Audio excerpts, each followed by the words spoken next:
Hey everyone, this is What If Fan bringing you another part of What If Luffy Became a Marine. You can find the fanfic title and the original author's name in the description below. Please make sure to support the creator. If you enjoy the video, don't forget to like, subscribe, and hit that notification bell so you never miss an upload. Alright, let's jump into it. Chapter 21, The Villain with Hero's Name. The pitter-patter of footsteps echoed loudly as three cloak-wearing figures ran down the tunnel. How far does this thing even go? Smoker sighed, readjusting the jit that he hefted on his shoulder. By the look of this, Hina assumes it might lead towards the palace itself. Hina muttered. Smoker winced a little. How in the world did this guy manage to build all this without anyone knowing? Hina tilted her head at him, sand fruit. Smoker furrowed his brows, as much as I hate to admit it. He planned this well. And speaking of plans, do we have one or? We kick his ass. Luffy yelled confidently, punching his hands in the air. I thought so. Smoker sighed again, dropping his shoulders in defeat. We'll improvise. Hina stifled a laugh with her hand. A few more minutes of running later, the sound of running water can be heard. The three Marines soon came to a stop in front of a waterway that flowed from an opening in the roof of the tunnel that seems to reach the other end of the tunnel. A small boat was moored near the edge of the path with a rope securely fastened to a wooden pole. Another empty wooden pole stood alone at the other side. You think that boat can fit all three of us? Smoker gestured with his chin. I can swim, Luffy shrugged. Hina tested the boat with a foot, taking note of how it floated on the current. Won't be necessary, it will fit all of us, Hina thinks. All right. Luffy jumped in eagerly, settling himself down at the prow like a proud captain. Hina followed behind while Smoker stepped in uneasily, still having his doubts. Both Marine captains settled at the back of the boat, deciding it to be the safest place on the boat. Seeing that the boat held their weight without any problems, Hina untied the rope and let the boat float steadily down the waterway. This is fun! Luffy yelled enthusiastically, punching his hands in the air in victory. Only you would find something like this fun, Smoker sighed with a slow shake of his head, resecuring his jit on his back to make sure it doesn't fall into the water. Well, then you guys might want to hold on to something soon. Luffy laughed. Both Smoker and Hina tilted their heads at him, not understanding. Luffy grinned mischievously and stepped aside from the prow, revealing the twisting waterways that sped up the current. The two Marine captains barely had time to grab onto the sides of the boat before they rocketed down the waterway, rocking back and forth against the current. Luffy! Smoker yelled, clinging to the side for dear life with Hina laughing delightedly beside him, not even considering the probability they might capsize. Luffy himself seemed too absorbed in the amount of fun he was having as the boat went airborne for a moment before smashing back into the water, the ensuing spray drenching them to the bone. This is great! Luffy laughed, shaking the water out from his hair as the boat finally entered calmer waters, slowly floating along the tunnel again. I'm glad you're having fun. Smoker remarked sarcastically, having stripped off his jacket to wring out the water. Hina wonders if Crocodile went through that as well. Hina smiled, trying her best to dry her long hair. Maybe he likes to have fun too. Luffy grinned, tilting his head back at them. Unlikely, Smoker spat, laying his jacket over his thankfully dry pants.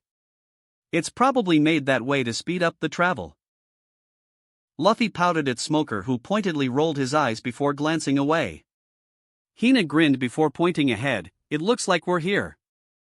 Both males turned back to see the water current ending at a small jetty with another small boat tied to it, no doubts as to who had reached here before them. All right. Let's go kick his ass. Luffy leapt off the boat without hesitation, punching both his hands in the air. Smoker stepped off the boat gingerly, putting on his jacket as he did so while Hina secured the boat to one of the wooden poles. A metallic door sat at a rock face at the end of the tunnel where the smooth surface of the tunnel ended. Any guesses to where we might be? Smoker asked, already gripping his jit. Only one way to find out, Hina grinned as she pulled at her gloves, making sure they stayed tight. Let's go! Luffy laughed, kicking down the steel door off its hinges without hesitation. The three Marines found themselves in a basement of some sort, barrels and boxes were stacked around the room and a staircase leading upwards was tucked snugly in the corner. Luffy led the way up as Smoker and Hina followed closely behind, carefully looking around them at each of the levels they passed for ambushes. The staircase ended in the middle of a small room with a single door that opened out into a rather spacious courtyard. In the middle of it stood two very familiar people. Crocodile! Luffy yelled out immediately upon spotting the Shichibukai. The Shichibukai and his companion turned to see the three marines emerging from the secret entrance that they had built to reach the palace. Crocodile furrowed his brows in rage when he saw them unharmed. "You? How did you get out of that cage?" "It wasn't that hard, honestly," Luffy smirked. Crocodile gritted his teeth as he felt his rage grew. He had thought everything was going to plan when they had the three marines locked up. The agents that were stationed in the palace had warned him about them after all, and he had prepared for their arrival appropriately. But he had came to the palace expecting at least a war in progress, not the silence of a city still in sleep. That cage was made of sea stone. You devil fruit users couldn't have gotten out of there by yourselves. "That's what you get for underestimating us, pirate," Smoker spat. "What have you done?" Crocodile barely held himself back from lashing out at the three marines. Hina stepped forward. "Give up, your plans end here." Crocodile looked around the courtyard once more. All his carefully laid out plans over the years seemed to come crashing down on him. "Miss All Sunday." Crocodile turned to glance at the woman. The woman herself didn't seem concerned about the situation at all and returned his gaze with a look. Crocodile pointed his hook at her. "It's because of your incompetence that this is happening. How could you have allowed any of this to happen?" Miss All Sunday only raised an eyebrow at his accusations. Blaming another because of their own failure, how typical of pirates, Smoker grinned. Crocodile turned back to direct his ire back at the marines. "If you're done looking for excuses, I shall go look for what we originally came here for, seeing how we don't have the king in our hands like you planned." Miss All Sunday waved a hand dismissively before turning away. Crocodile glared at her back. "You will pay for that, Nico Robin." Luffy frowned visibly while Miss All Sunday stopped in her tracks. "I already told you to never call me by that name." Miss All Sunday turned and directed her piercing cold gaze at him. "If you manage to find it, I can still salvage my plans and our contract shall remain intact. If you fail..." Crocodile waved his hook at her menacingly. Miss All Sunday only sighed before turning back to leave the courtyard. Crocodile watched her leave before turning back to the marines with disdain. "Now for you damn meddlesome marines, I'll make this quick." Smoker snorted. "It's already over, pirate, you don't stand a chance." Crocodile smirked at the marine's words. "Perhaps you might have forgotten? I still have my bomb that would destroy this country, and with my power, I will survive the explosion before claiming this land as my own." "We won't let you," Hina said simply. "I can kill all three of you here and now." Crocodile spread his arms wide arrogantly. "Do try," Luffy grinned, lowering himself into his stance. Crocodile gestured with his hand at the three marines. "I'll make sure all of you live to see the end of this country. I'll enjoy the look on your faces when you have realized you have failed." "Too much talking," Luffy grinned, leaping towards the Shichibukai without warning with Smoker and Hina following closely behind. Crocodile slashed out with his hand and a blade of sand formed in front of him. Desert Spada. The sand blade plowed towards the Commodore at blinding speed, cutting through even the ground that it traveled on. Luffy threw up both his arms to cross in front of him. Armament. With both of his arms encased in haki, he lashed out his hands at the sand blade, dispersing it back into sand. Crocodile widened his eyes in disbelief as he watched the marine charge through his attack without a scratch, right fist already poised to strike him. Crocodile clucked his tongue as he started dispersing his body into sand, trying to get away from the marine that was rapidly approaching him.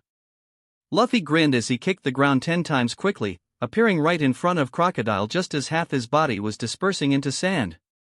The Shichibukai could only grit his teeth as Luffy swung his haki-infused fist down to smash against his face, flinging him away. Smoker wasted no time in stabbing his jit forward and catching Crocodile in his abdomen, bringing him fully out of his sand form with its sea stone tip. Sea stone. Crocodile cursed under his breath. Hina moved forward swiftly and kicked towards Crocodile's torso, caging the upper part of his body in a manacle. Luffy dashed towards the Shichibukai, brandishing a pair of sea stone cuffs from under his cloak. Crocodile glared hard at Smoker as he flicked his right arm upwards, deflecting the jit away with his hook.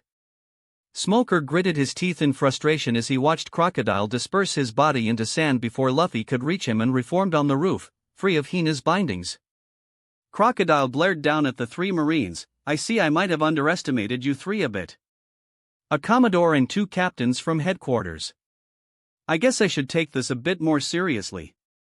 We almost had him." Smoker cursed under his breath.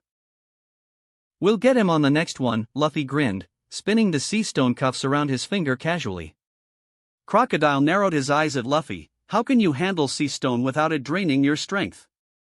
Aren't you a devil fruit user?" Luffy stuck his tongue out at the Shichibukai. "That's where you're wrong, I'm not an ability user." Crocodile gritted his teeth in frustration. "Nico Robin, you planned for this, didn't you?" Luffy stuck the cuffs under his cloak before leaping upwards to the roof, his body encased entirely in haki.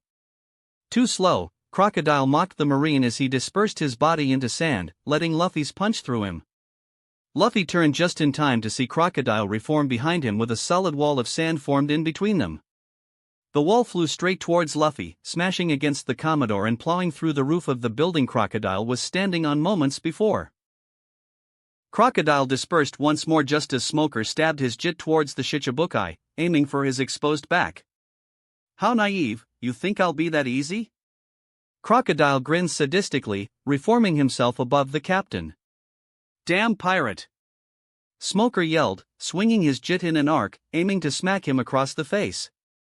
Crocodile brought up his hook to catch the swing with a cruel smile plastered on his face. He reached his right hand towards Smoker as sand gathered near his palm. Sables.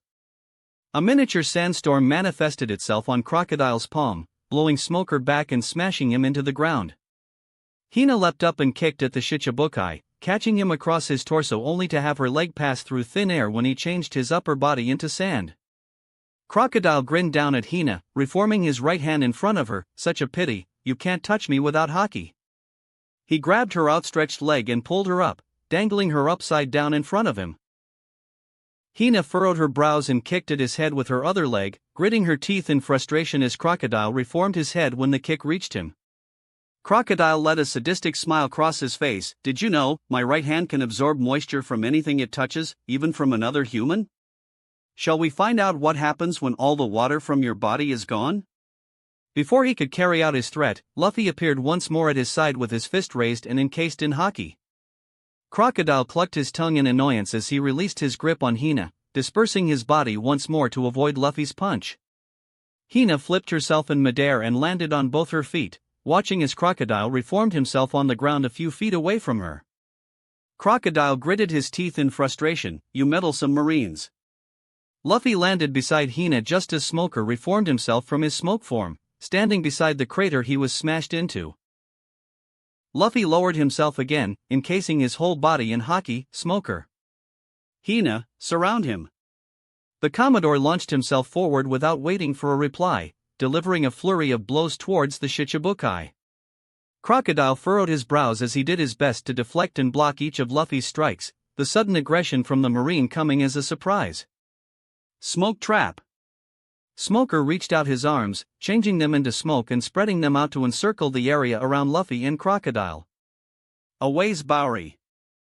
Hina spreaded her arms in the same fashion as well, encircling the same area with a fence-like cage of bars from her arms. Crocodile looked at their new formation with disdain. "What manner of tricks are you up to now?" "Capturing a criminal, of course," Luffy grinned, never taking his eyes off his prey. "Ha! Do you little meddlers think you can actually sto-dash?" Crocodile's words were cut off abruptly as he felt something impact on his back, tossing him straight towards the waiting Commodore. Luffy grinned openly at him as he punched straight at Crocodile's face, smashing him onto the ground. The Shichibukai bit back a curse as he reformed himself away from another of Luffy's strikes, trying to get away from him. He looked around at the smoke ring that Smoker had formed, glaring straight at the look of contempt on Smoker's face. "Damn white hunter. Crocodile spat towards him. Crocodile turned back towards Luffy again, hatred evident on his face. I should have expected you Marines would use such underhanded tricks. Using one man to distract me while the other two tries to disable me.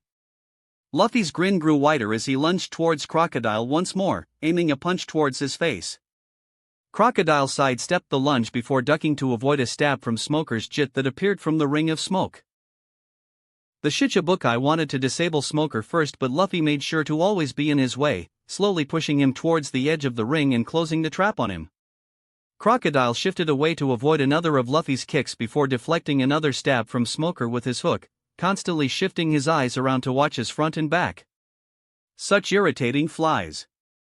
Crocodile gritted his teeth in frustration, ducking under another one of Luffy's attacks. Crocodile lowered himself and placed his right hand on the ground. Ground Sekko. The ground below his hand cracked and crumbled, spreading its cracks towards the entire courtyard. The three Marines could only watch as the Shichibukai turned the once majestic stone floor into nothing but piles of sand. Now with this change of battlefield, I believe the tables have turned, Crocodile smirked devilishly. Smoker materialized his jit from within his smoke behind Crocodile, attempting another stab at him to disable his devil fruit abilities. Hina moved her arms in at the same time in order to restrict him while Luffy leaped out of the way. Crocodile only laughed at their attack as he melted himself into the ground, disappearing into the sand. Damn it! Where did he go? Smoker cursed as he returned his arms to their original state. He wouldn't have just ran off, would he? Hina watched the ground carefully, fully expecting the Shichibukai to reappear despite her own words. Luffy shook his head quickly, still in his combat stance. No, he's still here. All three Marines stared at the sand beneath their feet.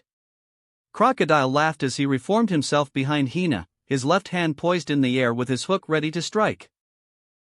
Hina wasted no time in crouching down low and kicking her leg upwards to deflect his hook away, rolling aside to avoid the sand blade he slashed with his other hand. Crocodile only sniffed at his failed attack before shifting back into the sand again, disappearing once more into the ground. That blasted pirate! Hina scoffed, wiping sand away from her sleeve. He's coming again, Smoker! Luffy warned, putting his observation hotkey to full alert. Smoker wheeled around just in time for Crocodile to reform beneath his feet, his right hand reaching out to grab at his ankles. Smoker stabbed his jit downwards at the pirate, trying to pin his hand with the sea stone before he could escape again. Crocodile had anticipated that move, however. He flicked his hand aside to avoid the stab before grabbing onto the jit, using his ability to disintegrate the jit into sand. Crocodile reformed fearlessly in front of Smoker, laughing as he did so. Only one of you has means of damaging me now, you two are nothing but liabilities. That's what you would think, pirate, Smoker growled, snatching a pair of sea stone cuffs from under his jacket.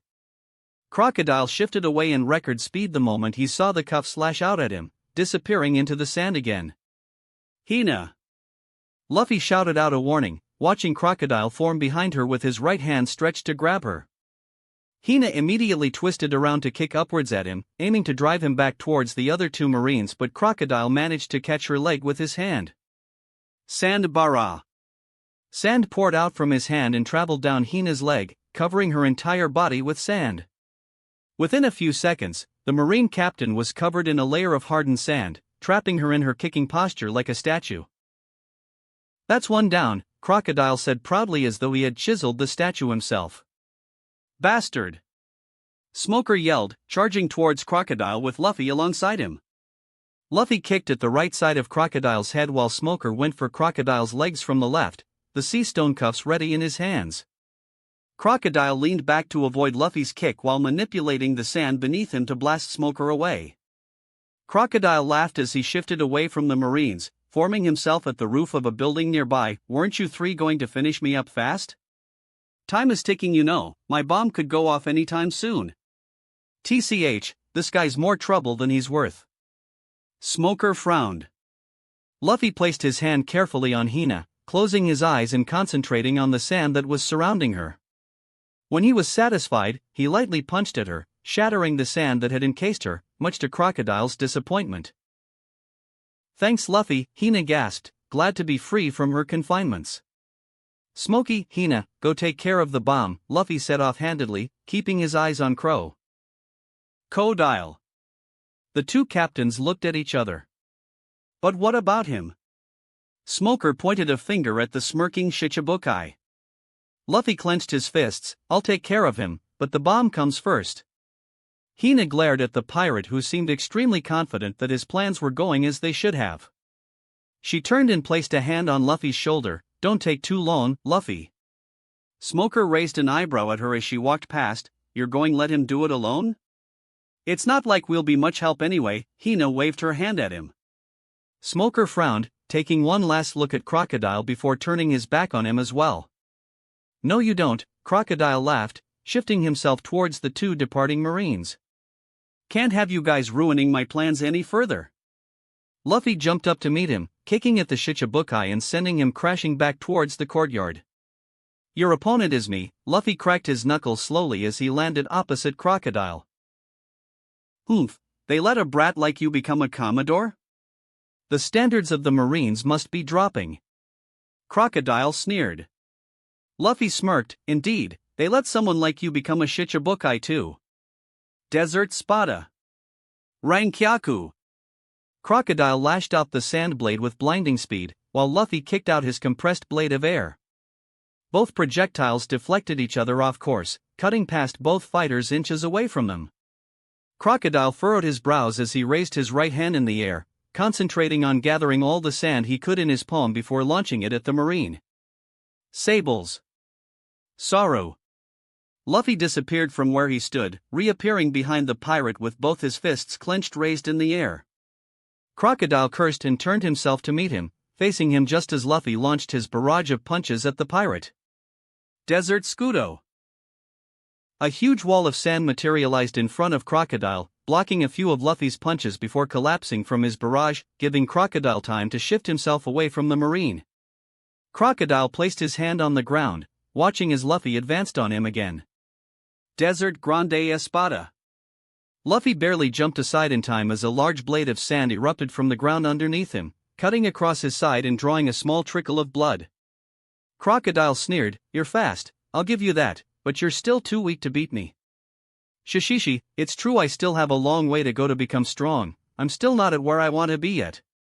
Crocodile spat at his answer with disdain, Ha! Not only you, everything in this country screams of weakness.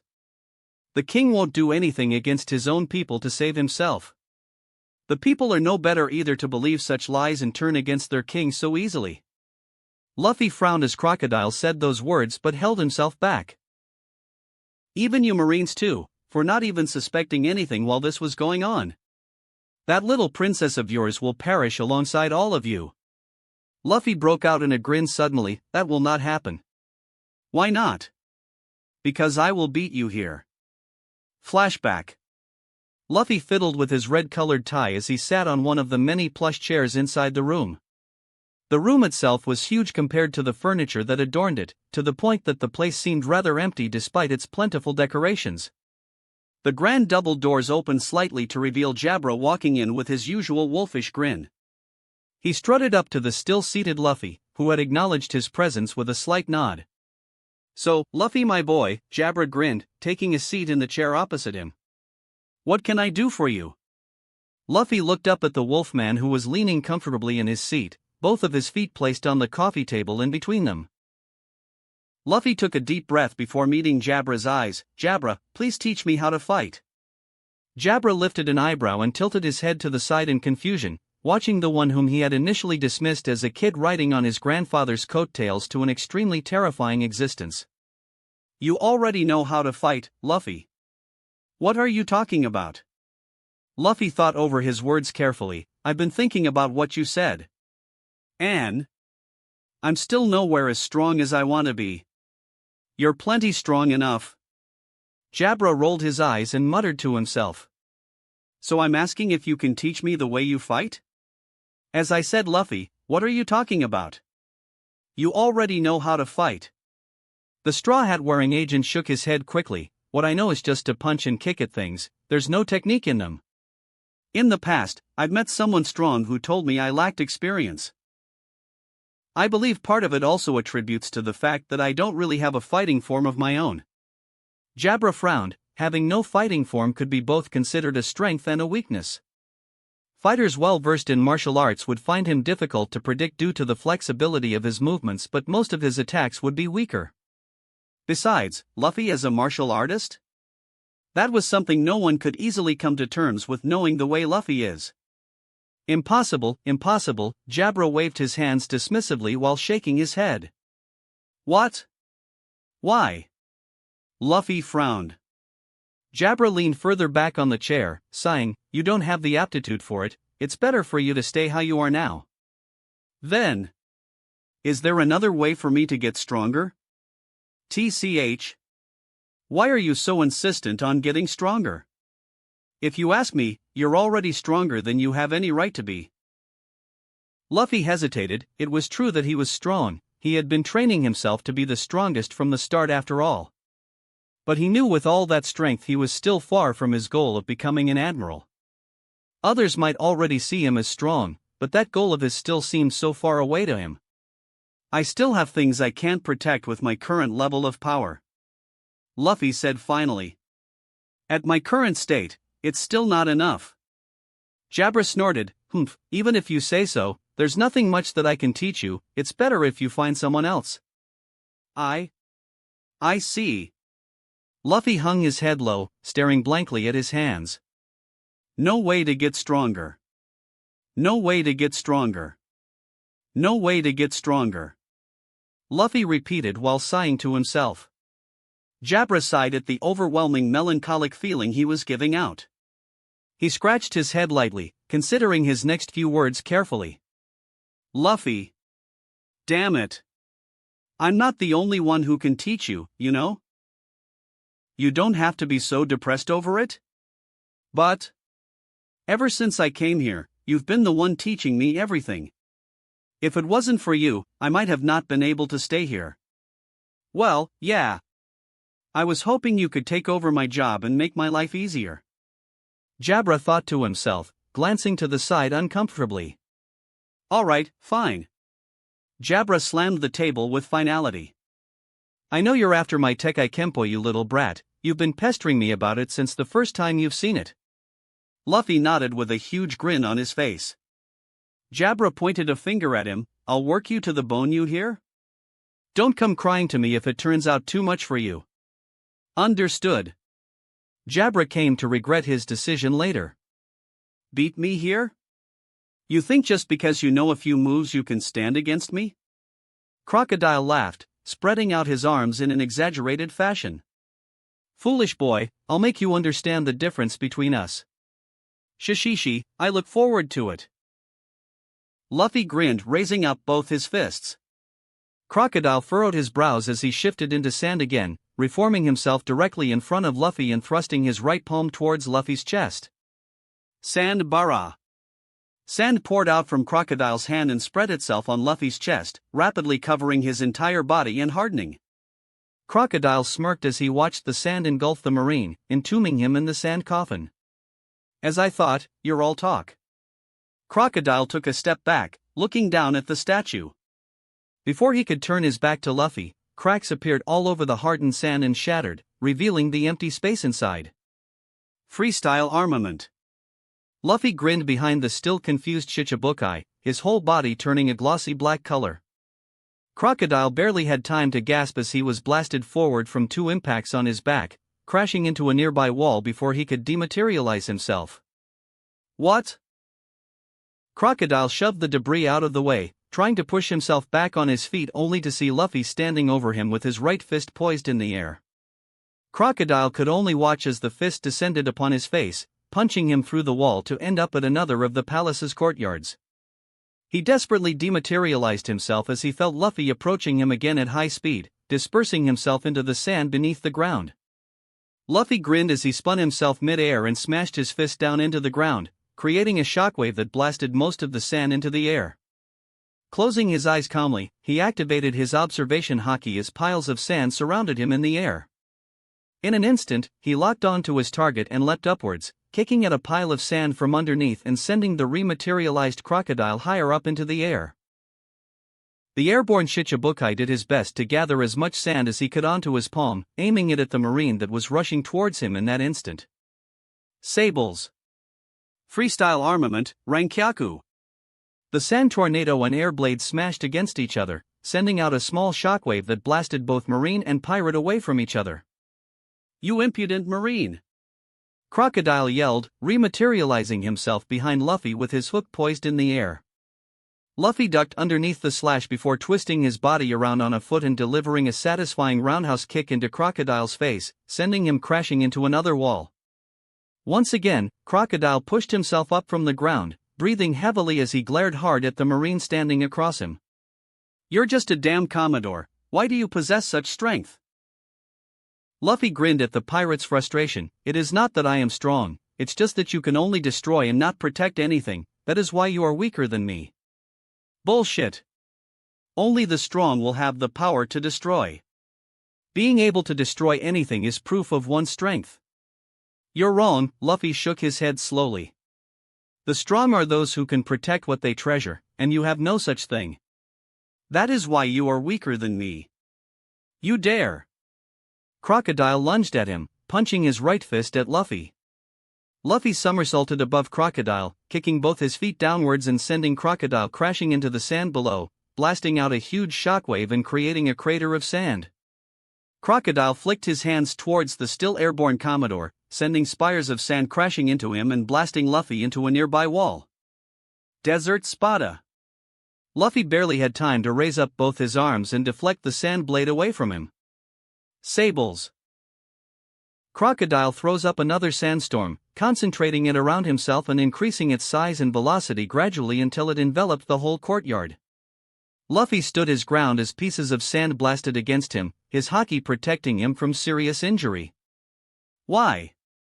Why do you try so hard to protect something that isn't even yours?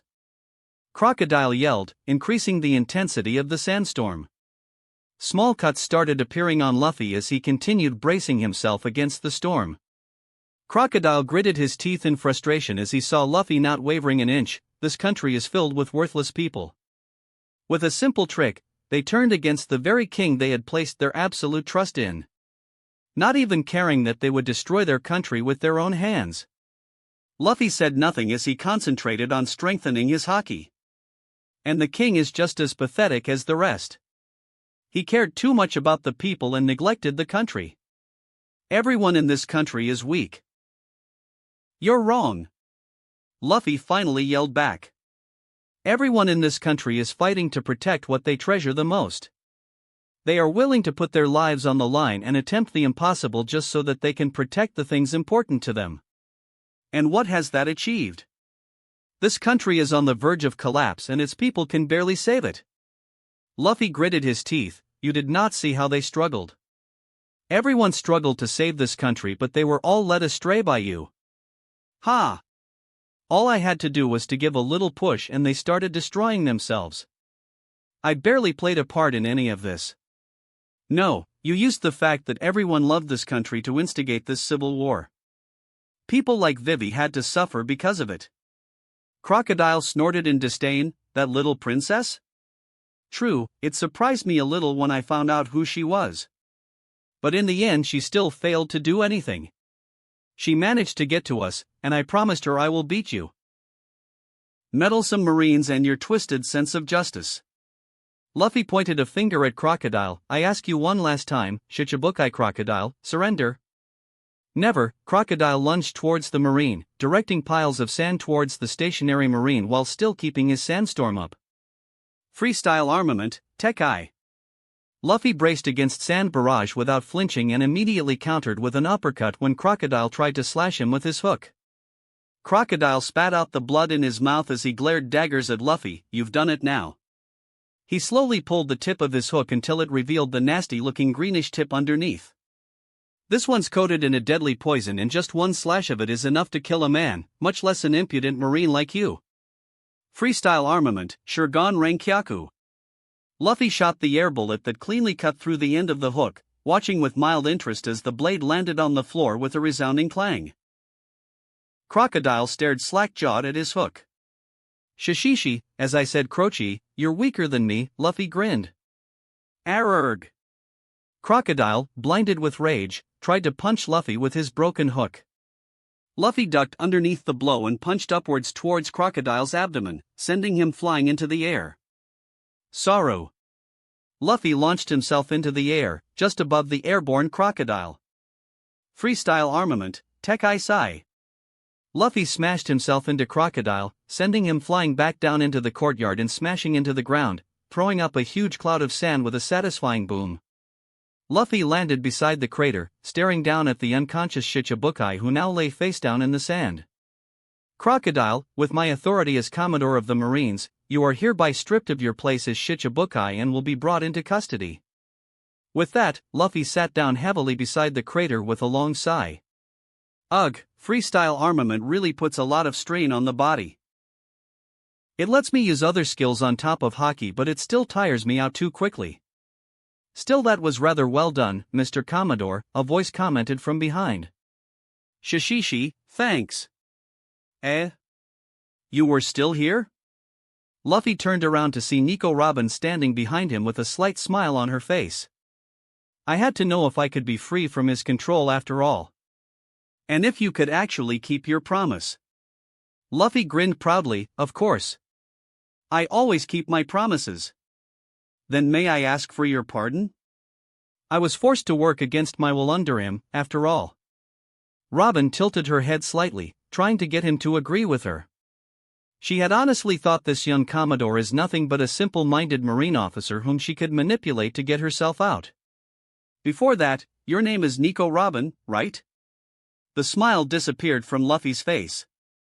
Robin noticed the sudden change in the young man's demeanor, and a trickle of sweat rolled down her neck.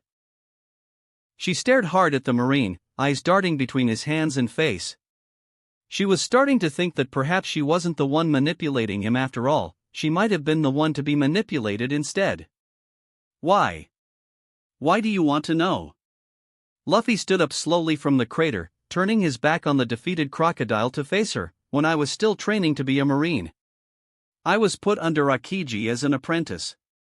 Robin shivered as though the Admiral himself stood in front of her. She could almost swear the temperature dropped a few degrees around her.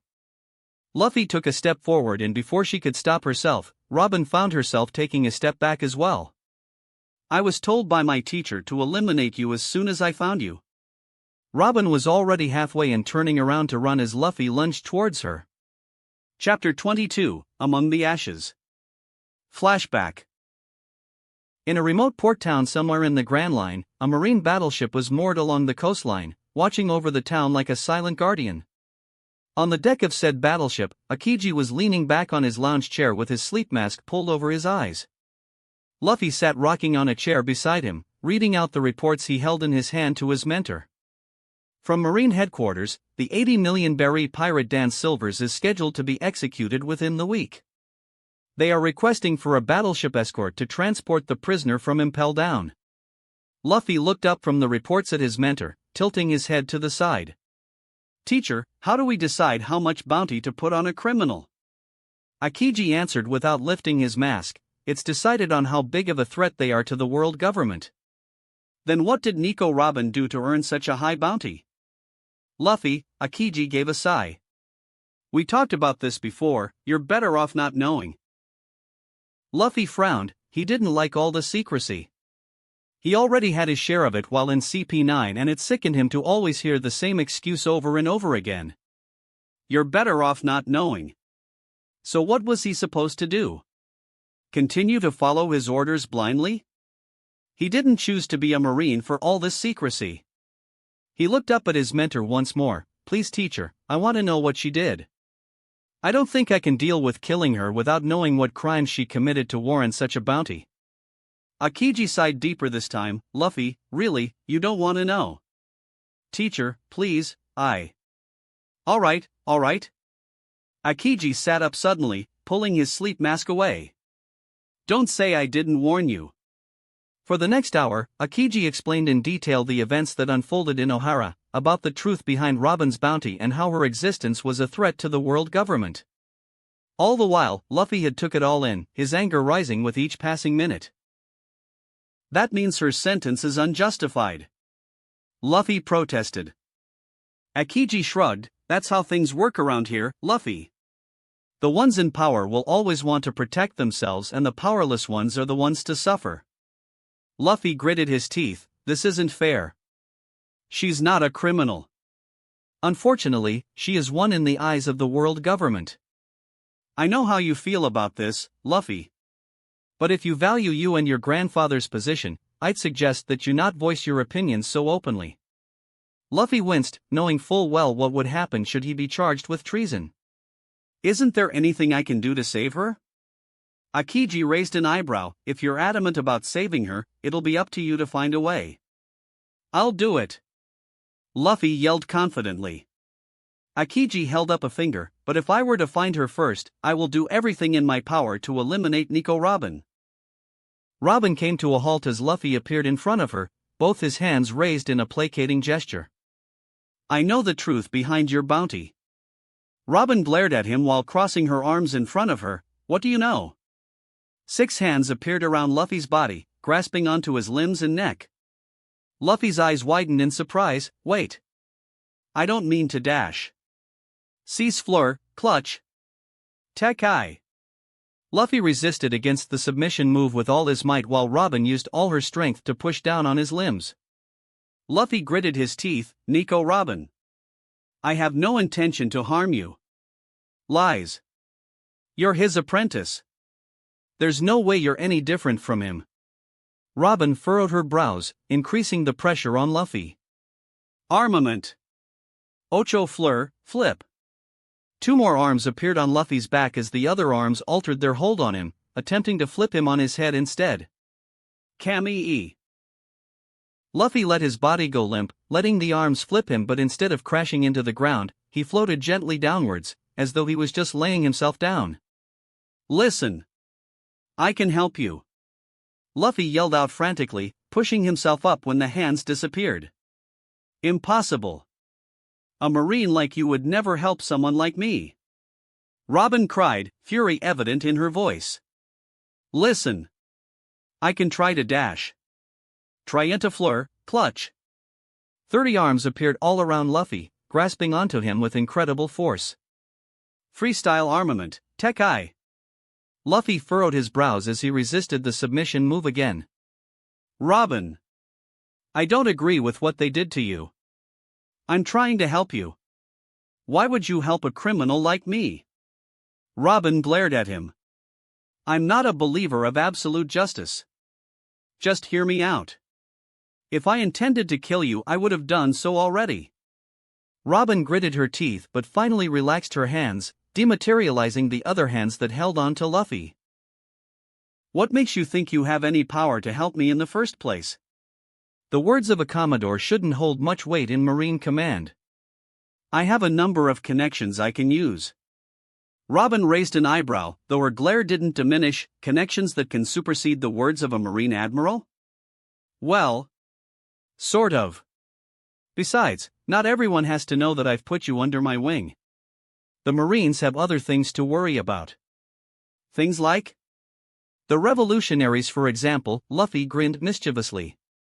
Robin frowned at him. His actions didn't match what she thought he would do. You told me you were named Monkey D, Luffy, yes?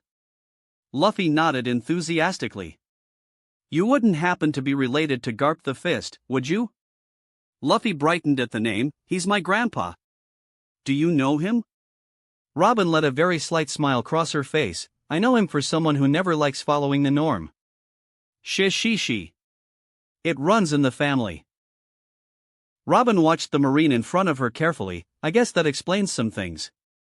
How are you planning to save me then? Join my crew as a Marine, Luffy grinned innocently. Robin stared at him incredulously, letting the silence drag on for a long moment. Mr. Commodore. Robin sighed finally. I'm a criminal. No one will ever accept me as a Marine. No one sane enough in Marine Command will ever accept my Marine application. I will. Luffy pouted. Even if you do, it's not enough to override my status as a criminal.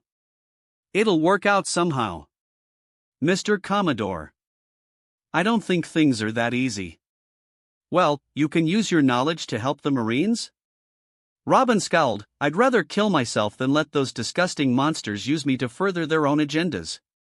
And therein lies the problem, Mr. Commodore. Even if I am accepted as a Marine, the world government would still come after me regardless. The Marines is not a safe place for me. Luffy thumped his chest proudly. I'll protect you, Robin. I won't let any harm come to you. Robin was slightly taken aback. It was the first time anyone had said that to her with his level of honesty. I don't understand. Why are you trying so hard for someone you barely know? Aren't you doing this so you can get something from me? Luffy grinned. Because I'm a Marine, I protect the innocent. I don't need any other reason for that. Robin blinked, speechless at the Commodore's answer. I do have to warn you though, my teacher is still adamant about getting rid of you, so if you see him, run in the other direction. I see. Robin nodded slowly, her eyes not leaving Luffy. Why don't you give me some time to think about it? I'll give you an answer when I have decided. Shi. All right. I'll be looking forward to your answer. Robin turned to leave, already making plans to leave the country as soon as she could. But what Luffy said next brought shivers down her spine. Robin, Akiji said he would do everything in his power to eliminate you. Let me protect you. Robin peeked at the Commodore from the corner of her eye. All the carefree attitude was replaced by a cold seriousness, as though his jovialness from earlier was a mirage. Robin shuddered at the thought and simply nodded before leaving. Luffy watched her disappear around the corner of a building before slumping down on the floor once more, his breaths coming out in gasps. Throughout the whole exchange with Robin, he kept up his facade of being alright, but in reality he was already exhausted from the fight with Crocodile. Ha! I'm still too weak. Just a few moments of using freestyle armament and I'm already this exhausted. I need to get stronger. Luffy got the idea of freestyle armament from Jabbra's Tekai Kempo, combining his haki with his Rokushiki skills in order to enhance them. It allowed him to increase the power of his Rokushiki techniques up to 3 times the original, but doing so puts a lot of stress on his body, tiring him out easily. He smacked the sides of his cheeks lightly. Alright. I can't rest now. There's still the bomb to take care of. Luffy pushed himself up, ignoring the various pain that his body was going through, and made a beeline towards the clock tower in the distance with Saru. He arrived to find Smoker and Hina staring up at the clock tower, a rather prominent-looking cannon barrel sticking out from the clock face. Hina noticed their Commodore standing behind them. Luffy? What happened to Crocodile? Sleeping in the palace courtyard, Shishishi. You don't look all that well though. Smoker noted how Luffy's breaths were more ragged than usual. Luffy just waved his hand nonchalantly. I'm just worn out from the fight, that's all. I'll be fine. More importantly, we'll have to take care of the bomb. All 3 of them looked up at the clock tower again. Well, no doubt on where the bomb is, Smoker grunted. Hina nodded. We just have to get up there then. So what's the plan? Take the stairs up? Smoker glanced at Luffy. We'll fly up, Luffy grinned. Hina shall be in your care then, Luffy. Hina held out her arms towards the Commodore. Luffy lifted her up in a princess carry, making sure that she had a firm grip on him before nodding to Smoker. Jeppo. White launcher. Luffy kicked himself up into the air while Smoker blasts himself upwards with his smoke alongside him, both of them reaching the clock face at the same time. 2 figures are seen laughing and dancing behind the cannon. Oh ho ho! It's a great day today, isn't it, Miss Father's Day, eh? Rib bit. That's right, Mr. 7. We'll definitely be promoted after this mission. Torikako. Hina thrusted an arm out towards the agents, sending a black-colored bar that stretched from her palm and smashed itself against the agents. The bar split itself apart and enveloped them, trapping both in their individual lock bars. While Miss Father's Day was still recovering from the shock, Hina kicked her across the head, smashing her unconscious towards the wall. White blow. Smoker punched out his fist that dissipated into smoke to crush against Mr. 7, smashing him against the other wall of the clock tower and rendering him unconscious. The three Marines stepped into the clock tower, ignoring the subdued agents that lay sprawled in both corners of the room. Luffy took a look down the barrel of the cannon, finding the bomb sitting at the end of it and a very conspicuous clock counting down on the surface of the bomb. Luffy clucked his tongue in irritation. It's on a timer. Both Hina and Smoker furrowed their brows at this. Damn it, that damn pirate thought of this too, didn't he? Smoker spat. Vexing. Hina is vexed. What shall we do? Luffy climbed into the barrel of the cannon, pulling out the bomb behind him.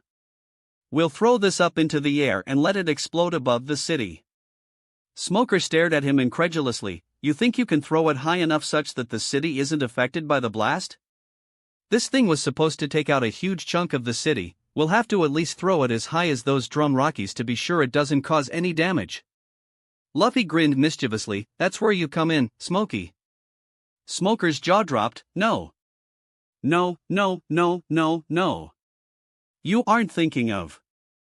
Hina stifled her laughter as she saw the sparkles in Luffy's eyes. Hina believes he is Smoker. I don't have a choice, do I?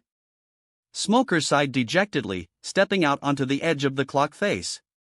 What's wrong? You already did it once before. Just because I did it for you when you're sick doesn't mean I like it, you know? Come on, Smokey, we're doing this to save a country after all. Luffy laughed, jumping onto Smoker's shoulders while holding onto the bomb with a hand. Smoker just grunted as he stepped further out of the clock tower, looking up at the sky and ignoring the still laughing Commodore he had riding on his shoulders. I'm only going to do this once, ya hear? Smoker growled at Luffy. You better hurry, Smoker, the clock is ticking. Hina giggled from behind, trying not to laugh at the scene. TSK, better hold on tight then, Luffy. Smoker said offhandedly. Luffy immediately grabbed a fistful of hair with glee. Ow. Ow. Not the hair. Damn it. But you told me to hold on tight. Luffy whined. Forget it. Just don't fall off.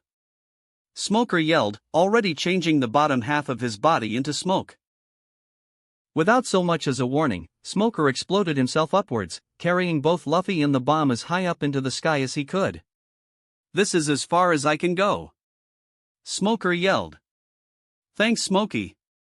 Luffy leapt off Smoker's shoulders, gripping tightly on the still-ticking bomb. Freestyle armament, Jeppo. A loud boom was heard as Luffy kicked the air underneath him, blasting him higher up into the sky with the bomb trailing behind him in his right hand. With a loud yell, Luffy tossed the bomb up into the sky, watching it disappear into the clouds to explode safely. The Commodore gritted his teeth as pain coursed through his body from using his skill, almost as though his muscles were ripping themselves to shreds. Well, at least the city's safe now. Luffy sighed, letting himself freefall back to the ground. Except the bomb didn't explode above the clouds. All three Marine officers watched in horror as the bomb began plummeting back towards them. Damn it! Did we throw it too early? Smoker cursed, landing on the roof of the clock tower in a cloud of smoke. Smoker! Do you think you can get back up there again? Hina yelled from the clock face. Smoker glanced at the free-falling Luffy. The air's too thin up there. I can't even reach to where Luffy is now. Freestyle armament, Jeppo. Luffy coughed painfully as he felt his body protest against the use of his skill again. He could already feel himself nearing his limit and even his vision was getting blurry. Blasting himself up once more, he gripped the bomb firmly as he rushed past it, taking note of the clock that continued ticking, mere seconds away from detonation. I'm not going to make it. Luffy realized. Freestyle armament, Tekai Sai. Luffy kicked the air below him once more, feeling the muscles in his legs tear itself. An even louder boom rocked through the air as he broke the sound barrier, the air pressure tearing at his body as he felt his body being torn apart. His limbs were bleeding and he was pretty sure several of his ribs were broken too. The edges of his vision began to darken as he felt the air forced out of his lungs. He could also feel the bruises that were starting to form around his body. Luffy had a second to find it amusing that he was doing more damage to himself than Crocodile did to him during their fight. He only had just began to throw the bomb before it detonated right above him, sending him spiraling back down to the ground. Luffy, both Marine captains screamed. By now everyone within several hundred kilometers had heard the explosion as the city of Alyabarna was lighted up with a blinding flash of light. A distance away from the palace, a group of people on super spot build ducks glanced up at the sky in shock. Cobra gaped at the sky. Don't tell me that was supposed to go off, in the middle of the city. Crocodile. Vivi bit down on his name with anger plain in her voice. Sanji squinted his eyes. Wait. Is that someone falling from the sky? Everyone finally noticed the small dot that was currently tumbling down towards the ground in their direction. Usopp adjusted his goggles' magnification and focused it on the figure, gasping when he finally realized who it was. It's Luffy. What? Every member of the Straw Hat Marines exclaimed. Chopper gaped at his falling Commodore. How did he manage to get so high up? Can he fly? Why isn't he stopping himself from falling? Zoro frowned. Sanji widened his eyes in realization. It can't be. He can't stop himself? What do we do? Pell and Shaka are still negotiating with the former rebels. Vivi cried out. All the while, Luffy continued his descent towards the ground with no sign of slowing down. Nami gritted her teeth. We need to save him. Each of the Straw Hats looked at each other and nodded once, knowing what must be done. Darkbrow. I need a lift. Chopper, we're counting on you. Your Majesty. Please continue on without us. Zoro yelled out while dismounting, already in the process of unsheathing his swords. You have my utmost gratitude, Marines. Cobra shouted back, spurring his super spot build duck onwards. Sanji glared at him. You better be grateful for this, you bastard. Leave it to me. Chopper tapped his chest enthusiastically. Nami assembled her two remaining staffs. Usopp. With your flame star I can create a small updraft. It should at least give them a bit of height. I got it. Usopp whipped out his slingshot with a flourish. Chopper stepped gingerly onto Zoro's blades while Zoro got into position in front of Sanji. Nami had her bubbles surrounding her with Usopp backing her up with his slingshot loaded and ready. Let's do this. All the Straw Hats yelled out simultaneously. Zoro ran towards Sanji, who had his legs outstretched, jumping onto his leg. You better make it. Sanji yelled, kicking his leg up with an explosive force towards the sky. Usopp. Now. Nami swung her staff in an arc, directing all the bubbles into the air. Usopp released the shot on his slingshot at the same time, sending a great ball of fire into the air and popping the air bubbles Nami created. The air rapidly heated up and a rather forceful gale was created, further boosting Zoro higher up into the air. It's all you now, Chopper. Zoro yelled. I got it. Rumble. Chopper quickly swallowed his rumble ball as he felt Zoro's speed decrease. Jumping point. Go! Zoro gritted his teeth as he slashed up his swords with all his might, feeling his body protesting against it, all his wounds from his battle with Mr. One bursting open dangerously. Chopper jumped up with all his might at the same time, determined not to let his fellow Nakama's efforts go to waste in saving their Commodore, catapulting himself straight towards the still falling Luffy. Within seconds, Chopper caught the unconscious Marine in his arms, his medical eye already examining the wounds that were present all over his body. 3, 5, 7 broken ribs, lacerations, mild concussion. Breathing is strained. Chopper frowned slightly. There seemed to be even more internal injuries judging from the bruises all over his body, but he didn't have the luxury of diagnosing him now. Guard point. Chopper transformed himself again, his fur expanding outwards and enveloping Luffy as they began their descent back towards the ground.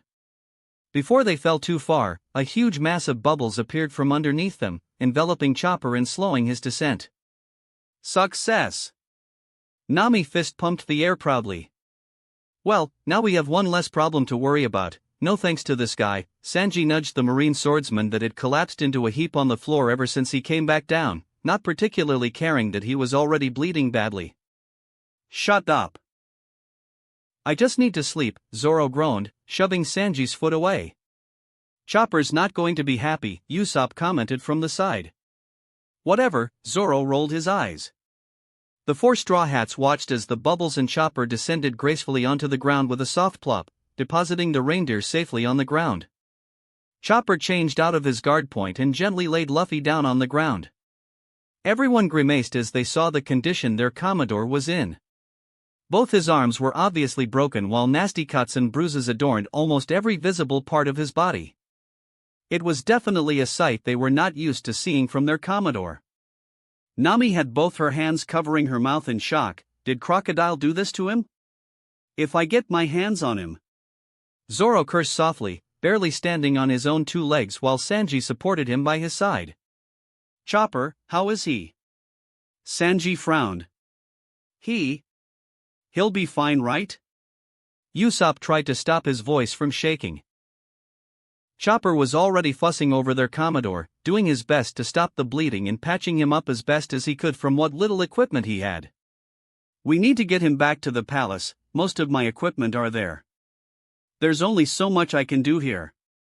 The crew carefully mounted the super spot-built ducks again, securing Luffy to Chopper's duck before speeding their way back to the city, joining up with a flustered Smoker and an even more flustered Hina on the way. Over the next few days, the country came to learn about Crocodile's treachery and the existence of his criminal organization. It was no exaggeration to say that the whole country rejoiced when the civil war was finally put to an end and their faith in their king was not for naught. The rebels were officially declared to be innocent and under no circumstances were any of them who were not part of Baroque works to be treated like a criminal. Knowing that the whole war was a mistake from the start, they happily threw down their arms and gathered their tools to rebuild the country once more alongside the people. The king himself came forward to announce the heroic actions from the Marines that have aided them and had declared them the heroes of the country, with promises of celebration and awards when Luffy recovers. Hina had taken upon herself to round up the rest of Baroque works with Smoker's rather unwilling help, effectively dissolving the entire organization. Crocodile himself was placed under arrest and shipped off to the nearest Marine base in cuffs. Though a few members of the officer agents managed to escape before the hunt was mounted, they decided they were not worth the effort since they already got their leader. For the Commodore himself, he was only unconscious for a day and a night and was already back to his usual cheerful self and running around the next morning despite Chopper's protests. Luffy! I'm telling you! You still need to rest. But I'm already fine now, Chopper. Shishi. The other Straw Hat Marines watched in disbelief as their reindeer doctor chased the Straw Hat wearing Commodore around the room. Cobra had insisted that the heroes recuperate within the rooms he had personally granted them, making sure all their needs were met. He's awfully full of energy for some reason, Usopp tilted his head in wonder. And you never would have guessed how serious his injuries were the other day. Nami nodded. At that moment, Vivi walked into the room with a pile of clean sheets in her arms with Karoo in a similar state following closely behind. Good morning guys, it's nice to see that everyone is up again, Vivi smiled brightly. Vivi Chuan. You're all I need to make me better. Sanji pirouetted towards her. Before Sanji could get within a feet of her, Luffy jumped on him, smashing him into the ground before rolling away to avoid Chopper. Sorry Sanji. Shishi. Luffy. Someone please stop him before he hurts himself again. Gosh Chopper, I really don't think our Commodore can get hurt that easily. Nami sighed, walking over to help Vivi with the sheets. Thanks Nami. It's great that he's fine now, I remember how worried everyone was when you guys brought him back in that state. Nami huffed, most of the time we wonder if he's actually human. The two girls laid down the sheets by the side, piling them up neatly for Chopper to use for changing bandages. Vivi watched as Luffy continued jumping around the room, laughing as he did so. This time Usopp had joined Chopper in chasing him, although it was more of a game to the sniper than anything else. She couldn't help but smile at the scene. My father has arranged the celebration to be held tonight seeing how the main star has recovered. About time too, how are the people holding up?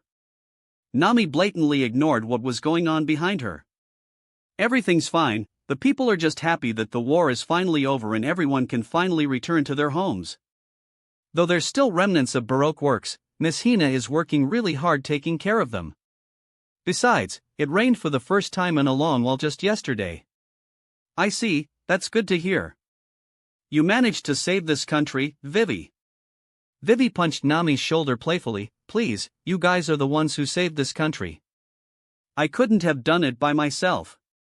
Before Nami could respond, Luffy came bounding over with Chopper biting his shoulder in frustration at his stubbornness.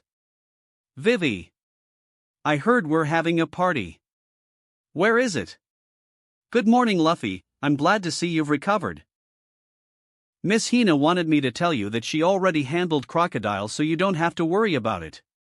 Vivi smiled at him. She. Thanks, Vivi. But more importantly, where's the party? Nami smacked him on the head. Can't you think about anything other than food? This place just barely avoided a full-blown civil war here. Nami. Don't hit him. He hasn't fully recovered. Chopper protested before turning to the swordsman that was leaning against the wall. Zoro. You took off your bandages again, didn't you? How many times did I tell you not to do that already? The door opened again to reveal a bandaged Igaram pushing a tray piled high with fruits. Beside him were Mr. Nine and Miss Monday. Ah, it's great to see the heroes all up and well. I hope everything here is to your liking? Oh. Curly hair guy. You made it back.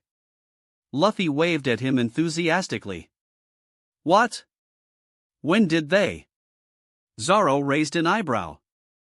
They came back here yesterday. Around the same time when we were headed back to Aliobarna, they landed on Nanohana. Vivi explained.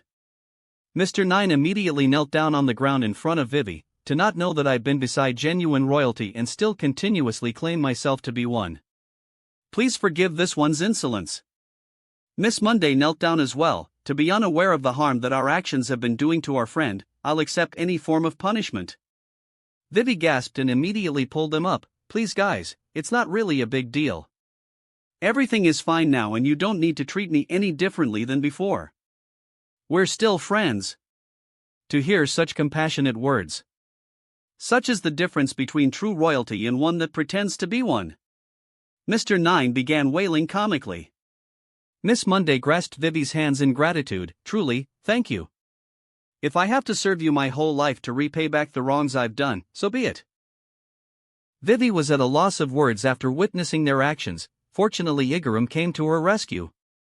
Pulling the two former agents back on their feet before pushing them out through the door with him. Don't worry, princess, they'll help me with the preparations for tonight. In the meantime, why don't all of you enjoy these fruits first? Don't mind if we do, Sanji grinned, already appraising one of the fruits. I want me eat. Luffy groaned, poking at the pile of fruits in front of him. Cobra stood at the head of the dining table, a goblet of wine raised in his hands. Princess Vivi took the seat on his left while the heroes sat flanking both sides of the table after her. Hina and Smoker sat themselves on both sides of Luffy, while the rest of the Straw Hat Marines occupied the seats after them. Various tables were also spread out in the room with many important figures attending the celebration seated. On the tables, huge varieties of delicacies was spread out that was made with the utmost care of the various royal cooks alongside Igaram's wife Terracotta, enough to make anyone's mouth water at the sight of it. Everyone there was dressed their best, all the men had donned their best suits and those who didn't have one found theirs from the royal tailor who had made sure the heroes looked the part that night. Even Chopper had one made for him, though both Usopp and Chopper constantly whined about how unnecessary it was until Nami yelled at them. Nami herself was wrapped in a black silk dress that reached all the way to her ankles and revealed much of her cleavage, easily sending Sanji into a seizure after he saw her. With this toast to our heroes, we thank them once more for saving this country in our greatest time of need. Everyone present in the room raised their glasses to the toast and gave a yell of agreement. As the king, I give you Marines my utmost gratitude. To show a small part of our thanks, we hold this banquet in your honor. Cobra raised his goblet again as everyone cheered for the Marines, signaling the start of the banquet. It was rather surprising for the Straw Hats to find their Commodore completely transformed into a different person the moment he put on his suit. He acted with more grace and even acted rather gentlemanly. He even refrained from eating the food until the toast was over. When pressed for an explanation, he only made vague mumbles about attending a ball and acting the part. However, all that went out the window the moment he laid his hands on the food. His previous gentlemanly figure dissipated like a mirage as he gulped down the food in front of him, quickly emptying the plates of food that were laid out before him. So that's where our Commodore went. I was suspecting that he may have gotten switched with that Okama. Zoro grinned before proceeding to drink the wine from the bottle. Ah. And here I thought I was going to have a quiet dinner for once, Nami sighed with a slight smile on her lips, idly poking her food with a fork. Luffy! Stop stealing my food. Go get your own. Usopp yelled out indignantly, waving his fist menacingly in the air as Luffy continued to stuff his mouth with food. Hey, may I know the recipe for this dish? Sanji asked one of the waiters scurrying around. Luffy! I already told you to not eat too much. You're still recovering. Chopper shouted. Heh, at least it's not as bad as the officers' ball we were forced to go, Smoker smirked in amusement. Hina is satisfied, Hina laughed. Everyone else in the room could only gape in shock at how the atmosphere of the room changed so suddenly. Seeing the well-dressed Marines acting rowdy around the table while tossing things around the place completely destroyed the dignified appearance they had in the beginning. Their shock soon gave way to smiles and laughter as Luffy, Chopper and Usopp began their usual dance on the table. Everyone was laughing their heart out and the previous serious atmosphere had all but dissipated like the sand that had once threatened the country. Had someone else looked at this sight, they would never be able to tell that a terrible crisis was barely avoided just a few days ago as everyone threw caution to the winds and partied hard that night. It was only until the deep hours of the night that the last person finally stumbled out of the room. The cleaning up could be done another day. Luffy himself stood on one of the balconies of the palace overlooking the city, enjoying the cool midnight breeze alone. So I take it you have made up your mind? Luffy grinned, turning around to see a cloaked Robin standing by the doorway. Mr. Commodore, Robin nodded towards him, showing neither hostility nor friendship. Before I answer you, are you aware of the reason why Crocodile kept me here? Luffy shrugged. I looked at the files. The poneglyph, was it? I've seen one before but I have no idea what it's for. Of course you wouldn't, Robin sighed. If you knew, you wouldn't so readily serve the world government as you are now. Luffy only tilted his head at her. Robin shook her head, it doesn't matter anyway. You want my answer? I'll give it to you on one condition, lead me to this country's poneglyph. Luffy frowned, that. Even I wouldn't know the location of that. The king knows, I'm sure using your status as the hero of this country, he might just lead you to it. Robin smiled mischievously. If that's the case, Luffy nodded once, already leading the way towards Cobra's room. Without knocking, Luffy threw open the door just as Cobra was slipping into his sleepwear. Oh. Good evening, Mr. Luffy, I hope the feast was to your liking. Shishishi, yes it was. The food was so good. Luffy grinned, smacking his belly contentedly. Oh? And who might this be? I don't believe I've seen you before? Cobra noticed the cloaked woman standing behind him. Good evening, Your Majesty, I am Nico Robin, also the partner of Crocodile before his recent dismissal from the organization. Robin stepped forward, throwing back her hood. Cobra glanced at Luffy who was busy picking the dirt out of his ear. I assume you came here for another reason other than revenge? Yes, of course, I couldn't care less about him, I only partnered with him for the one thing that's hidden in your country. Where is the poneglyph? Cobra frowned at the mention of the name, you. How did you know? Robin shrugged her shoulders, it was our original goal from the start, though what our intentions to do with it differ. Crocodile wanted to use it, I wanted to read it. You can read the poneglyphs? Cobra gasped slightly. Indeed, that's why Crocodile needed me after all. Robin smirked lightly. I see. But even so, I'm sorry, I can't just show you something that my family has been entrusted to protect all these years so easily. Well, you heard him, Mr. Commodore, looks like we both won't be getting what we came here for. Robin turned towards Luffy, shrugging her shoulders in mock defeat. Sorry, Snake Guy, can we see the pone? What's it, pretty please? Luffy grinned. Cobra raised an eyebrow. I'm sorry, Mr. Luffy. Even if it's you. This isn't the kind of thing can just be shown freely to anyone that asks. Oh come on, it's not like anything's going to happen to it, right? After all, none of us here have any use of it anyway. But even so, there's a reason why we have to keep it away from others. The object itself cowl dash. Please? Please? Please? Please? Please? Please? Please? Please? Luffy began grasping at Cobra's hands and shaking it up and down in a pleading manner. Robin stifled a smile as she saw the Commodore acting like a spoilt child asking for a toy. Air. Mr. Luffy, calm down please, you have to understand I dash. Don't wanna. Please. It doesn't seem like he would take no for an answer, Your Majesty. Robin giggled slightly, still amused by Luffy's behavior.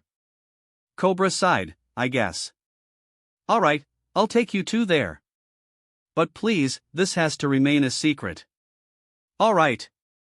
Luffy finally released Cobra. Under the cover of the night, Cobra led them out of the palace to the royal crypt through a secret passage, reaching outside its walls without anyone even aware of their disappearance. He led them down the secret staircase, through the corridors and finally to the room that housed the poneglyph. Luffy frowned at the thing with distaste. He distinctly remembered how he was tasked to uncover one in his CP9 days. Unfortunately, it was guarded by a group of cultists who did not take kindly to any strangers. In the end, Luffy managed to complete his mission, but the trail that led him to the poneglyph was littered with corpses. This is it. Robin stepped up to the poneglyph silently while Luffy and Cobra hung back, watching her. A few tense minutes passed before Robin sighed dejectedly, hanging her head limply. 4 years of my life wasted away. She turned towards Cobra, hopelessness clear in her eyes. Is this the only thing here? Cobra affirmed with a nod. I see. Again another fruitless search. Robin sighed again. Isn't this what you're looking for? Luffy tilted his head at her. Robin shook her head. Tell me, Mr. Commodore. How much do you know about the Void Century? Luffy shrugged. Never heard about it. Of course not, your government outlawed the study of it. Robin nodded to herself. And that's why they put a bounty on you, isn't it? Because you can read these poneglyphs? Luffy raised any eyebrow. You can say that. I've spent all my life looking for the Rio poneglyph. The one thing that tells of the true history of this world, the one thing that your world government has been intent on hiding. Robin sighed again as tears welled up in her eyes. All I ever wanted to know was history. And for that I had to be hunted like an animal for the last 20 years. All this fruitless searching until now, all this work. Meaningless. I'm tired of this already. Robin swiped a knife from under her cloak, plunging the sharp blade to her neck. Her tears fell onto the floor as strength left her body, collapsing onto the floor in a heap. Why? Why won't you let me die? Robin screamed at Luffy, who stood beside her, the blade of the knife in his hands, broken off at the handle. I'm tired of this. All the running, the scheming, and all this work just to end up disappointed again and again. I have no desire to live anymore. Robin glared at him with hatred in her eyes. You could join me. Impossible. If only things were that convenient. The moment I join you would be handing myself up to the world government on a silver platter. How can I ever be safe among the ranks of the people who hunt me? Luffy shrugged. At least I can try. It's a better alternative to just giving up, no? Robin clenched her fists, clutching at the hems of her cloak. So you can't guarantee me that it will work either. So why should I even consider your choice? Well, seeing as how you already given up, why not we try out my way first? If I fail to do so, you can do whatever you want after that? Luffy suggested. Robin glared at the Commodore, who only grinned back at her. She let out a sigh before standing up. I'll think about it. I'll let you know when I've decided. Without so much as a backward glance, she left the room, the clacking of her heels echoing through the chambers. Cobra stared down the passageway that Robin disappeared into. Mr. Luffy, if you don't mind me asking, why is a Marine like you trying so hard to save a criminal like her? Because she isn't a criminal, and I want to protect everything that I can no matter what. Luffy grinned. Cobra couldn't help but smile at his proclamation. I see, that's very admirable of you. If only more people share the same sentiment too. The next morning, a Marine convoy entered the palace led by Vice Admiral Momonga. In the throne room of the palace, the Straw Hat Marines as well as Hina and Smoker were assembled before the king. As the King of Alabasta, I once again thank you for aiding us in our time of greatest need. I hereby confer all of you the title Heroes of Alabasta and welcome all of you as members of the royal household. In addition, I wish to award each of you with the Desert Heart Medal, the highest medal of honor in our country. Please step forward, Commodore Luffy. The gathered officials and Marine officers applauded as Luffy gingerly stepped forward with a grin plastered on his face. Each of his crew were dressed in their own Marine attire this time, standing at rapt attention for the award ceremony. Luffy bowed to the king smartly in standard Alabasta style, all of them having a crash course on Alabasta etiquette in the morning. Commodore Luffy, I thank you on behalf of this country. Cobra took out a medal that an attendant held out on a golden tray, pinning it on Luffy's chest. Luffy bowed again, rejoining the ranks among his crewmates. The rest of the Straw Hats could only envy Luffy completing the whole process smoothly while each of them felt uncomfortable from the stares of everyone. Usopp almost tripped on his way to the king but managed to save himself at the last second. Sanji didn't move when his name was called and Zoro had to kick him before he finally moved from the rank. Zoro almost forgot to bow to the king, which resulted in an awkward silence for the first couple of seconds when he reached the king. They had a step ladder brought out for Chopper, who awkwardly climbed it to reach the king, almost falling off of it when he had to come down. As nervous as she was, Nami was the only one who managed to make it back without any incident occurring. Both Smoker and Hina also managed to receive their commendation without accident. When the Straw Hats sighed in relief expecting the ceremony to be over, Momonga stepped forward this time. Momonga bowed low to Cobra. As a representative of Marine Headquarters, allow me to express my sincerest apologies for allowing the pirate crocodile to hurt your country, Your Majesty. He turned on his heel to face the Straw Hats. Likewise, Headquarters would like to award these fellow brave Marines who stood up in this country's time of need and served justice to the criminals. It has been passed that all of you shall be promoted and awarded the Valiant Justice Medal. Commodore Luffy, to the front. Luffy marched forward with the same grin on his face, saluting the Vice Admiral smartly. For your prowess and brilliant leadership, you are to be conferred the rank of Rear Admiral. Congratulations. Momonga pinned the medal and new rank insignia on Luffy's jacket. Luffy saluted again before returning back to the file. Captain Smoker. Smoker stepped forward with an air of boredom, ignoring Hina's glare that was piercing through his back. For your continued dedication in serving justice, you shall be promoted to Commodore. Smoker tried his best not to roll his eyes as he received his new rank and medal before returning to the file. Captain Hina. For your dedication to the service and expertise, you are granted the rank of Commodore. Hina received her rank and award with practiced grace, falling back in line without a single mistake. Commander Usopp. Usopp stepped forward, determined not to make a mistake this time. For your admirable bravery, you are to be conferred the rank of Captain. He presented a neatly folded marine cloak that Usopp received with a slight tear in his eye. He saluted smartly and returned to the file with renewed determination. Commander Sanji, for your impressive culinary arts, you shall be named Captain. Sanji saluted, ignoring the smirk he got from Zoro when he returned to the file. Commander Zoro, for your decisiveness on the battlefield, you are promoted to Captain. Zoro grinned as he received his cloak and rank from Momonga, giving Luffy a slight nod when he rejoined his crew. Commander Nami, for your exceptional battle techniques, you are to be promoted to Captain. Nami refrained from asking about any possible additional remuneration and monetary benefits from the promotion. Mr. Chopper.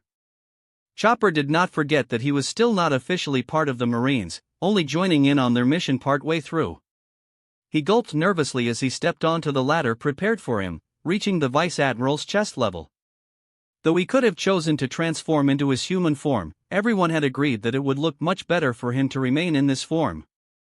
Mr. Chopper, we have accepted your admission to the Marines under Rear Admiral Luffy's recommendation. We have also chosen to comply with his additional request of granting you the rank of captain with Rear Admiral Luffy as your mentor with the condition of you remaining in the Straw Hat unit. Only when he deems you suitable will your station be permanent. If you choose to be posted to another unit, however, you would have to start as a recruit. Do you accept these terms? Chopper sniffled as he thought about the lengths Luffy had to go to acquire these special treatment for him. He could only stare at Momonga with resolute determination and nodded in agreement. Then I welcome you as a Marine, Captain Chopper. Momonga passed the cloak and rank to Chopper, saluting him. Chopper tried his best not to make a mess of the place with the tears constantly dripping down his face. Momonga waited until everyone settled down again, clearing his throat for his final address. I thank you Marines once again for dealing with these criminals in the name of justice. Please continue with your hard work. With a final salute, the award ceremony officially came to an end. A Marine captain, never in my life. I look pretty awesome, right, Chopper? Usopp admired himself in front of the mirror, already having donned on his cloak the moment they returned to their rooms. Everyone looks awesome. Chopper spun around happily, sparkles in his eyes.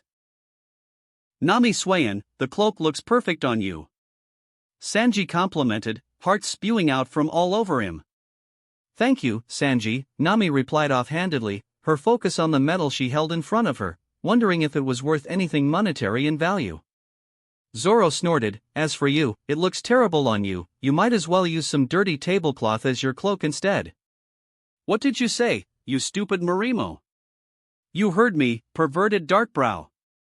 Luffy Koen Hina's going to miss you. Hina pulled Luffy into a bear hug, ruffling his hair as she did so while ignoring whatever else was going on in the room.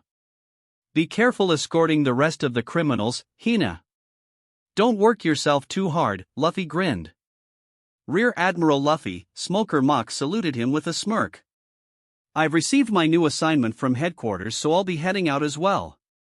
Shi. I'll see you around then, Smokey. Luffy grinned, finally released from Hina's embrace. Smoker grunted, already turning to leave. Knowing you, you'll get into some other sort of trouble soon enough. I'll see you, Luffy, try not to go overboard this time, yes? Hina ruffled his hair one last time. Luffy waved happily as both Hina and Smoker left the room. Luffy sighed contentedly as he turned back to regard his crew. Having determined something, he coughed to get his crew's attention. Congratulations on your promotion, guys, you're all Marine officers now. If any of you wish to, I can reassign any of you to other units as a commander of that unit, though you might have to go through a Marine officer course first. I have no doubt in any of your abilities, and I will do my best to ensure the unit you are assigned to would be the best place I can dash. You can stop right there, Luffy. Zoro raised a hand, interrupting him. If you think any of us will choose to abandon you after we have come this far and let this little promotion get over our heads, then you are sorely mistaken. Luffy tilted his head in confusion. Zoro rolled his eyes. We all chose to follow you on our own accord with our own agendas. I didn't choose to become a Marine just because of some noble sentiment like serving justice. I came along to fulfill my ambition of being the strongest swordsman. Zoro stepped closer to Luffy until he was only a few steps away from the Rear Admiral. You think I can achieve that ambition of mine while rotting away in some desolate Marine base doing nothing but paperwork? Besides, do you actually think I'll take orders from anyone else? Luffy shook his head dumbly. Zoro crossed his arms with finality. Everyone feels the same way here, Luffy. We're staying here whether you like it or not. Luffy looked at each of his other crew members in the eyes. Usopp thumped his chest proudly. I set out to become a brave warrior of the sea. There's no way I'm going to be one if I'm not with you guys. More importantly, I wouldn't be able to go to Elbaf with you in the future. Sanji grinned. I hardly think All Blue exists in an office on some Marine base. You gave me the promise to let me sail with you to find it. I intend to let you keep that promise of yours, Luffy. Chopper jumped up and down frantically while waving his arms. Me too. If it wasn't for Luffy, I wouldn't have set foot off Drum Island. It might seem like I was forced to stay, but I want to have more adventures with everyone. Nami shrugged, I still owe you for saving my hometown, and it's definitely much more fun to stay with you guys. And besides. Nami stuck her tongue out while pinching her right index finger and thumb together, I earn way more money by staying with you guys too. Zoro rolled his eyes, it's always about the money you witch. Don't call Nami a witch you brute. Sanji shook his fist at Zoro. You're no different you damn arrow cook. I'm glad to see everyone in high spirits, Vivi smiled, walking into the room. Sanji immediately pirouetted towards her, Vivi Chuan. Vivi. Nami rushed up and hugged her, pushing Sanji away in the process. I saw Commodore Hina and Smoker leaving just now, are you guys going off soon? Vivi hugged Nami back. Everyone looked at the Rear Admiral who only gave a small shrug, we have our orders, we'll be leaving early morning tomorrow. I see, it's going to be rather lonely here without you guys, Vivi smiled sadly. You can always come with us, Zoro suggested. Sanji immediately leapt up on his feet, smacking Zoro across the head, she's a princess. How can you even suggest her to be a marine? It's okay, Sanji, I had thoughts about joining you guys too. But I still have my duties as the princess here, so I'm unfortunately unable to do that. Vivi finally released Nami, smiling at her friend. It's okay, Vivi. We'll come back to see you. We definitely will. Nami grinned. Yeah. We'll come back with many more amazing stories to tell you. Usopp cheered. We haven't seen the rest of the country yet too, Zoro grinned. I want to see this place in a time of peace too, Sanji smiled. We'll come back and play. Chopper cheered. And we'll have another feast to celebrate. And we'll have lots of meat. Luffy pumped his fist in the air. Can't you think of anything else but food? His crew yelled at him. Vivi giggled at the scene, I really am going to miss you guys. A favorable wind blew behind Mary as it sped along the coastline, pulling away from the harbor of Nanohana where thousands of people gathered to see their heroes off. The country was already well on its way to recovery with everyone working together to bring the country back on its feet. It wouldn't be surprising if traces of the war were to be erased in just a few more weeks' time. Meanwhile, the Straw Hat Marines are staging their own mini-celebration on their promotion on the deck of their ship. Everyone was in a good mood, there was plenty of food and drink, the sea was calm and the wind was good. Only Luffy stood on the deck of the ship, leaning on the railing while watching as the shore grew more distant by the minute. What's wrong, Mr. Rear Admiral? Nami nudged Luffy playfully, leaning on the rail beside him with a drink in her hand. Nothing, Luffy sighed uncharacteristically. There were some people I had hoped I could save. But in the end they chose not to be saved. Nami could only raise an eyebrow quizzically at him, not understanding him. Who are you talking about? Crocodile? Luffy chuckled, no, not him, someone else. Who is it then? Perhaps that person might be me, Mr. Commodore? Oh, I mean, Mr. Rear Admiral? The door to the female quarters opened suddenly, revealing a smirking Robin. You! Zoro immediately tossed the mug he held at her, buying time for himself to draw out his 3 swords. How impolite, Robin sighed, catching the mug with a hand. I assume this is some sort of marine welcoming tradition? How quaint. Nami had assembled her newly repaired Climatact, pointing it menacingly at Robin. Usopp had leapt back from her, drawing his slingshot and loading a bullet in within a breath. Chopper had transformed into his human form, though he was looking back and forth between the crew and Robin, still unsure of who she was. Sanji, on the other hand, was busy pirouetting about screaming his lungs out about seeing a beautiful girl. Robin barely batted an eyelid from their hostile reactions. Here for revenge, huh? Fine with me. Zoro lunged forwards, his blade already arcing through the air towards her neck. Luffy moved quickly, stepping in between the two and blocking the sword with his arm using Tekai. Captain Zoro, stand down. Luffy said simply. Zoro hesitated for a second before sheathing his swords. Throwing one last glare at Robin before stepping back from them. Seeing his crew lower their weapons, he turned and regarded the still smirking Robin. Robin's smirk grew wider when she saw the slight discomfort in Luffy's features. How nice of you, Mr. Rear Admiral, to give me such a wonderful welcome on your ship. Why are you here? Nami demanded, pointing an accusatory finger at her. Robin glanced at the navigator from the corner of her eye. Well, to offer an answer to my dear Rear Admiral, of course. He was so rough with his proposition I had no choice but to give in to his demands. Sanji let out a screech as he grabbed Luffy by his shoulders, shaking him. Luffy, what have you done to this beautiful woman? You better answer or I'll never forgive you. Luffy raised an eyebrow at Sanji's actions. What do you mean? I didn't do anything to her? I only asked her some things and wanted an answer. Ah yes, the questions he asked, such daring ones I would say. Demanding that I entrust my entire being to his care, how can I not give a proper reply? Robin laughed. Everyone gasped collectively, alternating their glances between Robin and Luffy. Luffy perked up when he heard what she said. Oh? So you agree to it then? Of course, I am in your care now, Mr. Rear Admiral. Robin smiled devilishly as she gave a mock bow. Sanji wailed as he collapsed on the floor, lamenting on how the world was unfair and that he would never find love in his life.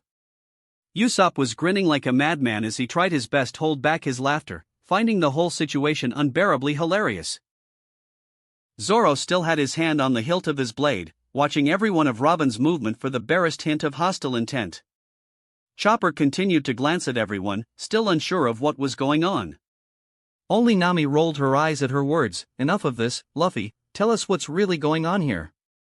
Luffy straightened before assuming a serious pose in front of Robin, though the latter was still smirking uncontrollably.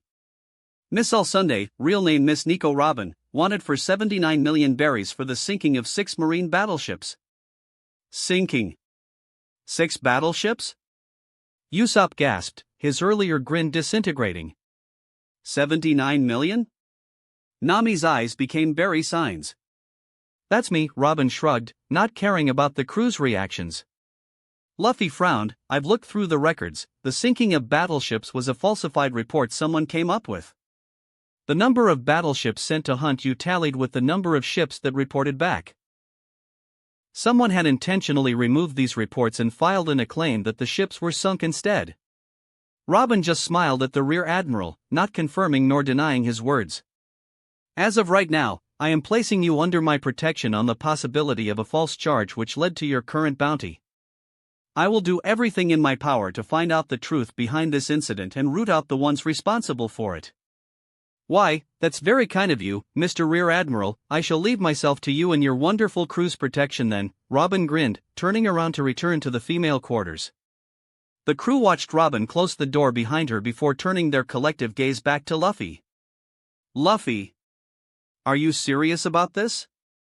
Nami pointed a finger towards the door. Yeah, I mean, she was part of the organization that tried to take over Vivi's country. Usopp protested. Luffy crossed his arms. I'm sure, the numbers don't lie. I had Grandpa double check on it too to be safe too. Though the reports were mostly destroyed, I managed to recover on a single ship's report that it had returned to base without casualties alongside its brethren. Why would someone want to frame her though? And this doesn't seem like a small operation either. Nami frowned. Secrets, huh? There's something she knows that someone else doesn't want her to spread around, Zoro grinned, already guessing the reason behind it. Luffy nodded, though I can't tell you guys what exactly it is now, but there's some things she knows about that some people in the world government aren't happy about. If I can find evidence on the fact that she never sunk these ships, they can't continue naming her as a criminal. Such a sad story for one so beautiful. I shall do my utmost best to protect Robin Schwan. Sanji started spinning around the deck. I'll do my best to protect her too. Chopper raised his hand enthusiastically. Well, if you say so, Luffy, Usopp shrugged. Nami sighed lightly. Well, it's your orders, Rear Admiral.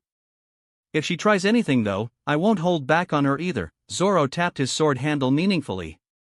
Behind the door, Robin tapped the small knife she had kept hidden within her sleeve with a finger, frowning to herself as she dematerialized the ear she had placed on Luffy's shoulder. I'll play along for now, Mr. Rear Admiral. Pushing herself away from the door, she descended deeper into her temporary quarters. Deep within the night, Luffy replaced Usopp as the night watch, bidding him good night as he sat on the crow's nest, his cloak fluttering in the wind around his shoulders. Upon hearing the soft click of a door closing below him, he fished out the den mushi he kept underneath his cloak, having received a new one from Momonga. "Akiji, it's Luffy, I have Nico Robin on board." There was a slight pause before an icy voice came from the other side. "Good work." Chapter 23, Crossing the Line. Sengoku sighed as he sifted through the pile of paperwork in front of him, taking care to scrutinize every bit of detail written on the paper before signing his approval on each of them. Satisfied with the one he was holding, he tossed it in a box to join the rest while his other hand reached out from the never-ending stack on the other side of the table for the next piece. Before he could start reading it, the door to his office was kicked open unceremoniously and a fuming Garp stormed in, a crumpled piece of newspaper in his hand. Other than raising an eyebrow at his sudden entrance, Sengoku had no other reaction from his unexpected entry. "Sengoku! What's the meaning of this?" Garp yelled, slamming the newspaper on the table, causing the unfinished stack of paper to topple over onto the floor. Sengoku sighed again, placing the document in his hands aside to open up the newspaper on the table. "What do you want, Garp?" "What do I want?" "I want an explanation of this." Garp seethed, stabbing a finger on one of the articles. Sengoku tilted his head as he read the article, a small smirk crossing his face when he saw what it was. Of course the article was about Luffy, but unlike the previous one where he defeated Arlong which had hidden his identity, this one had all the details written down. Sengoku cleared his throat and began reading the words out loud. "The newly promoted rising star of the Marine Navy, Rear Admiral Monkey D. Luffy of the Straw Hat Marines has shown his prowess once again by subjugating the scheming Shichibukai, Crocodile." Garp slammed his palm on the table again. "Why the hell did you send Momonga for that damn ceremony? It should have been me." Sengoku rolled his eyes. "Please Garp, we all know you'll definitely wreck the place if you were there.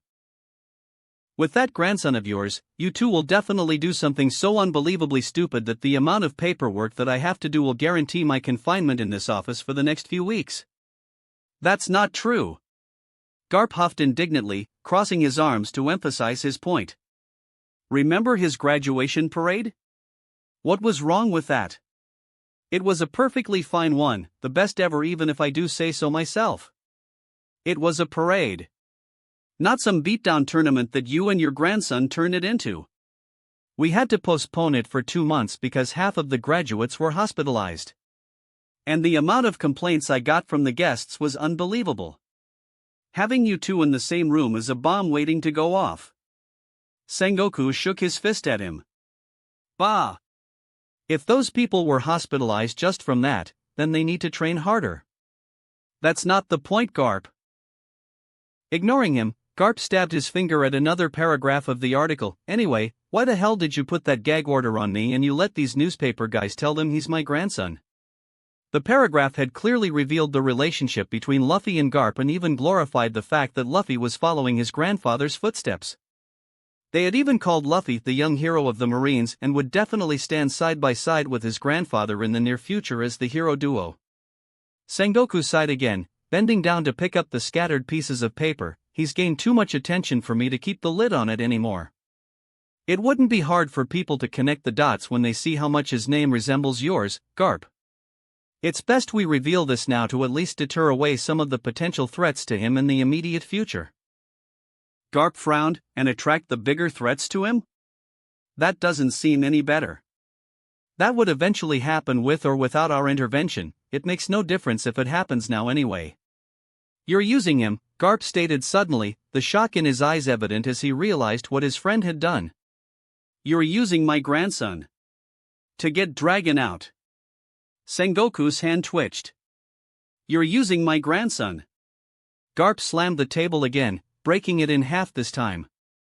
"Garp, calm down, it's not just that. With this he would be able to encounter and eliminate more threats and further his standing in the Marines. His promotion to Admiral would just be a matter of time. When that time comes, no one would be able to touch him either. What if something happens to him before that happens? What if I lose my grandson?" Garp glared daggers at the Fleet Admiral. He's a capable Marine, there's nothing he can't handle. Besides, you trained him, didn't you? If he can't even do this much, I doubt he'll dash. Shut up. I trusted you. Garp swept his hand in front of him, silencing Sengoku. Sengoku stared at Garp in stunned silence. He hadn't expected this much of a reaction from his old friend. Apparently he had underestimated the amount of concern he had for his grandson. Garp turned his back to the fleet admiral and began storming out of the room. Garp! Where do you think you're going? Garp! To make sure my Luffy is fine, Garp growled. Stop it, Garp. You're only going to make things worse. Like you already haven't. Garp yelled, unintentionally pulling the door off its hinges when he tried to open it. He tossed the door aside, turning around to glare at Sengoku. I'm going out to find my grandson and don't you dare try to stop me. I'll beat down anyone who tries to get in my way, you hear me? Garp! I'm ordering you to stop this instant. If you dare to, I'll relinquish my position as a Marine. Without awaiting for an answer, the Vice Admiral stormed out of the room. Sengoku sighed as he surveyed the destruction of his office. Perhaps I miscalculated a bit. Robin sipped the coffee Sanji had prepared for her as the rest of the crew busied with their usual activities. A small dining table was laid on the deck for both her and Usopp to occupy, with the sniper occupying the seat opposite her, scribbling away on several pieces of paper. Luffy stood behind him, watching him scribbling away over his shoulder. So, Nico Robin, what was your occupation before your incrimination? Usopp eyed Robin carefully. Robin placed the coffee cup down with feminine grace. I was an archaeologist before they placed those charges on me when I was 8 years old. I see, Usopp scribbled a few words on his paper. And after that, what happened to you? Well, because of the change in my situation, I was forced to change my specialization a bit to survive, you see. There wasn't a lot of things I could do as a child. Usopp raised an eyebrow. So what's your specialization now? Robin propped up her chin with an arm, giving the sniper the sweetest smile she could. Assassination. Usopp threw his pile of papers into the air. Luffy. This woman is too dangerous to be on our ship. Hearing no reply, Usopp glanced behind him to see both Luffy and Chopper now busy playing with the hands that Robin had sprouted on the deck of the ship. Usopp bit back a curse as he tried looking at Nami for help. Their navigator, however, was busy counting away the satchel of jewels in a corner, ignoring everything else that was going on around her. Usopp turned his head towards their chef, but of course the love-struck cook was already composing poems and songs about his love for Robin. Before he could find other alternative means of help, Luffy had came up to him with two of Robin's hands waving around on his head. Hey Usopp! Look! I'm Chopper! The sniper joined his rear admiral and doctor in rolling around the deck while laughing their lungs out. Zoro came up to the table, striking it with a fist. I don't care much about whether you're actually innocent or not, but I'll say this first. I won't hesitate to cut you down at the first sign of betrayal, you understand? Robin just smiled at his threat. I'll be sure to keep that in mind, Mr. Swordsman. Zoro plucked his tongue in annoyance as he left the deck. Robin watched the trio roll around for a while more before sighing in content, looking up at the sky. That was also just the time she noticed a dark shape dropping down towards them. She squinted her eyes as the shape gradually got bigger and bigger, revealing itself to be a galleon headed straight towards them. Robin's sweat dropped. Mr. Rear Admiral. You might want to move your ship away from here as fast as you can. The rest of the crew turned their heads to follow the direction of her gaze, spotting the galleon that was right above them. Full speed ahead. Nami yelled out, the rest of the crew scrambling to obey. The Straw Hats weaved merry through the ton of debris that kept falling out from the sky, dodging past broken-off pieces of the galleon as they sailed as far as they could away from the wreck that threatened to bring them down to the ocean floor with it. The galleon crashed into the water in a huge explosion of spray, rocking the small ship that barely escaped from certain doom and the huge waves it created. I thought we were done for. Usopp gasped, gripping onto the ship's mast for dear life. The sky is scary. Chopper cried, hugging Usopp's leg. Nami was sobbing quietly in a corner. I thought I was prepared for anything this stupid sea could throw at us. What else does it want with me? Robin squinted her eyes at the wreckage, a ship falling from the sky. Interesting. Nami Chuan, Robin Swan. Are you all right? Your prince shall protect you. Sanji danced around the deck. Could someone have thrown it up there? Zoro frowned up at the sky. Cool. It's a galleon. Let's explore it. Luffy yelled excitedly. And of course this doesn't faze our monster of a rear admiral at all. I don't care anymore, do whatever you want. Nami sobbed, drawing small circles on the deck with her finger. Jeppo. Luffy leapt into the air, propelling himself towards the galleon wreck. Such a lively crew, Robin commented offhandedly, a small smile on her lips. Before the crew could decide on whether to join Luffy in exploring the wreck, Nami let out a scream. What do we do? The log pose is broken. It's stuck pointing upwards. No, Miss Navigator. That just means the log pose has locked on to a sky island. Robin clarified. Nami gasped, Sky Island? You mean there's an island floating up there in the sky? More accurately, there's another sea up there in the sky. That's so awesome. Both Chopper and Usopp had their eyes bulging out in amazement. Nami stared at the archaeologist incredulously. How is that even possible? Although I've said all this, I have never actually set foot on a sky island before. Robin shrugged her shoulders. This is absurd. The log pose must be broken.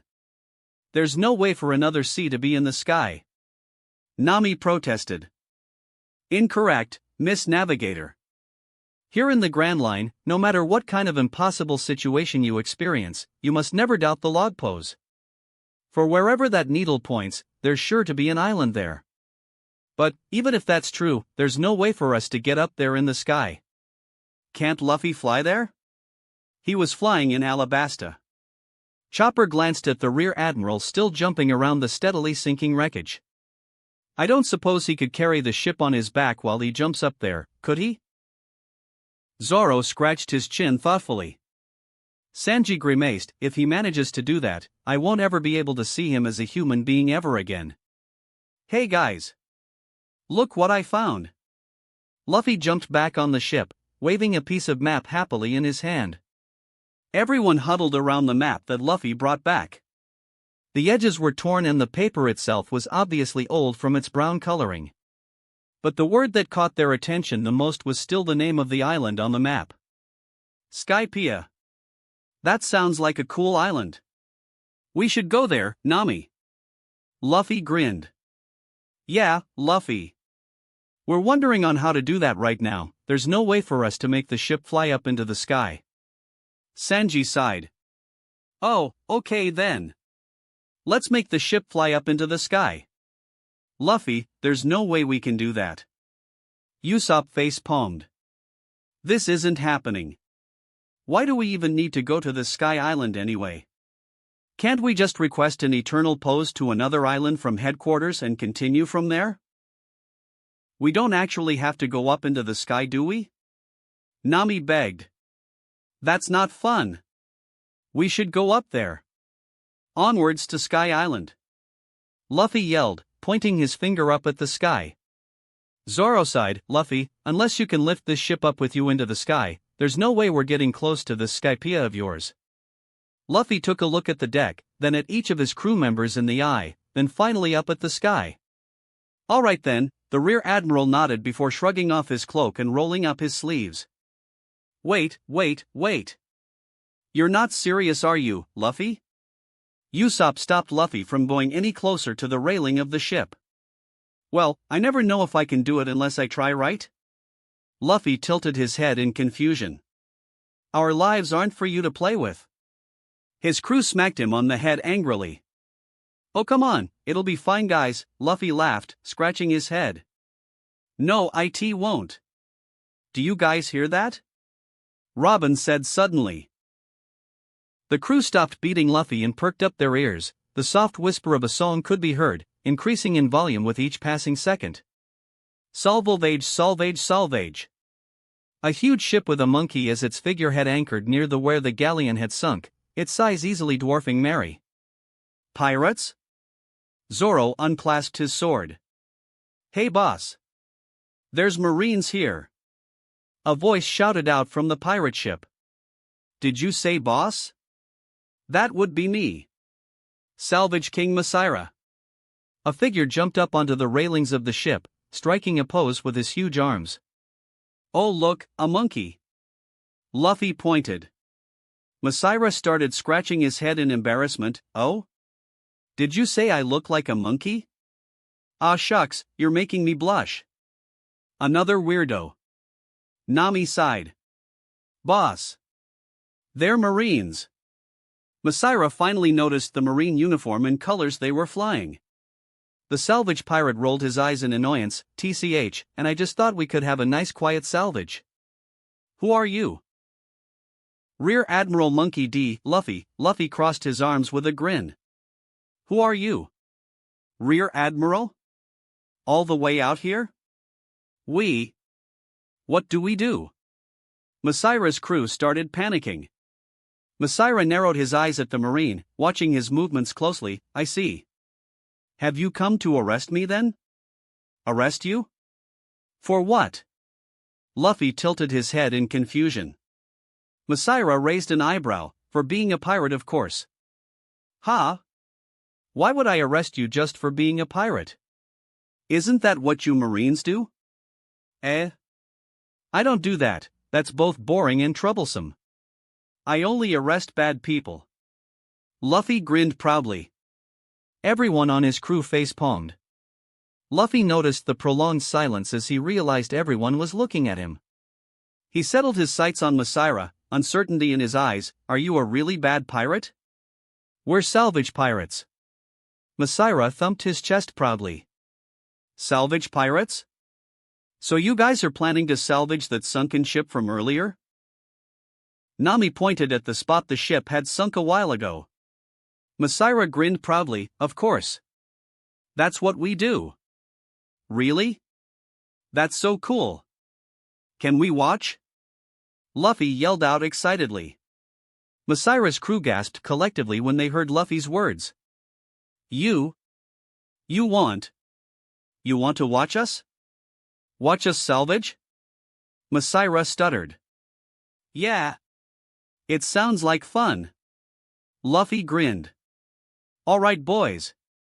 Let's show them what we're made of. Masira yelled back to his men. Aye, boss. Luffy, Usopp and Chopper watched with sparkles in their eyes as Masira's crew continued with their salvage. The rest of the Straw Hats who weren't as interested continued on with their own work, ignoring the pirates just beside their ship. Their swordsman was already napping on the deck of the ship, snoring contentedly with his swords propped up beside him. Robin Swan, I have your coffee ready. Sanji spun out of his kitchen, carefully balancing the tray that held the coffee in his hand as he made his way towards the seated archaeologist. Thank you, Mr. Chef. Robin smiled lightly at Sanji, putting away her book for the time being. Ah, such grace. I shall make some refreshments for Nami too. Sanji spun back towards the kitchen with hearts flowing out. Robin glanced towards the room she shared with Nami, the navigator in question no doubt busy with her usual drawing of maps at this point of time. She switched her gaze back to the other three Marines who were still fixated on the whole salvage operation, smiling a bit as she saw their wondrous expressions. Hey, monkey guy! Luffy suddenly yelled out. Aw! Stop it! You're embarrassing me! Masira laughed, scratching his head. Luffy ignored him. You know anything about how to get us up into the sky? Masira jolted at his words. Into the sky? Why would you want to go there? To get to Sky Island, of course. Luffy grinned. Ha! Ha ha ha! A Marine talking about going to Sky Island. Ha ha ha ha! I never thought I would see this day. What's so funny? Luffy tilted his head. Ha ha ha. Sorry. I just never thought I would hear a Marine talking about going to Sky Island ever. But if you're really serious about going to Sky Island, you should come and see my boss. If anyone knows about going there, it'll be my boss. Well, alright then. Guys, let's follow them. Luffy, aren't we heading into a den of pirates if that's the case? Usopp bit his fingers nervously. Yeah. Wouldn't that be cool? Oh no, we already lost him. Usopp cried, already resigning himself to his fate. Merry sailed steadily behind the pirate ship, leading the way towards their base. Messira himself was on Merry, laughing alongside Chopper as Usopp told him about his stories. Luffy, where exactly are we going? Nami frowned, not really too comfortable that the pirates were technically leading them to their base. It's an island called Jaya or something, Luffy grinned back. Well, that's fine and all, but is there a town somewhere? That Robin girl is still wearing my clothes. I think we should stop by somewhere to let her buy some things. Oh, there's a town on the island called Mock Town, you can go there if you want to, but it's filled with pirates. Messira chipped in helpfully, having heard their conversation. A town filled with pirates? Nami gasped in disbelief. Messira grinned at her reaction, yep. It's a pirate paradise there, totally out of reach of any government, which made pirates flock there. I've read about that place before, Robin nodded. It's a place of ridicule and mockery where people sing, laugh and kill each other. Otherwise known as Mock Town. Well, I guess the shopping can wait. Nami laughed nervously. Sounds like a fun place. Let's go there. Luffy grinned, only causing Nami to cling to the mast in despair. Messira dusted his pants as he stood up. Well, I'll draw you guys a map of the island and you can go to my boss's place when you're done. I'll head back with my crew to tell him you're coming first. Nami turned to Luffy, tears in her eyes. Luffy, please don't make us go there. Please? It's not a place for us. Relax, Nami, nothing's going to happen to us. Luffy patted her shoulder reassuringly. Nami groaned, knowing there's no stopping her rear admiral now. The crew waved goodbye as Messira rejoins the rest of his crew, promising to meet up with them afterwards. Just promise me not to cause more trouble than necessary. Nami begged, shaking Luffy's shoulders vigorously. Alright. I won't arrest anyone nor fight anyone there unless provoked, happy? Luffy groaned. Please, Nami sighed in relief. Mock Town ahead. Usopp shouted from the crow's nest, spotting the island appearing from the horizon. It wasn't long before the various pirates in Mock Town noticed the lone marine ship that was heading towards the town, instigating many of them to gather at the dock to welcome the newcomers. Luffy? I don't think it's such a good idea to come here after all. Usopp ducked behind the ship rails, peeking to see the unfriendly faces of the pirates glaring straight at him. Chopper was also gripping tightly to Usopp's leg, shivering in fear as he saw the number of pirates gathered at the dock. Luffy? Can we please turn back? Nami asked hopefully, hiding behind Luffy's back. This looks like a fun place, Zoro grinned, his hand tapping on the pommel of his sword impatiently. Small fries, all of them, Sanji snorted at them. Interesting. To still survive without having a cohesive form of government while occupied by outlaws, what an interesting town, Robin nodded to herself. The ship pulled into the dock painfully slowly, dropping anchor just as the pirates surged forwards with their weapons drawn.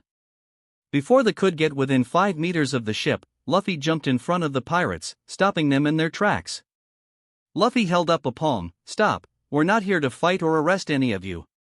We're only here to buy some things and we'll leave right after we're done. Hey, listen to this guy, he thinks he can just do whatever he wants, a pirate with a heavily scarred face sneered. You think just because your Marines were scared of hurting you?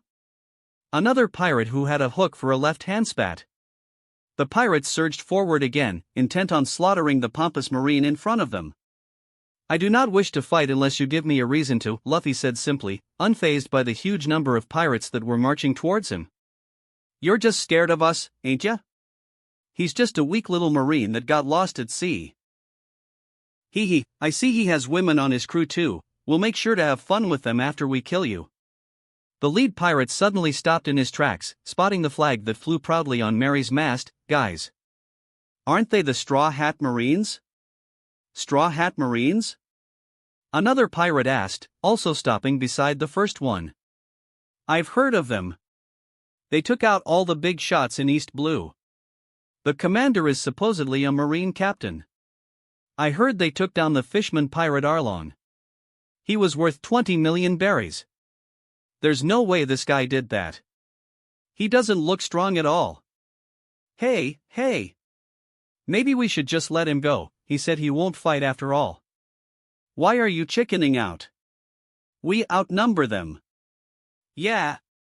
Even if he's strong, he can't defeat all of us by himself. That's right. We'll become even more infamous if we take him down. With a loud yell, the pirates charged forwards with their weapons raised. Before, they had full confidence in taking out the Marine in front of them, but upon knowing his exploits, there was a slight fear in each of their eyes. Luffy turned to look at his crew, shrugging his shoulders. Well, I tried. Luffy crossed his arms and glared at the incoming pirates, releasing a short, potent burst of Conqueror's haki that sent shivers down everyone's spines on the harbor. In mere moments, the mob of pirates that had been charging towards them all collapsed in a heap, foaming at the mouth with the whites of their eyes showing. The other pirates who had chosen not to attack Luffy was spared of the blast, leaving them staring at Luffy with a mixture of shock and fear. Luffy grinned as he backflipped back onto his ship, ignoring the fearful stares of the pirates gathered at the dock. Some of them had already wisely chosen to discreetly leave the scene. Nami, I want you to move the ship out to sea and wait for me. If any pirates try to come after the ship, sink them if you can, run if you can't, I'll come find you guys when I'm done. Sanji, Zoro, Chopper, protect the ship. Usopp, stay in the crow's nest, shoot a flare if you need my help. Robin, follow me ashore and we'll get your things. Yes, sir. The crew saluted in unison, giving Robin a slight surprise at the sudden change in demeanor in the crew. Luffy led Robin down the ship and into the town. The pirates that were gathered backed away from him the moment he came within 5 feet of them. In another place in town, loud laughter reverberated in the hall of Tropical Hotel where a group of pirates gathered. I can't believe this place is a pirate haven. Why are we letting this Marine walk around like he owns the place? We should just crush him right now. One of the pirates laughed. Hey, I heard he brought a girl along too, and she ain't bad looking either. Yeah, and they're here to shop of all things, pick the wrong place for a date, yeah? But I did hear he knocked out a big group of pirates at the harbor in an instant. And I heard his crew took out the big shots in East Blue without a sweat. Their commander is a captain after all, he definitely ain't a pushover like the other Marines. Hey! Maybe we should just leave him alone. He did say he's not here to fight after all. Ha ha ha ha. You bunch of cowards. An arrogant laugh resounded from a pirate with shoulder-length blue hair. The pirate had a white furred coat thrown over his shoulders that revealed his bare chest that had a tattoo of a smiley with a cancel symbol underneath. He toyed with the giant curved knife that he casually flipped around in his hands, the purple-tinted visor barely hiding the sadistic glint in his eyes. He ran his tongue along the side of his giant kukri, snickering as he did so. That Marine probably cheated his way through the ranks, claiming credit for his underlings' work. You think any sane Marine would come to this town of all places? But Sarkis, he did manage to take down that group of pirates at the harbor. A trick. Nothing more. Probably some form of devil fruit power of his. If we can take him out before he has a chance to use it, he's done for. Sarkis laughed. A voice laughed from the entrance of the room, ha ha ha. That's right. There's no need to fear this foolish Marine. He walked right into a pirate's haven. He's simply courting death. Everyone turned to see a tall man with short, unkempt blonde hair strut into the room. He had a navy blue pirate captain's coat carelessly worn on his shoulder that contrasted with his pink sleeveless shirt and white pants. A distinct scar marred the skin above his right eye and tattoos of eye-like design decorated his arms. Bellamy. About time you came here, Sarky smirked. Bellamy sat down heavily on one of the couches, grinning maniacally. Hey, I saw that Marine with his little girlfriend in town, he looks utterly pathetic. There's no way he could be a Marine captain of all things. Ha ha. And he still dares to strut around this town? There's a reason no Marines ever dared to come here in the past. The cruise doctor, near it, snickered. I bet that Marine is loaded too. He got all the bounties for those pirates of East Blue after all. The navigator, Eddie, rubbed his hands together in glee. What do you say, Bellamy? Wanna go teach that upstart Marine a lesson? Sarkis slung his kukri behind his back. Bellamy licked his lips. Ha ha ha ha. Let's do it. We'll teach him a lesson he won't have a chance to remember. The pub that was usually filled with rambunctious laughter and curses was dead silent that day. All the pirates in the pub sat hunched over their food and drinks, eyes locked on the pair that sat by the bar counter. Robin sipped her coffee appreciatively while Luffy devoured the plate full of food beside her, leaving the bags full of Robin's spoils littered on the ground around them. Only one pirate sat beside him, devouring a pie ravenously while ignoring the Marine. Mr. Marine. I don't mean to be rude, but I hope you don't start any trouble here. You see, even if this town is full of wanted men, they're still our source of income. It would really hurt us business owners if they don't visit here. The bartender pleaded. She. Don't worry. I won't start any trouble here, I'm just going to eat this and we'll be off. If you can do that, that will be a really big help, Mr. Marine. Ha! Typical of you spineless Marines to say those things. The pirate that sat beside Luffy spat before continuing to stuff his mouth full of pie. Every other pirate sucked in a lungful of breath, ready to bolt out of the pub at a moment's notice. Hey! That's not true. There's plenty of Marines who aren't spineless. Luffy protested, waving a piece of meat at the pirate. Marines are just people with no ambition and desire in their lives. Easily contented with an uneventful and meaningless life. They have no dreams of their own. She. That's where you're wrong, mister. I have a dream myself. The pirate turned to look at the Marine, grinning widely to reveal a big mouth with several missing teeth. Pirates dream of adventure and danger, placing their lives on the line to achieve what others merely brush off as fantasies. We sail where no one ever has and brave through storms that would break a mortal man. Those are the glorious dreams of pirates. Do tell, what kind of dreams do you have, boy? I'm going to be a Marine Admiral.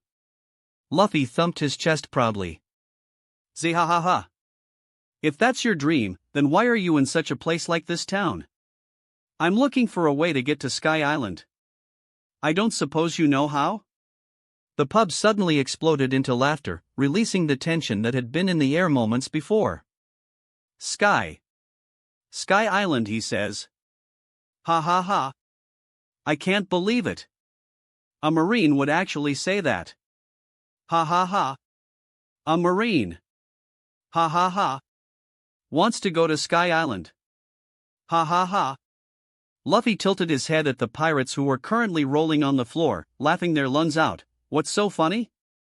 A pirate wiped the tear that was coming out of his eye. I can't believe I'm saying this to a Marine, but give up on that stupid idea. There's no Sky Island. Even we pirates gave up on that dream long ago. It's nothing but lies made up by others. A piece of advice, Marine, go back to your Marine base. At least you're not wasting much of your life there. There was no signs of the pirates' ridicule ending anytime soon, having already lost their recent fear of the Marine. Zihahaha. The pirate beside Luffy laughed, slapping him on the back as he did so. Impressive boy. You may be a Marine, but you have the heart of a true pirate. My opinion of you has changed. Zihahaha. Luffy raised an eyebrow. What are you talking about? Zihahaha. Everyone in this world have dreams. In the past, we pirates used to dream of obtaining the legendary One Piece and becoming the Pirate King. Others dreamt of obtaining absolute power and some of obtaining the secrets of this world. But most of these people give up the moment they face a setback. These are not true dreamers. The pirate leaned forward in his seat, a lazy smile floated across his face. In this current era, most are just satisfied with a simple dream, not willing to risk all they have for their ambitions. He slammed a fist on the table suddenly, silencing the entire bar. I say this to you. Your dreams ain't big enough if they don't scare you. Forget about those who laugh at you, forget about those who tell you it cannot be done. They are only afraid of witnessing you obtain what they could never grasp in their life. Sail forth, boy, the age of dreams isn't over yet. The pirate laughed heartily as he got up from his seat, walking past the other stunned pirates to exit the bar. Shishishi, that pirate was rather interesting, wasn't he? Luffy grinned at Robin. Indeed, Robin nodded in agreement, her thoughts still replaying back the words he had said about dreams. At that point of time, the door was ruthlessly kicked open, revealing a group of unruly pirates that strutted in arrogantly. Bellamy! One of the bar patrons croaked in fear. I heard a little marine lost its way here. Bellamy licked his lips, eyes already locked onto Luffy. Sarky spotted Robin sitting beside Luffy. Oh, the girl really isn't bad either, at least they were right about her. Bellamy swaggered up to Luffy, a crooked smile on his face. Ha, so what's a great marine like yourself doing here, Luffy furrowed his brows. Bellamy the hyena, bounty of 55 million berries. Oh? So you know me? I'm flattered, Bellamy smirked, flexing his arms. I don't suppose I could interest you to stay for a few rounds of drinks? Sarky sneered, ha. Are you even old enough to drink? You look like you're still drinking milk from your mother. That instigated the rest of the pirates to start jeering at the marine. Robin tugged the edge of his cloak. Luffy, we should go, the rest are waiting. Luffy nodded, ignoring the smirking Bellamy as he gathered their things and led the way out the bar. Robin followed closely behind, walking past the pirates that still continued to shower them with insults. Before she could take 10 steps away, however, Sarkis had reached out and grabbed her arm, pulling her towards him. Hold it a moment, girl, why are you hanging out with someone boring like him? You're better off with us. Robin furrowed her brows, wondering if she should start this fight. She had thought about sprouting arms and crushing the pirate's manhood at first, but decided it might be a better idea to let the marine handle this. Luffy whirled around and glared hard at Sarkis. Let her go. He, let her go or you'll what? Sarkis grinned, pulling out his kukri with his free hand while maintaining his grip on Robin. A few pirates stepped in between with their weapons drawn as well, smirking at Luffy. I am not asking again, let her go or I'll break that arm. Ha. Do it if you think you can. Robin, shut your eyes and hold your breath. Robin tilted her head quizzically at his demand, but complied nevertheless. Good idea, don't let her witness how we're going to break you apart, you lousy dash. Without waiting for him to finish his words, Luffy vanished from the spot he was standing. A loud crack resounded in the bar and both the marine and woman disappeared without a trace. My arm! Sarky screamed, clutching at the arm that held Robin moments before, now bent in the opposite way of where it was supposed to. Nurit immediately went up to him, inspecting his arm. Her face paled as she realized the damage that had been done. Sarkis. He broke your arm in 6 different places. He even broke each of your fingers individually too. That damn marine. Bellamy pounded his fist on the counter. He'll pay for this. Robin exhaled sharply as she felt a sense of vertigo hit her, almost as if she was free-falling. Realizing that her feet were not touching the ground, she opened her eyes to see Luffy cradling her in his arms, carrying her bridal style. Robin looked around her, noticing the difference in atmosphere. Where are we? The harbor, Luffy said simply. Hold on tight, I'm jumping over to our ship. Robin smiled slightly, clutching onto the marine while having thoughts of how defenseless he was in this position. It would be so easy to just take out the knife hidden in her sleeve and stab high. Her thoughts were interrupted as Luffy kicked himself into the air, holding onto both Robin and their bags, eyes focused forwards on the single marine ship in the horizon. Robin swallowed the yelp that surfaced in her throat as she clung onto the marine in surprise, watching the ground disappear beneath her. Both landed on their ship without incident, the crew already preparing to sail when they saw Luffy's figure heading towards them. I hope you didn't cause any trouble? Nami stood at the mast, pointedly staring at her rear admiral. Luffy raised his arm in a swearing posture. I did not arrest anyone nor started a fight unnecessarily. Good, Nami sighed in relief, completely missing out the hint on the unnecessarily. We're all prepared to leave at your command, Luffy. Alright. Let's go find that monkey guy. With the map as their guide, the Straw Hats guided the ship steadily towards their destination. Wow! That monkey guy lives in a castle. Luffy pointed at the shoreline excitedly. Nami shook her head. It's fake, Luffy. It's just a board that's painted on. Aw. Luffy frowned, disappointed. The crew stepped ashore to find Masira standing side by side with another pirate, grinning broadly at them. The pirate by his side looked at them with a hint of suspicion, a slight frown evident on his chimpanzee-like face. Sat on a stool in between them was a muscular, middle-aged man with blonde hair, puffing on a single cigarette while regarding each of the straw hats that stood before him. A distinct chestnut sat prominently on his head. Hey guys! You made it! Boss! These are the Marines I was telling you about. Masira gestured to the straw hats excitedly. The man took a long drag of his cigarette. So, Masira here tells me that you little Marines want to find yourself a sky island? Nami clamped a hand over Luffy's mouth before he could speak. Indeed, I don't suppose you know how to get us there, mister? He cocked an eyebrow. Mont Blanc Cricket, you might have heard of me? Luffy tore himself out of Nami's grasp. Oh. You're that pirate that disappeared without a trace 10 years ago.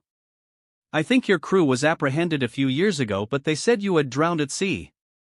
Cricket stood up and flexed his arms. Humph, so are you here to take me in too? Nope. You're technically dead to the Marines, so you're a free man, Shishishi. Ha ha ha. Never thought I'll hear a Marine say that ever. You're more interesting than I thought, boy. Cricket laughed as he slapped Luffy's back.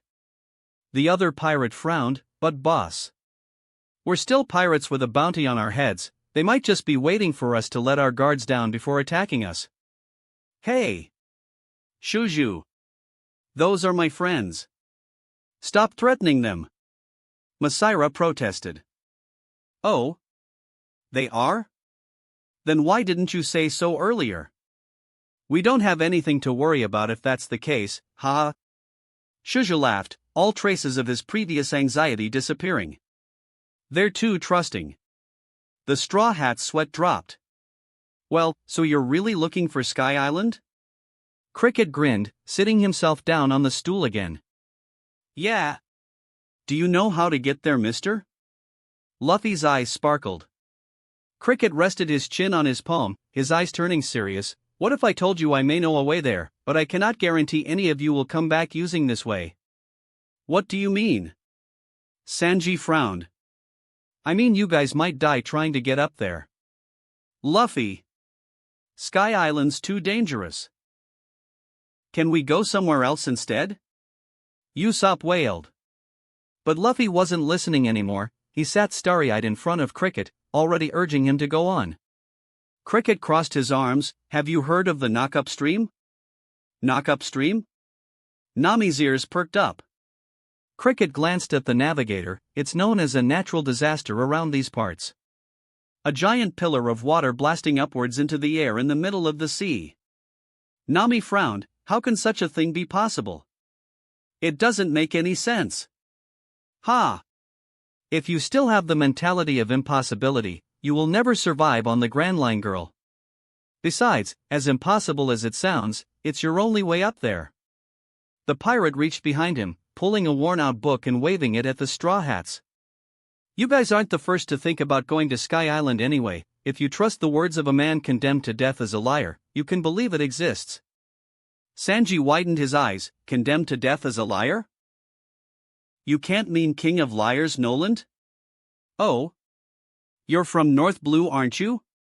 Most people from North Blue would know about him. The rest of the crew turned to look at Sanji. I didn't tell you guys? I was born in North Blue. Besides that point, how would the King of Liars help us get to Sky Island?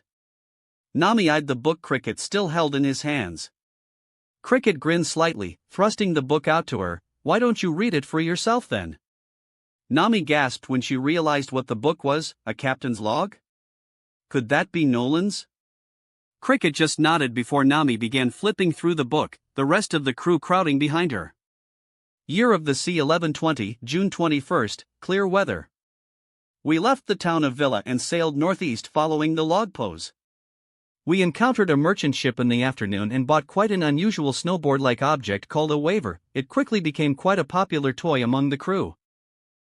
It seems the engine for this device only exists on Sky Island along with many other interesting things like the skyfish. Though it may be impossible to get there with our ship, but I really wish to be able to go to the Sky Ocean someday. Mont Blanc Noland. Whoa! So Sky Island does exist. Luffy yelled. If we believe the words of a liar, that is. Sanji frowned. The problem of getting there still exists though. Zoro added. You were talking about the knock-up stream earlier, Mr. Pirate. Robin pointed out helpfully. Ah yes. That one. Cricket took a whiff of his cigarette before standing up from his seat. There's a cloud around these parts that stack high up into the sky but doesn't give rise to any currents nor rain. Some say these clouds have been in existence for millions of years and they have been continuing to float around like a cloud fossil. If Sky Island exists, it'll be on that cloud. Alright. Let's set sail to that cloud. Thanks, mister. Luffy yelled, leading the way to the ship. Everyone man your positions. Turn the ship towards the cloud in the sky. Usopp joined in. Nami punched the two into the ground before they could get far. We still don't know how to get there, you morons. I assume this knock-up stream is the way up to the cloud then? Robin glanced at the pirate. Cricket nodded, turning to look out at the sea. Indeed, it's a giant column of water that shoots itself upwards with explosive force. You'll need to have both your ship and the cloud at the exact place it happens or you'll just fall to your death. I'm telling you to consider this carefully, because even with all that I said, I cannot say for sure that all of you will make it even if Sky Island does exist. Then we'll need an insane amount of luck for that to happen. If the two don't line up, we'll just be shot into empty air. We don't even know when the two will line up. Usopp gulped. It will happen tomorrow at noon. But I must still warn you. That cloud might just be a big empty cloud after all, so you better be absolutely sure before going. Cricket supplied. Luffy, I think we can just forget. Usopp turned to his rear admiral, swallowing his words when he saw the rest of the crew staring at Luffy too. It goes without saying the final decision lay with their commander. So there's no guarantees we'll live through this? Luffy tilted his head. Cricket nodded, staring at the rear admiral's eyes intently. The rear admiral turned to look at all of his crew slowly, his sights lingering on each of them as the silent question passed between them. All of them grinned as one, though Usopp's grin was a rather shaky one. There's no success without taking any risks. Luffy laughed. I guess you could say that. Hey, you guys know about what actually happened in Noland's story? If I remember correctly, he died saying the land with the gold sunk into the sea or something like that. Sanji scratched his chin. That was when Shuju and Masira jumped in. Let us tell you the amazing story of our boss's ancestor. Shut up, you two morons. There's barely any of his blood in me. Cricket immediately chopped the two of them on the head. Noland was your ancestor? Chopper gasped. Distantly related, Cricket sighed. He sat down on his stool again and proceeded to tell them of his ongoing duel with his ancestor, spending his time diving deep into the sea trying to look for the city of gold. Although Nami's eyes had changed into berries halfway through the story, everyone was considerate enough to ignore it. Anyway, if you're all dead set on going to Sky Island, Shuju and Masira can help outfit your ship for the trip. The stream's gonna come up tomorrow at noon, the cloud would be at the same position too. All we need is to get you there on time. Cricket nodded to the other two pirates. Both Masira and Shuju proudly flexed their muscles. Leave it to us. Isn't this a bit too coincidental? Why are you even going so far to help us? We're still Marines, you know? Usopp shouted. Cricket only grinned at his outburst. Marine or pirate, it doesn't matter. People with foolish dreams like us should help each other. You're welcome to stay the night at my place, friends. Before we forget, Masira placed a bag on the ground, opening it to reveal a golden statue of a bird. Shuja patted the statue fondly. You guys are gonna have to find this bird before you set off. It's called a south bird that exists on this island's forest, and it's known for always pointing its head southwards no matter where it is. Ah. That's right, we can't use compasses on the Grand Line. Nami gasped. Masira grinned. Yep. We'll start work on your ship first, but you guys will have to catch that south bird or all our preparation will be wasted anyway. Well, what are you waiting for, guys? Let's go! Luffy yelled, leading the way to the forest. What an interesting bunch! Shuja laughed as he watched the rest of the crew trail after their rear admiral. Masira slapped Shuja's back happily. I told you so, didn't I? They're good people. Come on boys, we have a ship to outfit. Cricket tossed his cigarette away, eyes already set on the Straw Hat ship. The Straw Hats assembled outside the forest. So we're going to see who gets the bird first, eh? Sanji cracked his knuckles. We got time, loser teams get night watch tonight. Zoro smirked. Alright. You're all on. They used to call me the master of bird catching in the past. Usopp thumped his chest proudly. Whoa! That's so cool, Usopp. Chopper's eyes sparkled. Luffy pouted, sitting on the ground. I want to go catch the bird too. No. It'll be too easy for you. Just sit there and be quiet. Nami pointed an accusing finger at him. But that's boring. Luffy pouted. Nami bent down and whispered something in his ear, causing Luffy to sigh and finally lay down on the grass. Fine. But don't make me wait too long. Alright. Let's go, guys. Nami pointed at the forest, leading the way with Sanji pirouetting behind her. I guess we should go too, Mr. Swordsman, the forest is this way. Robin turned, guiding the disgruntled swordsman who was about to walk in the opposite direction of the forest. Let's go, Usopp. Chopper pranced into the forest with Usopp. A few silent minutes passed before Luffy sits up again.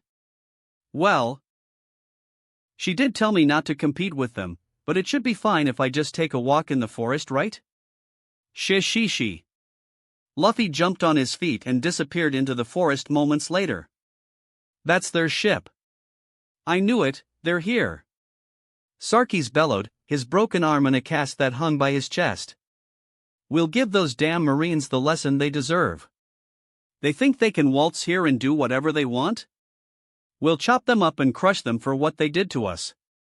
Bellamy roared, receiving loud cheer from his crew. Now let's show them what pirates are. Give these damnable Marines a lesson they'll never forget. Bellamy pointed a finger towards the shore, a look of pure hatred on his face. Hey, you hear something? Shuja frowned, pausing his hammer mid-swing. Masira cocked his head to the side, concentrating for a few silent seconds before resuming his hammering of the nail. I don't hear anything. Probably those ears of yours are turning useless from all your shouting. You got a problem with my shouting? Shuja fumed, rolling up his sleeves. You got a problem with that? Masira challenged, similarly rolling up his sleeves. Straw Hat. Get out here. Both pirates paused and looked in the direction of the voice. An unknown pirate ship sat moored nearby beside the Going Merry. You're the Bellamy pirates. What do you guys want? The Straw Hats aren't here. Cricket stood at the bow, arms crossed. Bellamy cracked his knuckles. Ha! Don't lie to me. This is their ship, isn't it? We have a bone to pick with them. If you're not related to them, then scram before we make you. Cricket looked over his shoulders, smiling when he saw Shuju and Masira already rolling up their sleeves with anger evident on their faces. I'm afraid I can't do that. This ship is currently under our protection. Cricket grinned fearlessly. Ha! Ha ha ha! Why are you risking your lives in protecting the ship of a Marine? Whether they're Marines or not, we all have our own dreams to chase. What's wrong with helping a fellow dreamer? Enough talk. If you want the ship, you'll have to get through us first. Bellamy smiled devilishly. As you wish. Meanwhile, Zoro grunted discontentedly as he sheathed his sword for the upteenth time, watching the giant centipede he had just cut fall with disinterest. You don't have to cut down everything we come across, you know? Robin frowned, placing a hand on her hip. Zoro snorted, "Hey, this thing came at me first, so mind your own business." Besides, Zoro pointed a finger at the archaeologist, "Even though our rear admiral might have put you under our wing, but I still don't trust you, got that?" "Yes, yes.